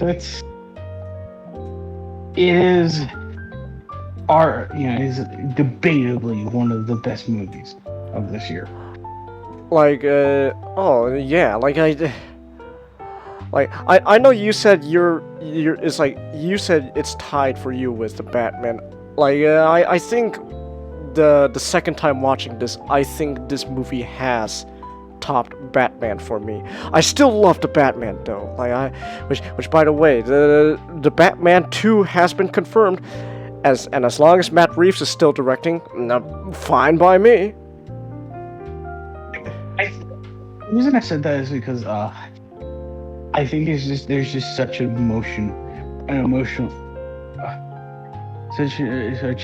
emotionally resonating quality that comes from finally getting to see a Batman movie that doesn't neglect its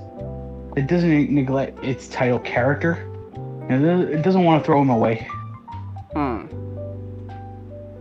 And kind of show him as vulnerable and human, and that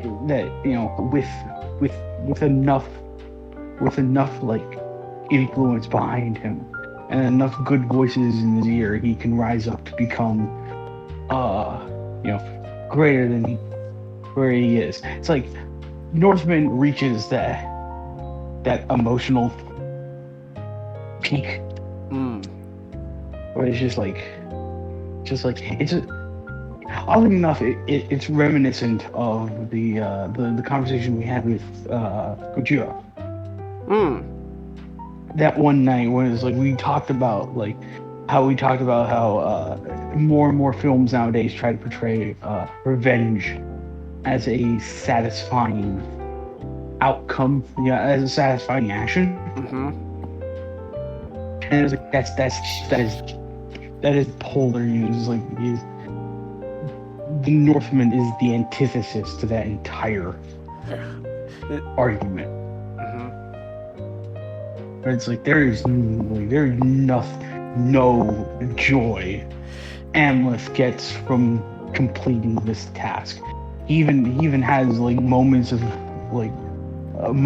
doubt throughout his journey, where it's like he kind of realizes that this may not be worth it.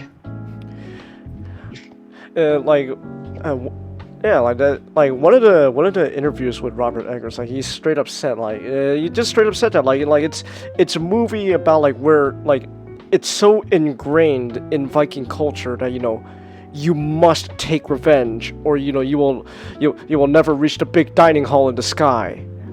And this movie goes out of its way to show you that even if that's part of that culture, even if you must do that to reach Valhalla, it still sucks. It doesn't matter if it's part of your culture. Revenge is miserable, and it'll only lead to more misery. It's like because the way it ends, the way it ends, where it's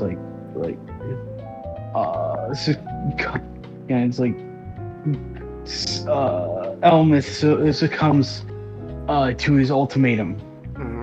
He's just sitting there at the base of the volcano, just staring at the night sky, and it's the last thing he ever gets to see is a vision that may or may not be real, but it doesn't matter to him. because there is a sense that it's because there is a sense that his family can go on without fear.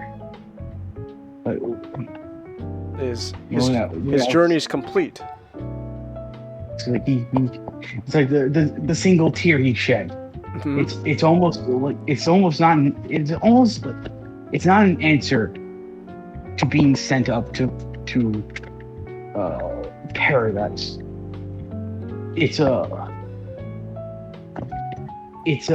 response to seeing where he's not there, but there's a part of him where he will get to see his children before he draws his last breath. Mhm.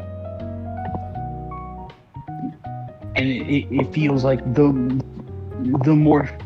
most sweetest reward out of anything he was told he will ever get. Mhm.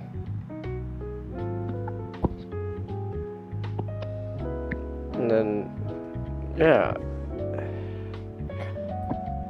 So like I like this.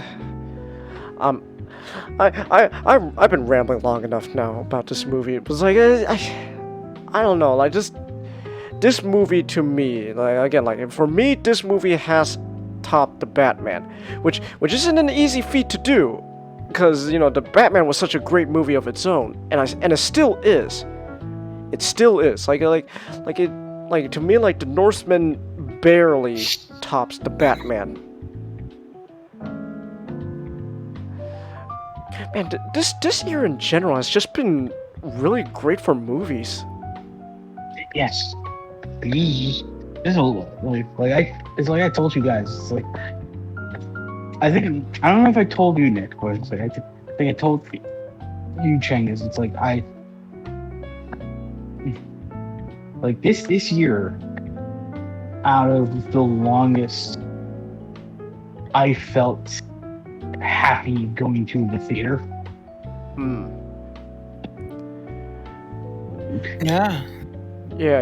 You told me this, but I don't know if Nick did, but like I 100% agree with you. This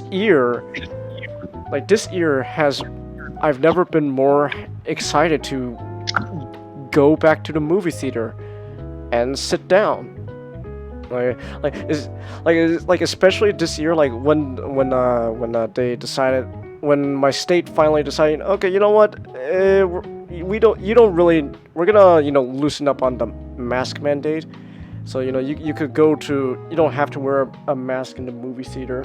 So it's like, that's great. That's amazing. I'm gonna go to the movie theater right now. I'm gonna go watch a movie. And funny enough, I think the first movie of this year was Spider-Man, which I know Spider-Man was technically last year's movie, but I only got to see it this year. And even then, Spider-Man, despite like my current opinions of Marvel movies in general, I thoroughly enjoyed Spider-Man. And then the Batman came down. I was like, holy shit, this is a really good year for cinema.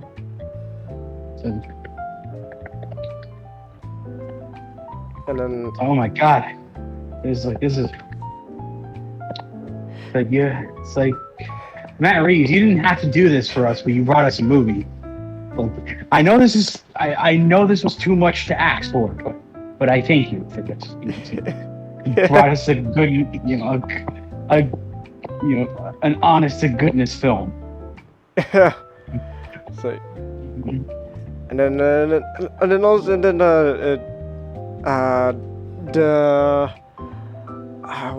what are, there's a lot of movies I want to watch this year. Like one movie I do want to check out is Father Stew.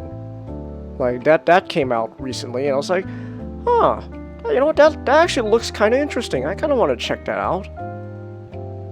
You know, and then also there's the unbearable weight, with our boy Nicolas Cage, which you watched, not? What did you think of it? It's a film, like it's a film where it's like it's like I told you, it's hard to imagine an unlikable Nick Cage, because the man himself is probably the most likable person in the history of the world. He's not Keanu likable, where just Keanu just radiates friendly vibes. But I imagine like Nicolas Cage, when you get him talking, he's just going to show you such a great time, because he generally likes being around you. But it's like, I think the one thing like I kind of took away from the movie is that like I didn't think the film was special, but I want to see Nicolas Cage and Pedro Pascal in a better film together, because it's just like it's like I said, it's like the moment they're on screen together, magic starts happening.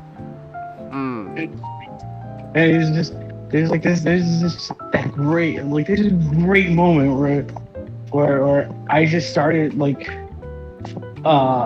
laughing as hard as I can, because they decided, okay, the thing that we need to make our movie is that we need to take LSD and we need to drive around the end.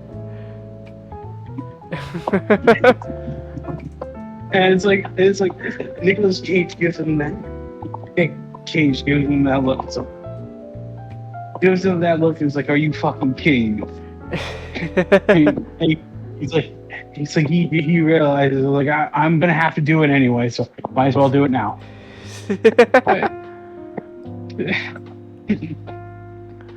That's great.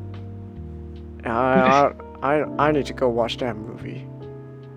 Because it's Nicolas Cage. Of course I want to watch a Nicolas Cage movie. You know what? Tell you what, Nick. Nick, listen. Tell you what. After tomorrow, I should be I'm pretty much free from like most of classwork and stuff. So you know what? I'm gonna consider actually adjusting my stream schedule next week to find some time where I can show you Pig. Oh yeah. Cause I really want to show you Pig, Nick. It's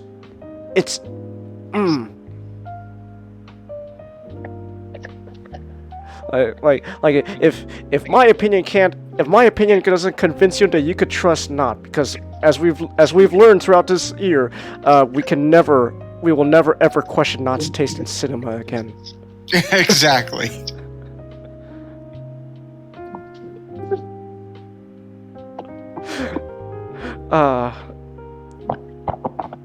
Pig Chelsea is another Nicolas Cage movie about Nicolas Cage being a former professional chef and going on a journey to find his lost truffle pig.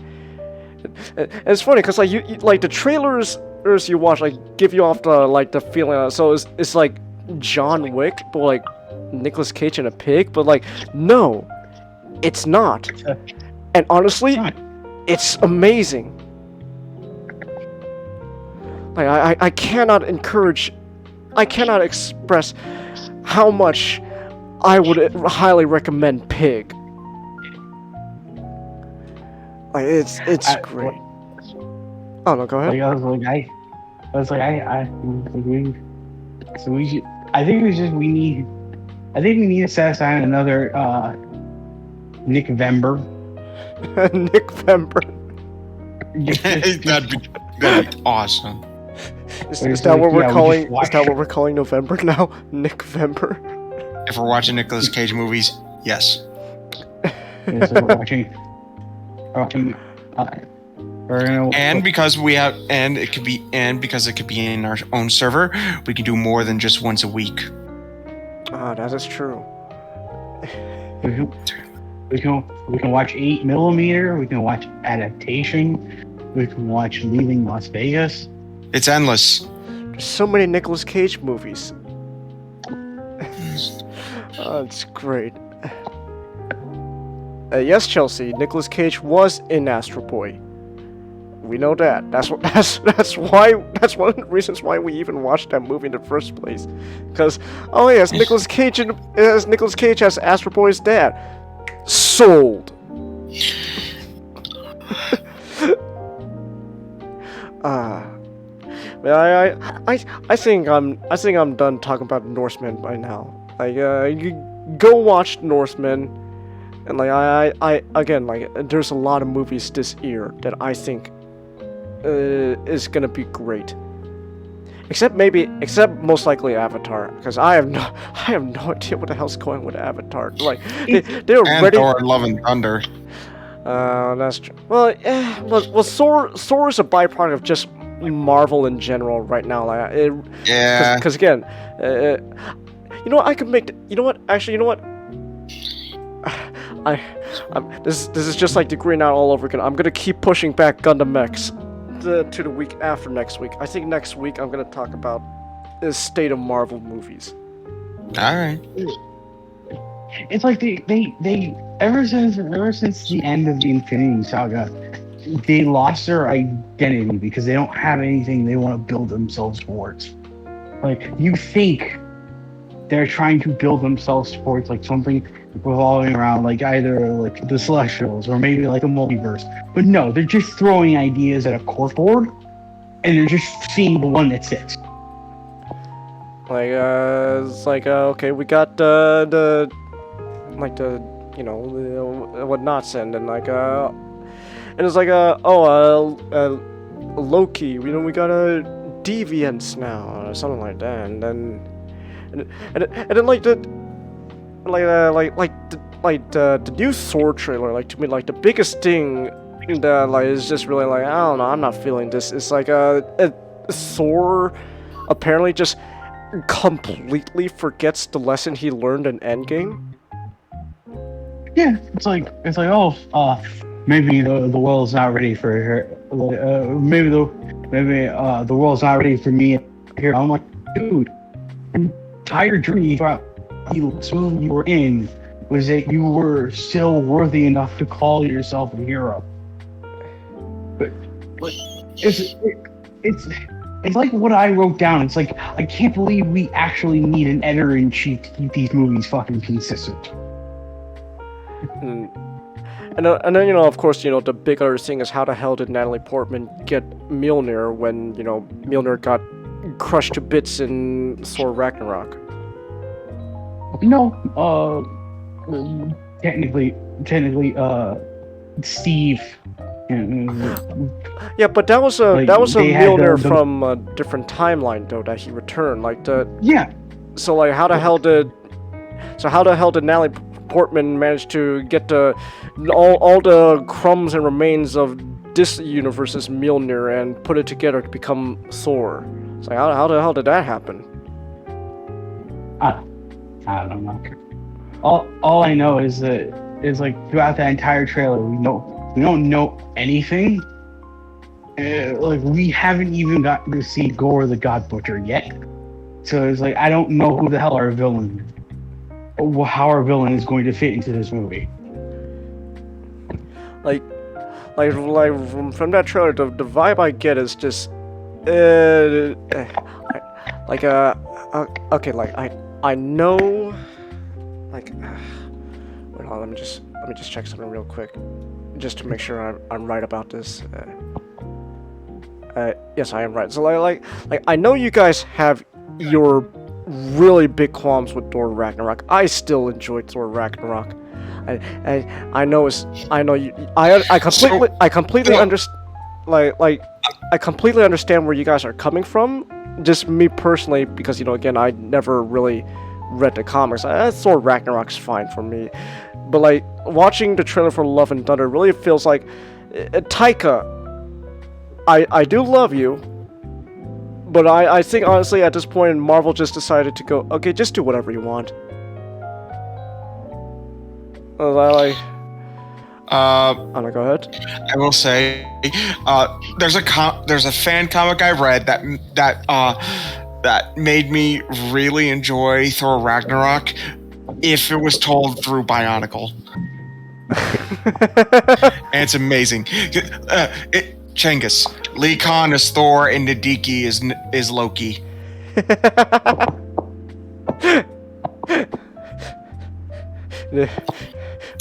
Brutaka opens up portals. Nick Dikis just keep falling through them.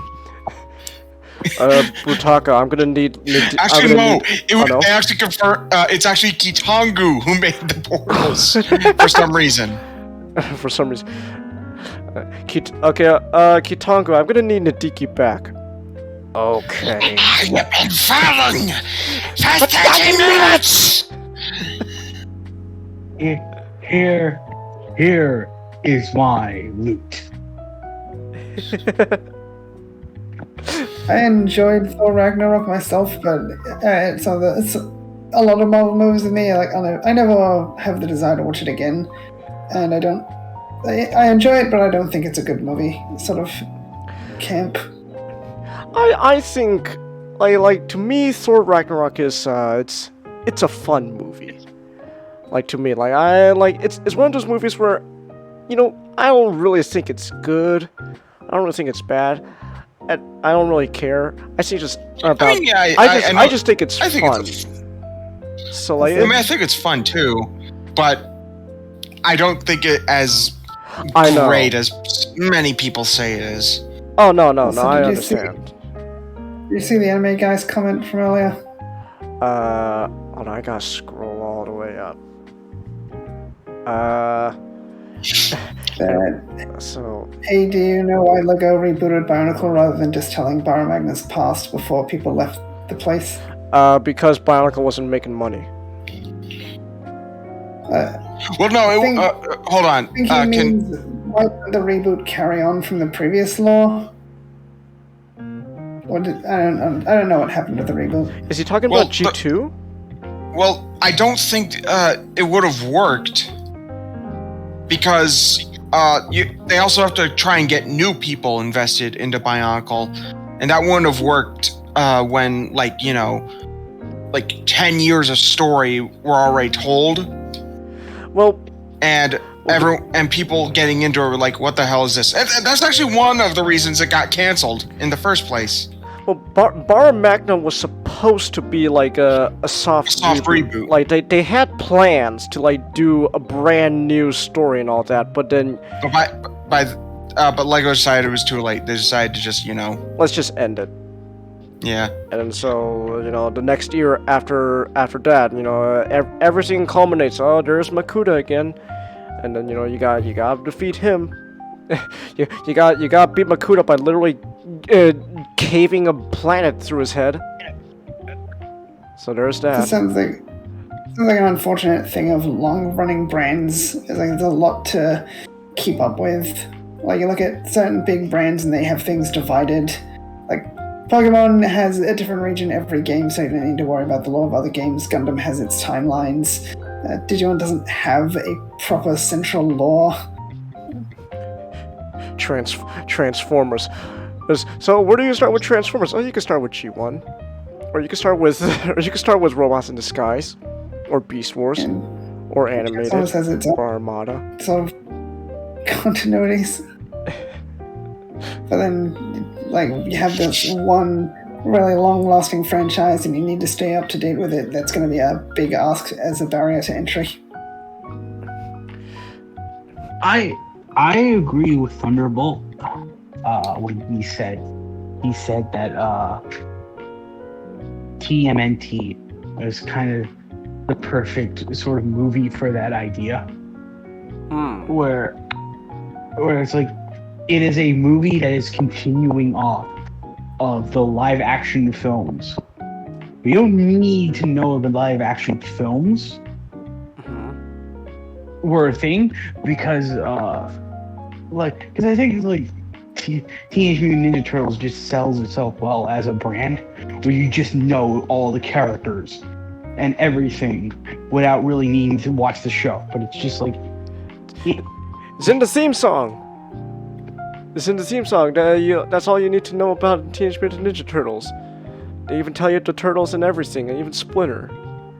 It's in the theme song. But it's like TMNT did a really great job where it's like past adventures happened, but this is very much a continuation that anyone can watch.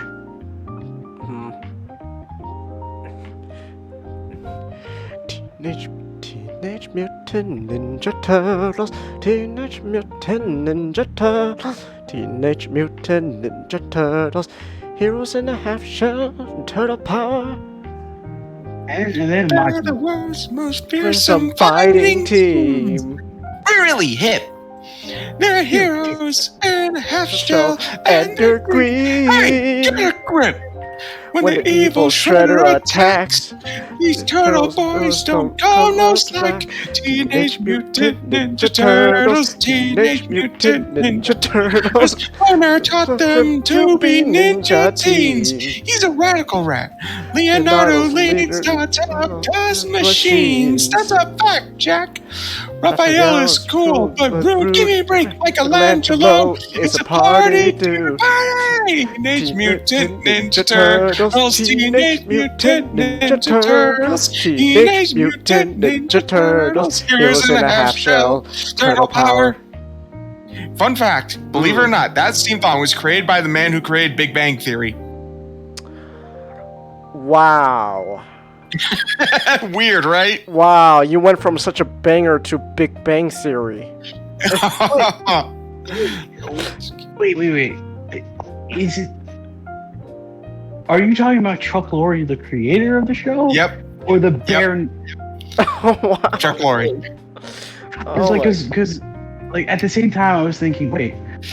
Man, that would have been weird to see the bare naked ladies actually sing the Ninja scene. I want someone commission them to do that. That'd be great. Like the bare naked ladies, formed in the early '80s before they actually formed. Great.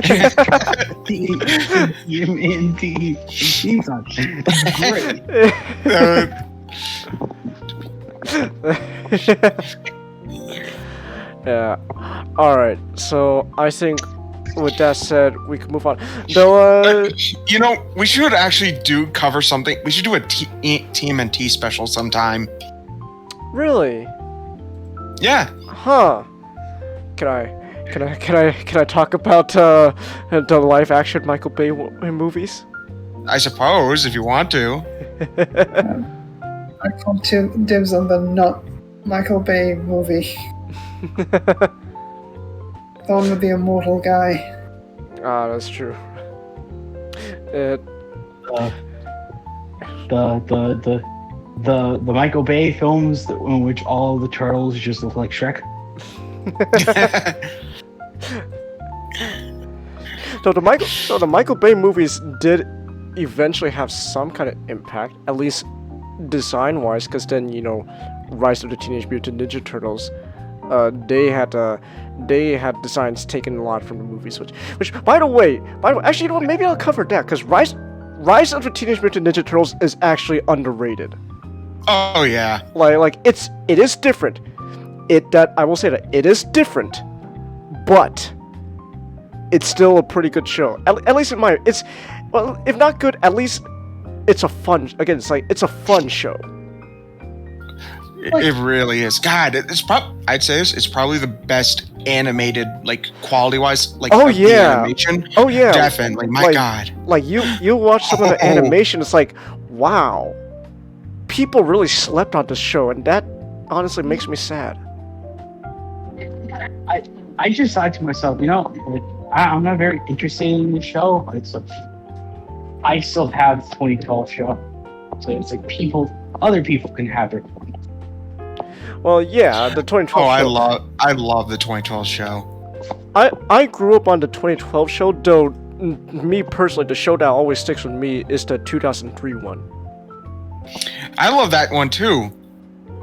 Yeah, I like that one too. Looks at a DVD of 2003 Turtles and looks at a DVD of 2012 Turtles. The store will be closing. The store will be closing in 5 minutes. Yeah. I should. Oh no, go I ahead. really like the. I really like the 2003 Turtles, except for Fast Forward.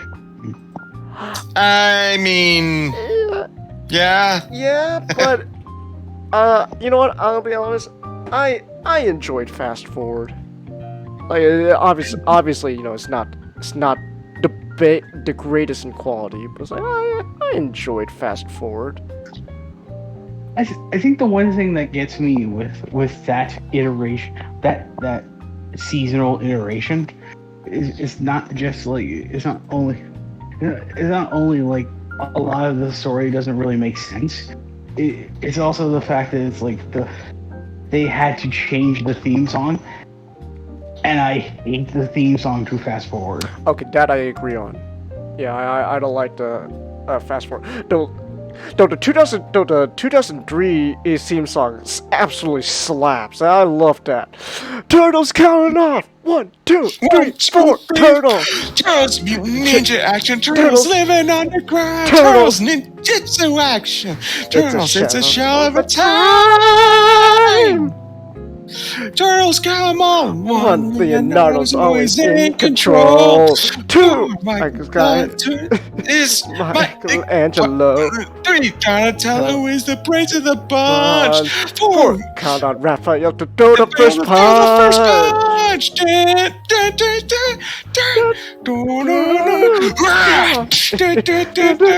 love being a turtle. Teenage Mutant Ninja Turtles. Turtles counting off. 1, 2, 3, 4. Turtles. There's no one better. Turtles. Watch out, Shredder! Turtles, they're like the water turtles! The Teenage Mutant! 1, 2, 3, 4. 1, 2, 3, 4. Teenage Mutant Ninja Turtles! Yeah, we might have to do a TMNT special. Here, I'll pin that. It's actually beautiful and translates beautifully into another series about. Oh, that is right. Yes, yes, definitely. I'm gonna be honest. Like, I only know about this because of the 2003 Teenage Mutant Ninja Turtles series. And you know, I could actually start with that. Really? Okay. Yeah. So, if you're a fan of Teenage Mutant Ninja Turtles, you've probably heard of you've most likely heard of Usagi Yojimbo. However, you might also be saying his name wrong, as the comic is called Usagi Yojimbo. The character himself is named Miyamoto Usagi.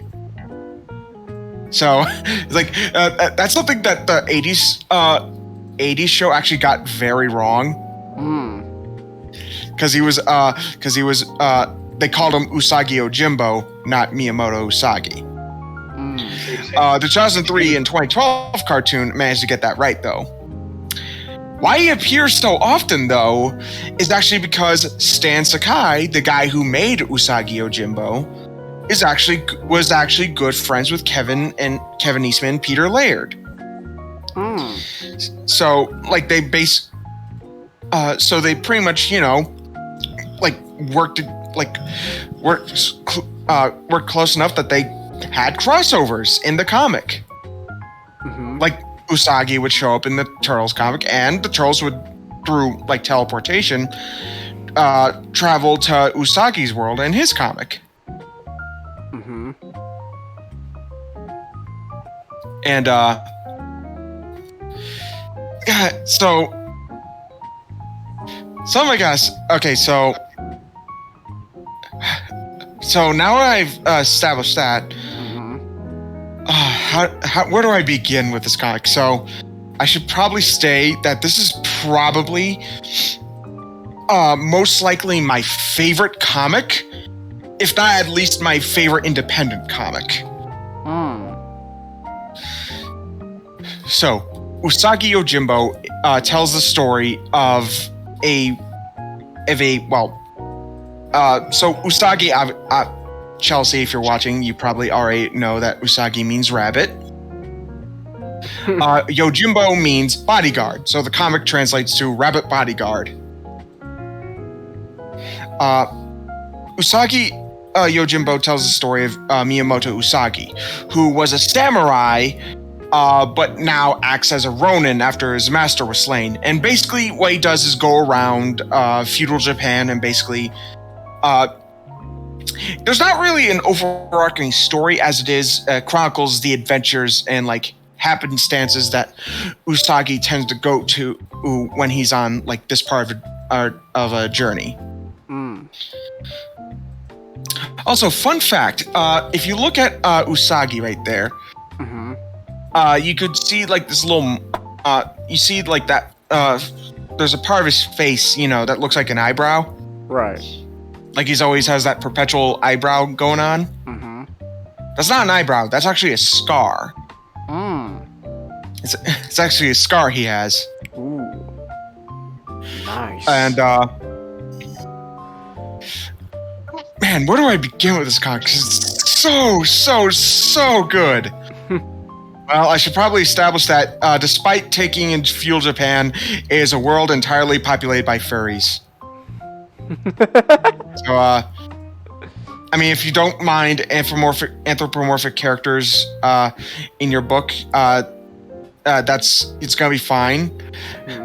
I just think Matchstick might have a trouble with it. But like, despite being a world full of anthropomorphic animals, it is such a. It actually has a pretty much an entirely accurate depiction of feudal Japan. You know, barring the populace being played by anthropomorphic animals, and the yokai and evil spirit demons, and the dinosaurs. And the dinosaurs. So dinosaurs exist in this, but mostly because Stan Sakai likes dinosaurs. Basically, they're the equivalents of animals, like normal animals in the book. All right. In the world, and usually it's about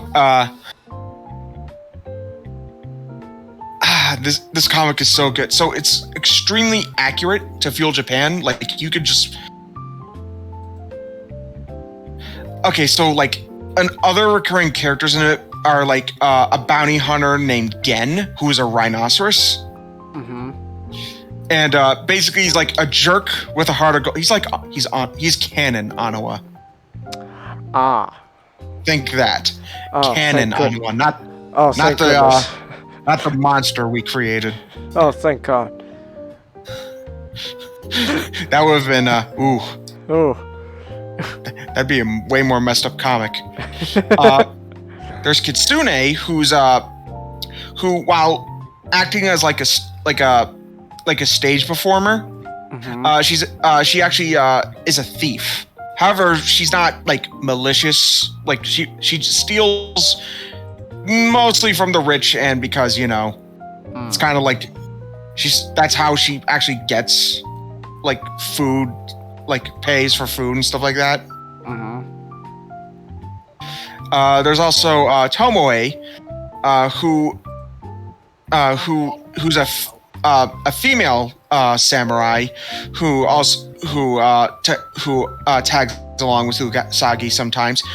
I have to say this: everyone appears sometimes, as because it's not an overarching story. He doesn't really have a team, as he so much bumps into some of his friends.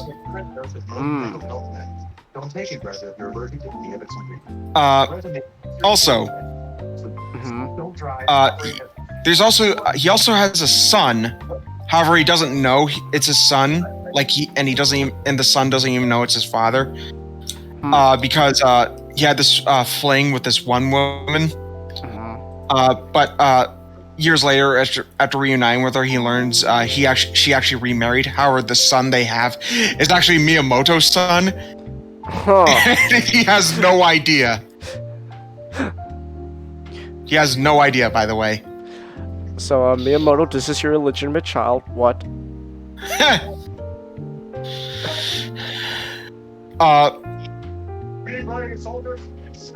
Man, there's so much I could talk about this comic.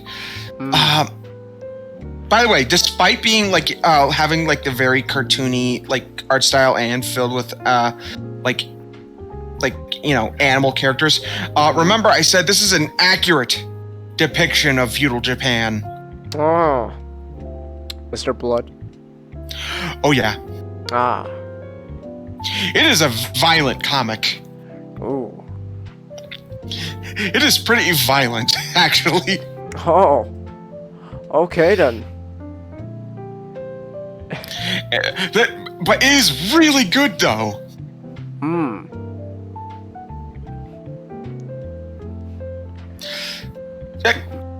You know who I could best describe Miyamoto Usagi as? Who? Samurai Jack, essentially. Really? This is essentially Samurai Jack, but like in feudal Japan. Huh. And in animals. I mean, also without Aku. However, there is a character named Jay who is a demon. You've seen the 2012 crossover, right? No, actually. Oh, we gotta do that. We gotta fix that. Well, it can't be tonight. Jade. How come? I got a paper to finish, damn it. Well, finish that paper. I'm sacrificing time to put on a show for people than writing a paper.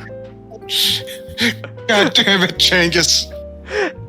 Look, it's not my fault, okay?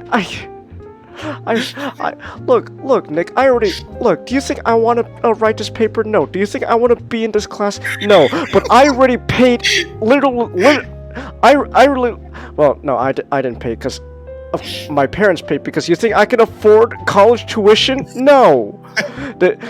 My parents are literally sacrificing literal thousands of dollars because college fucking sucks like that for these damn classes because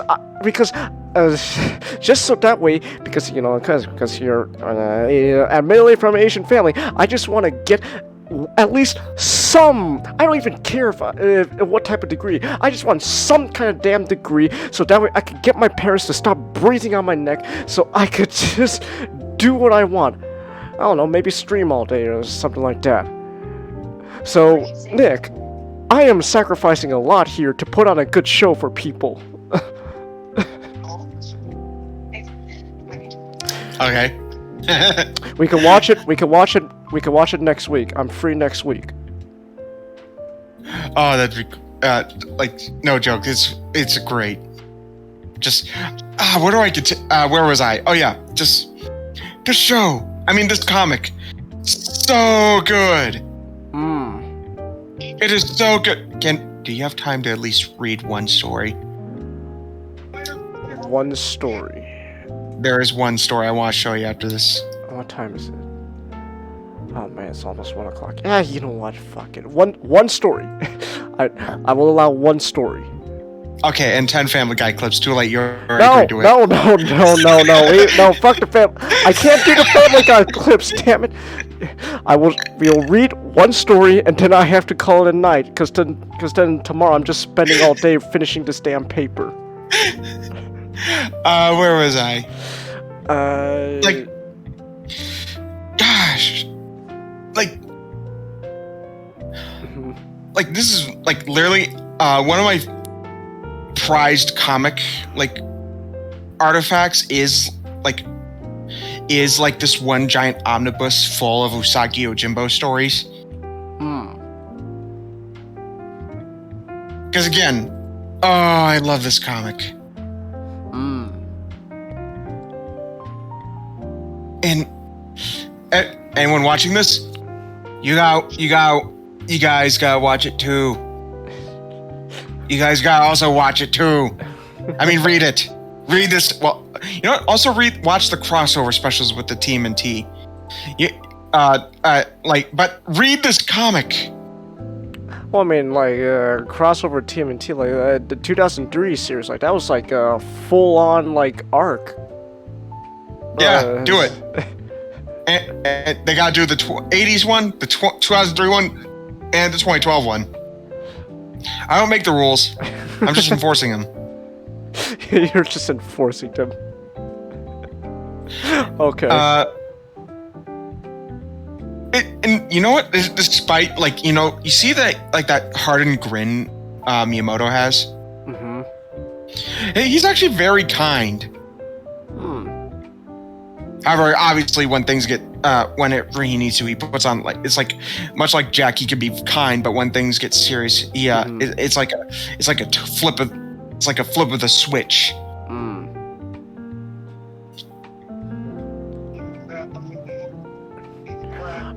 All right.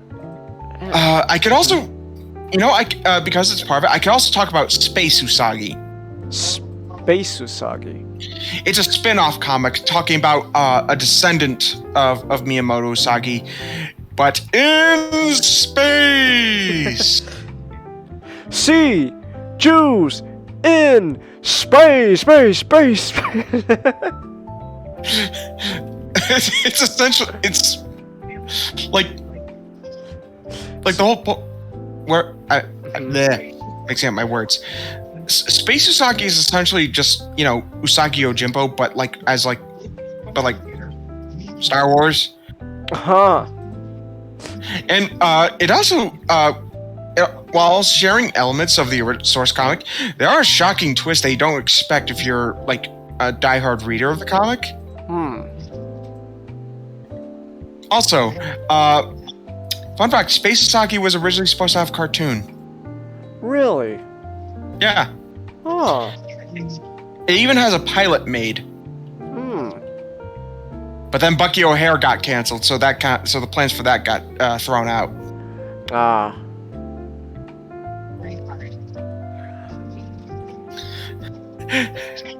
But seriously, this comic is so good. I was actually spurned on to talk about this because apparently so when the 2012 cartoon happened and they did the crossover, shortly they announced a Usagi Yojimbo cartoon.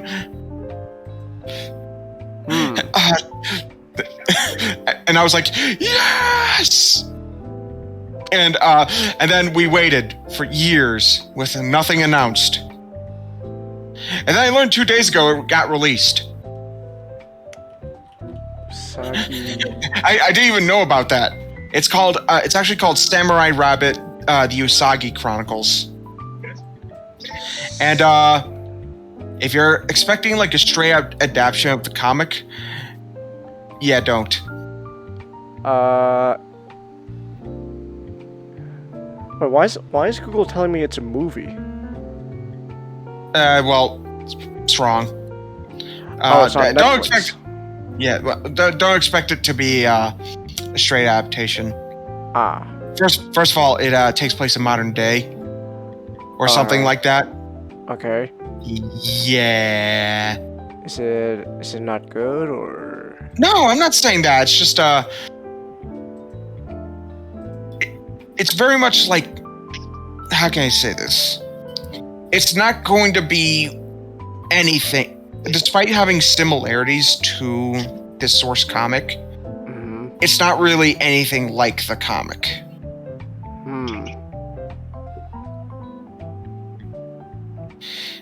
And I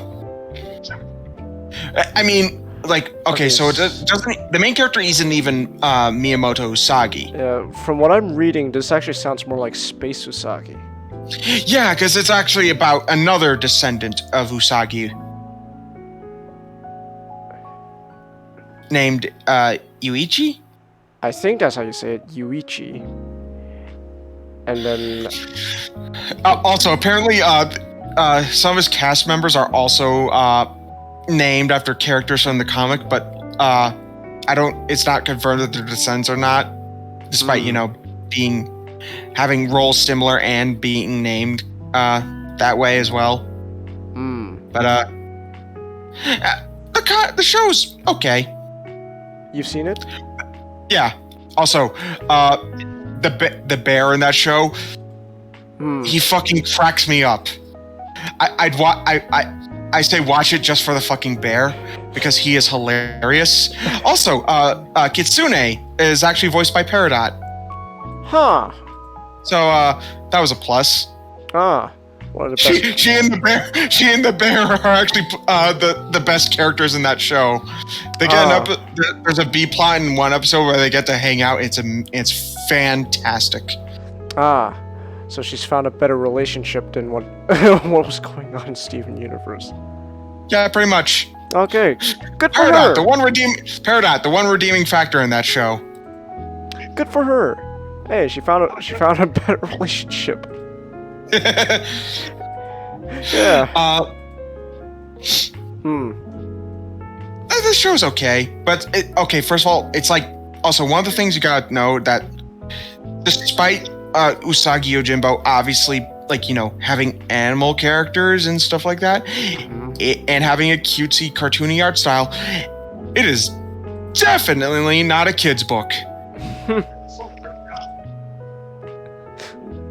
Like there's a story that actually talks about Gen's past, where it's revealed his father was also a samurai, but he was so dutiful to the samurai code that his family got neglected to the point where literally his in order to pay for food and stuff like that, his mom had to do some favors essentially. Ooh. And that's why he kind of has a sour opinion about samurai, or at the very least the samurai code. Ooh. Yeah. In the show, the TV show, I'd say despite, not being a really good adaptation of the comic, I'd say is a good entry point for the comic. For kids to understand the character. Well, I wouldn't say the character, but the franchise. At least as baby's first Usagi Yojimbo story.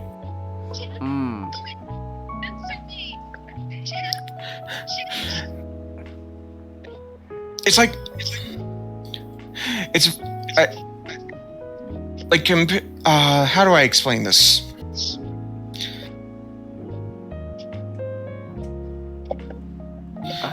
I'm trying to do compare it to a different other franchise that has something that does this, so I could explain it better. Well, I guess it could be I guess Ninja Turtles the best way to explain it. That original comic is fucking violent. They fucking murk Shredder in the first issue. Yeah, they just straight up kill Shredder in the first issue. Brutally. It is a violent fucking comic. And then the 80s cartoon happened. That's kind of how it goes with Samurai Rabbit: The Usagi Chronicles.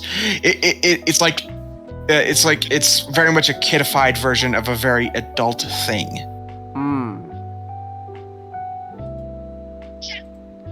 But it's not bad though. I wouldn't say it's bad.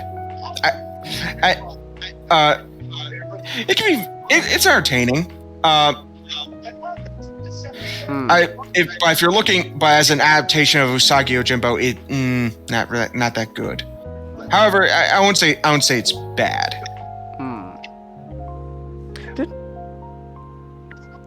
However, I would have loved an animated adaptation of the Usagi comics, like a faithful adaptation. It would have to be on Adult Swim.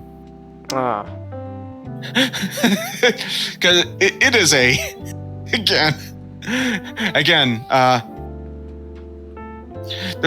there's another comic where Usagi meets this old lady who's very kind and stuff like that.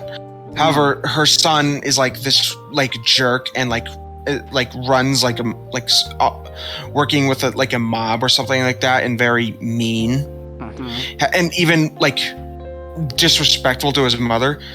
And at the end of the comic, Usagi finds the woman cradling her son's dead body in her arms because she killed him because she just couldn't bear seeing him, like, because he used to be a sweet kid, but she couldn't bear seeing him become evil.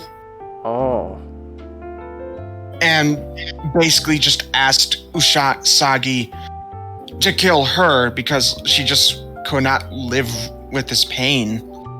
And it just cuts to, you don't see anything. It just shows her asking, and that cuts to cuts to the door, and then the next panel shows Usagi leaving the door, but with like a pained expression on his face.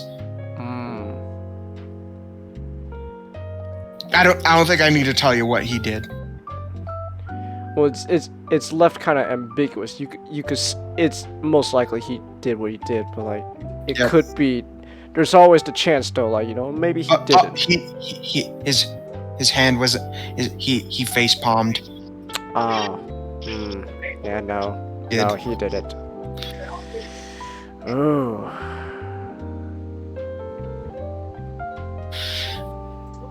Damn. This comic is also fun, by the way. I say like all the I'm saying like a lot of dark stuff, but this comic is like also a high energy adventure book. Like he had like at one point Usagi and Tomoe had to free like a bunch of enslaved people from like this evil like samurai clan led by Tomoe's sister or cousin. Okay. And there's actually also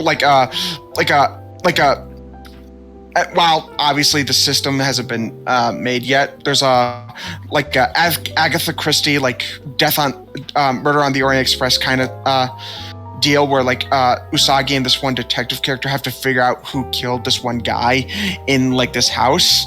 And it like this comic is just great, by the way. All right. I can't stress that enough. Read this comic.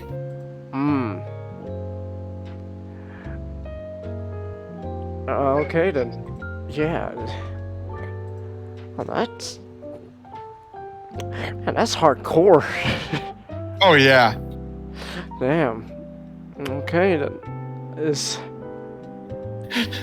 No joke, it probably might be my favorite comic. It's at the very least my favorite independent comic. Okay. Alright then. That's one hell of a way to end the show. Yep. Okay then. So yeah. Chelsea SGD's alive. He's on the other side of the globe, so of course he'll still be awake. He's just muted right now. Oh, wait. No, Changhis, I'm dead. My voice is just... You need to move on, Changhis. Oh. I'm I'm sorry. gone. I still think the accident was my fault.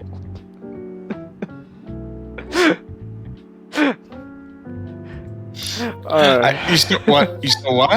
I said I still think the accident's my fault. You have to move on. It wasn't your fault. It wasn't your fault, Changhis. Changhis. It wasn't your fault. But you have to move on. You would want it that way. I thought you wanted to gaslight me. No, that's me who wants to gaslight you. You bastard. Changhis is gaslighting you. Changhis is not your fault. It's not your fault. It's not your fault. It's not your fault. And Messiah says, I'm awake! I'm alive! I know what I believe inside! Alright. Okay, so with that said, now we can finally end the show. That's it. That's it. Show's over now. We can end the show. So thank you all for coming, and also shout out to Servant. Tip me. He donated $1. Always appreciated. And hey, I haven't talked to Servant in a while, so that was nice to see him. And So with that said, I'm going to bring this stream to an end. So thank you all for coming. Do you three have any last words? You gotta read Usagi Yojimbo. Okay. It is such a good comic. All right then. Yeah. All right. Okay, so Changhis, you know how I've been pestering you with Northman, right? But as a joke. This is legitimate with Usagi. You guys really need to read Usagi Yojimbo. I'm gonna have to put aside time, like Nick. Besides class, I'm pretty taken up. I stream now, and then also I told you I got like 3 other shows to watch. I'm watching at the moment. And then, and it's not including, all the movies that I want to show you, Nick. So, I gotta find the time. I'm barely finding time to catch up with Digimon, so I know what SGD is talking about half the time. I originally wanted to mention on the show, but I didn't think I'd have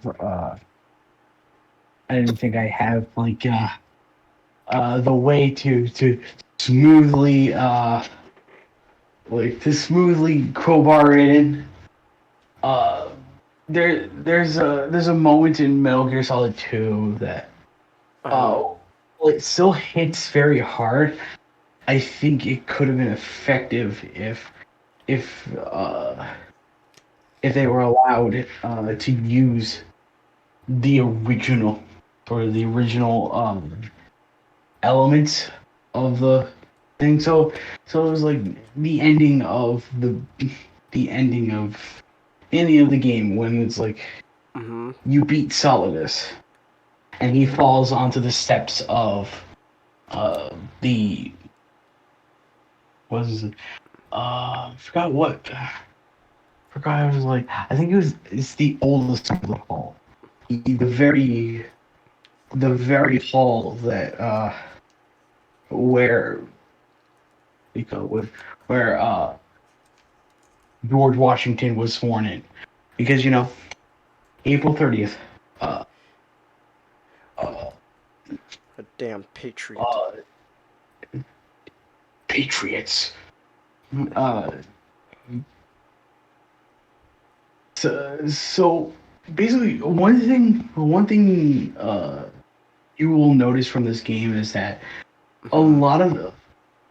there are a lot of flagpoles in New York City, but there are no flags on them. Why is that? Well, you see, there's an event that happened a year prior to the game's release that I'm afraid to say, because a certain internet critic is being memed on. Oh. Because of the very horrible fucking Turning Red of all movies. You want to bring up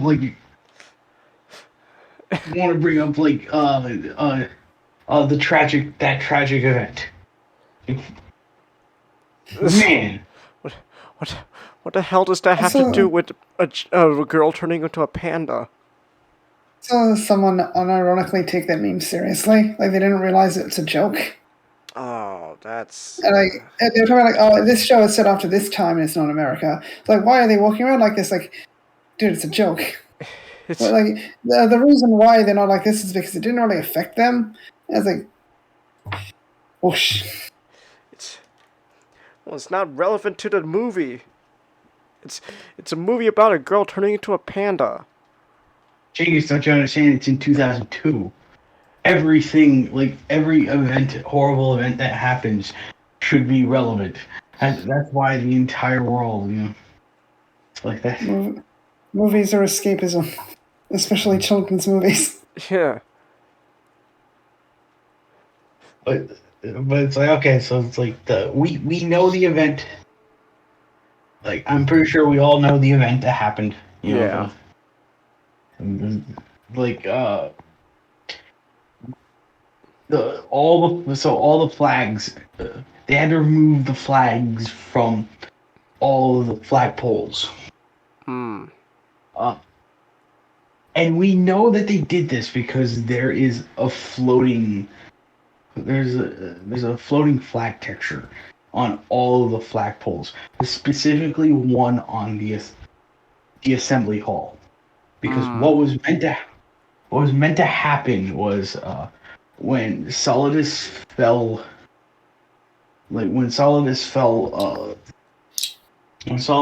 onto the steps and he's laying there like bloody and broken.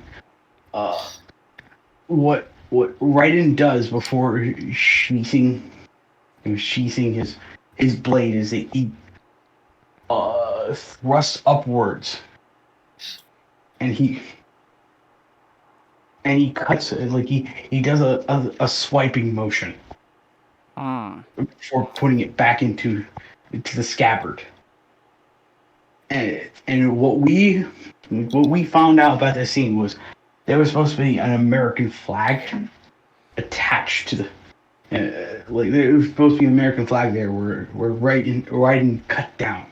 And it was supposed to, there's this really great shot that still makes it in the film. No, in the film. What am I talking about? In the game. Where it's like there's a really great shot where it's like it's just like it's a long shot of just from the assembly hall's perspective of it looks like something is floating down to meet Solidus.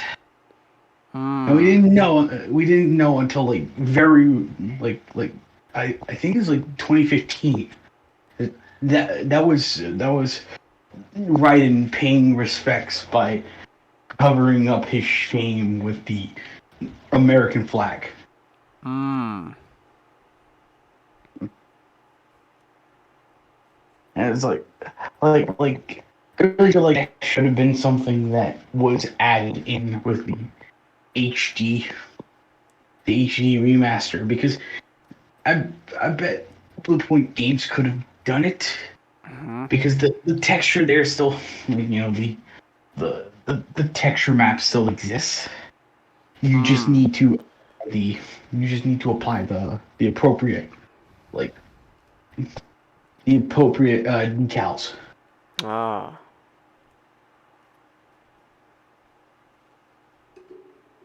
Damn. Oh, shit, I gotta play those games now. Chelsea. God damn it, Chelsea. Chelsea, I love you, but God damn it, I think you really need to look up again what the red herring actually means. God damn it, Chelsea.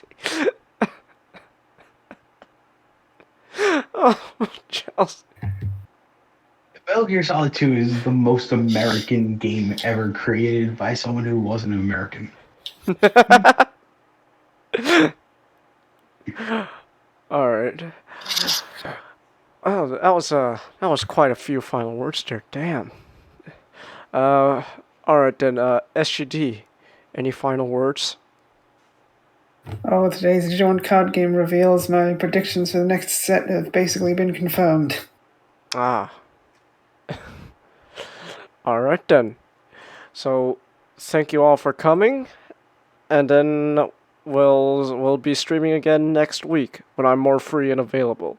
So thanks for coming, and have a good night.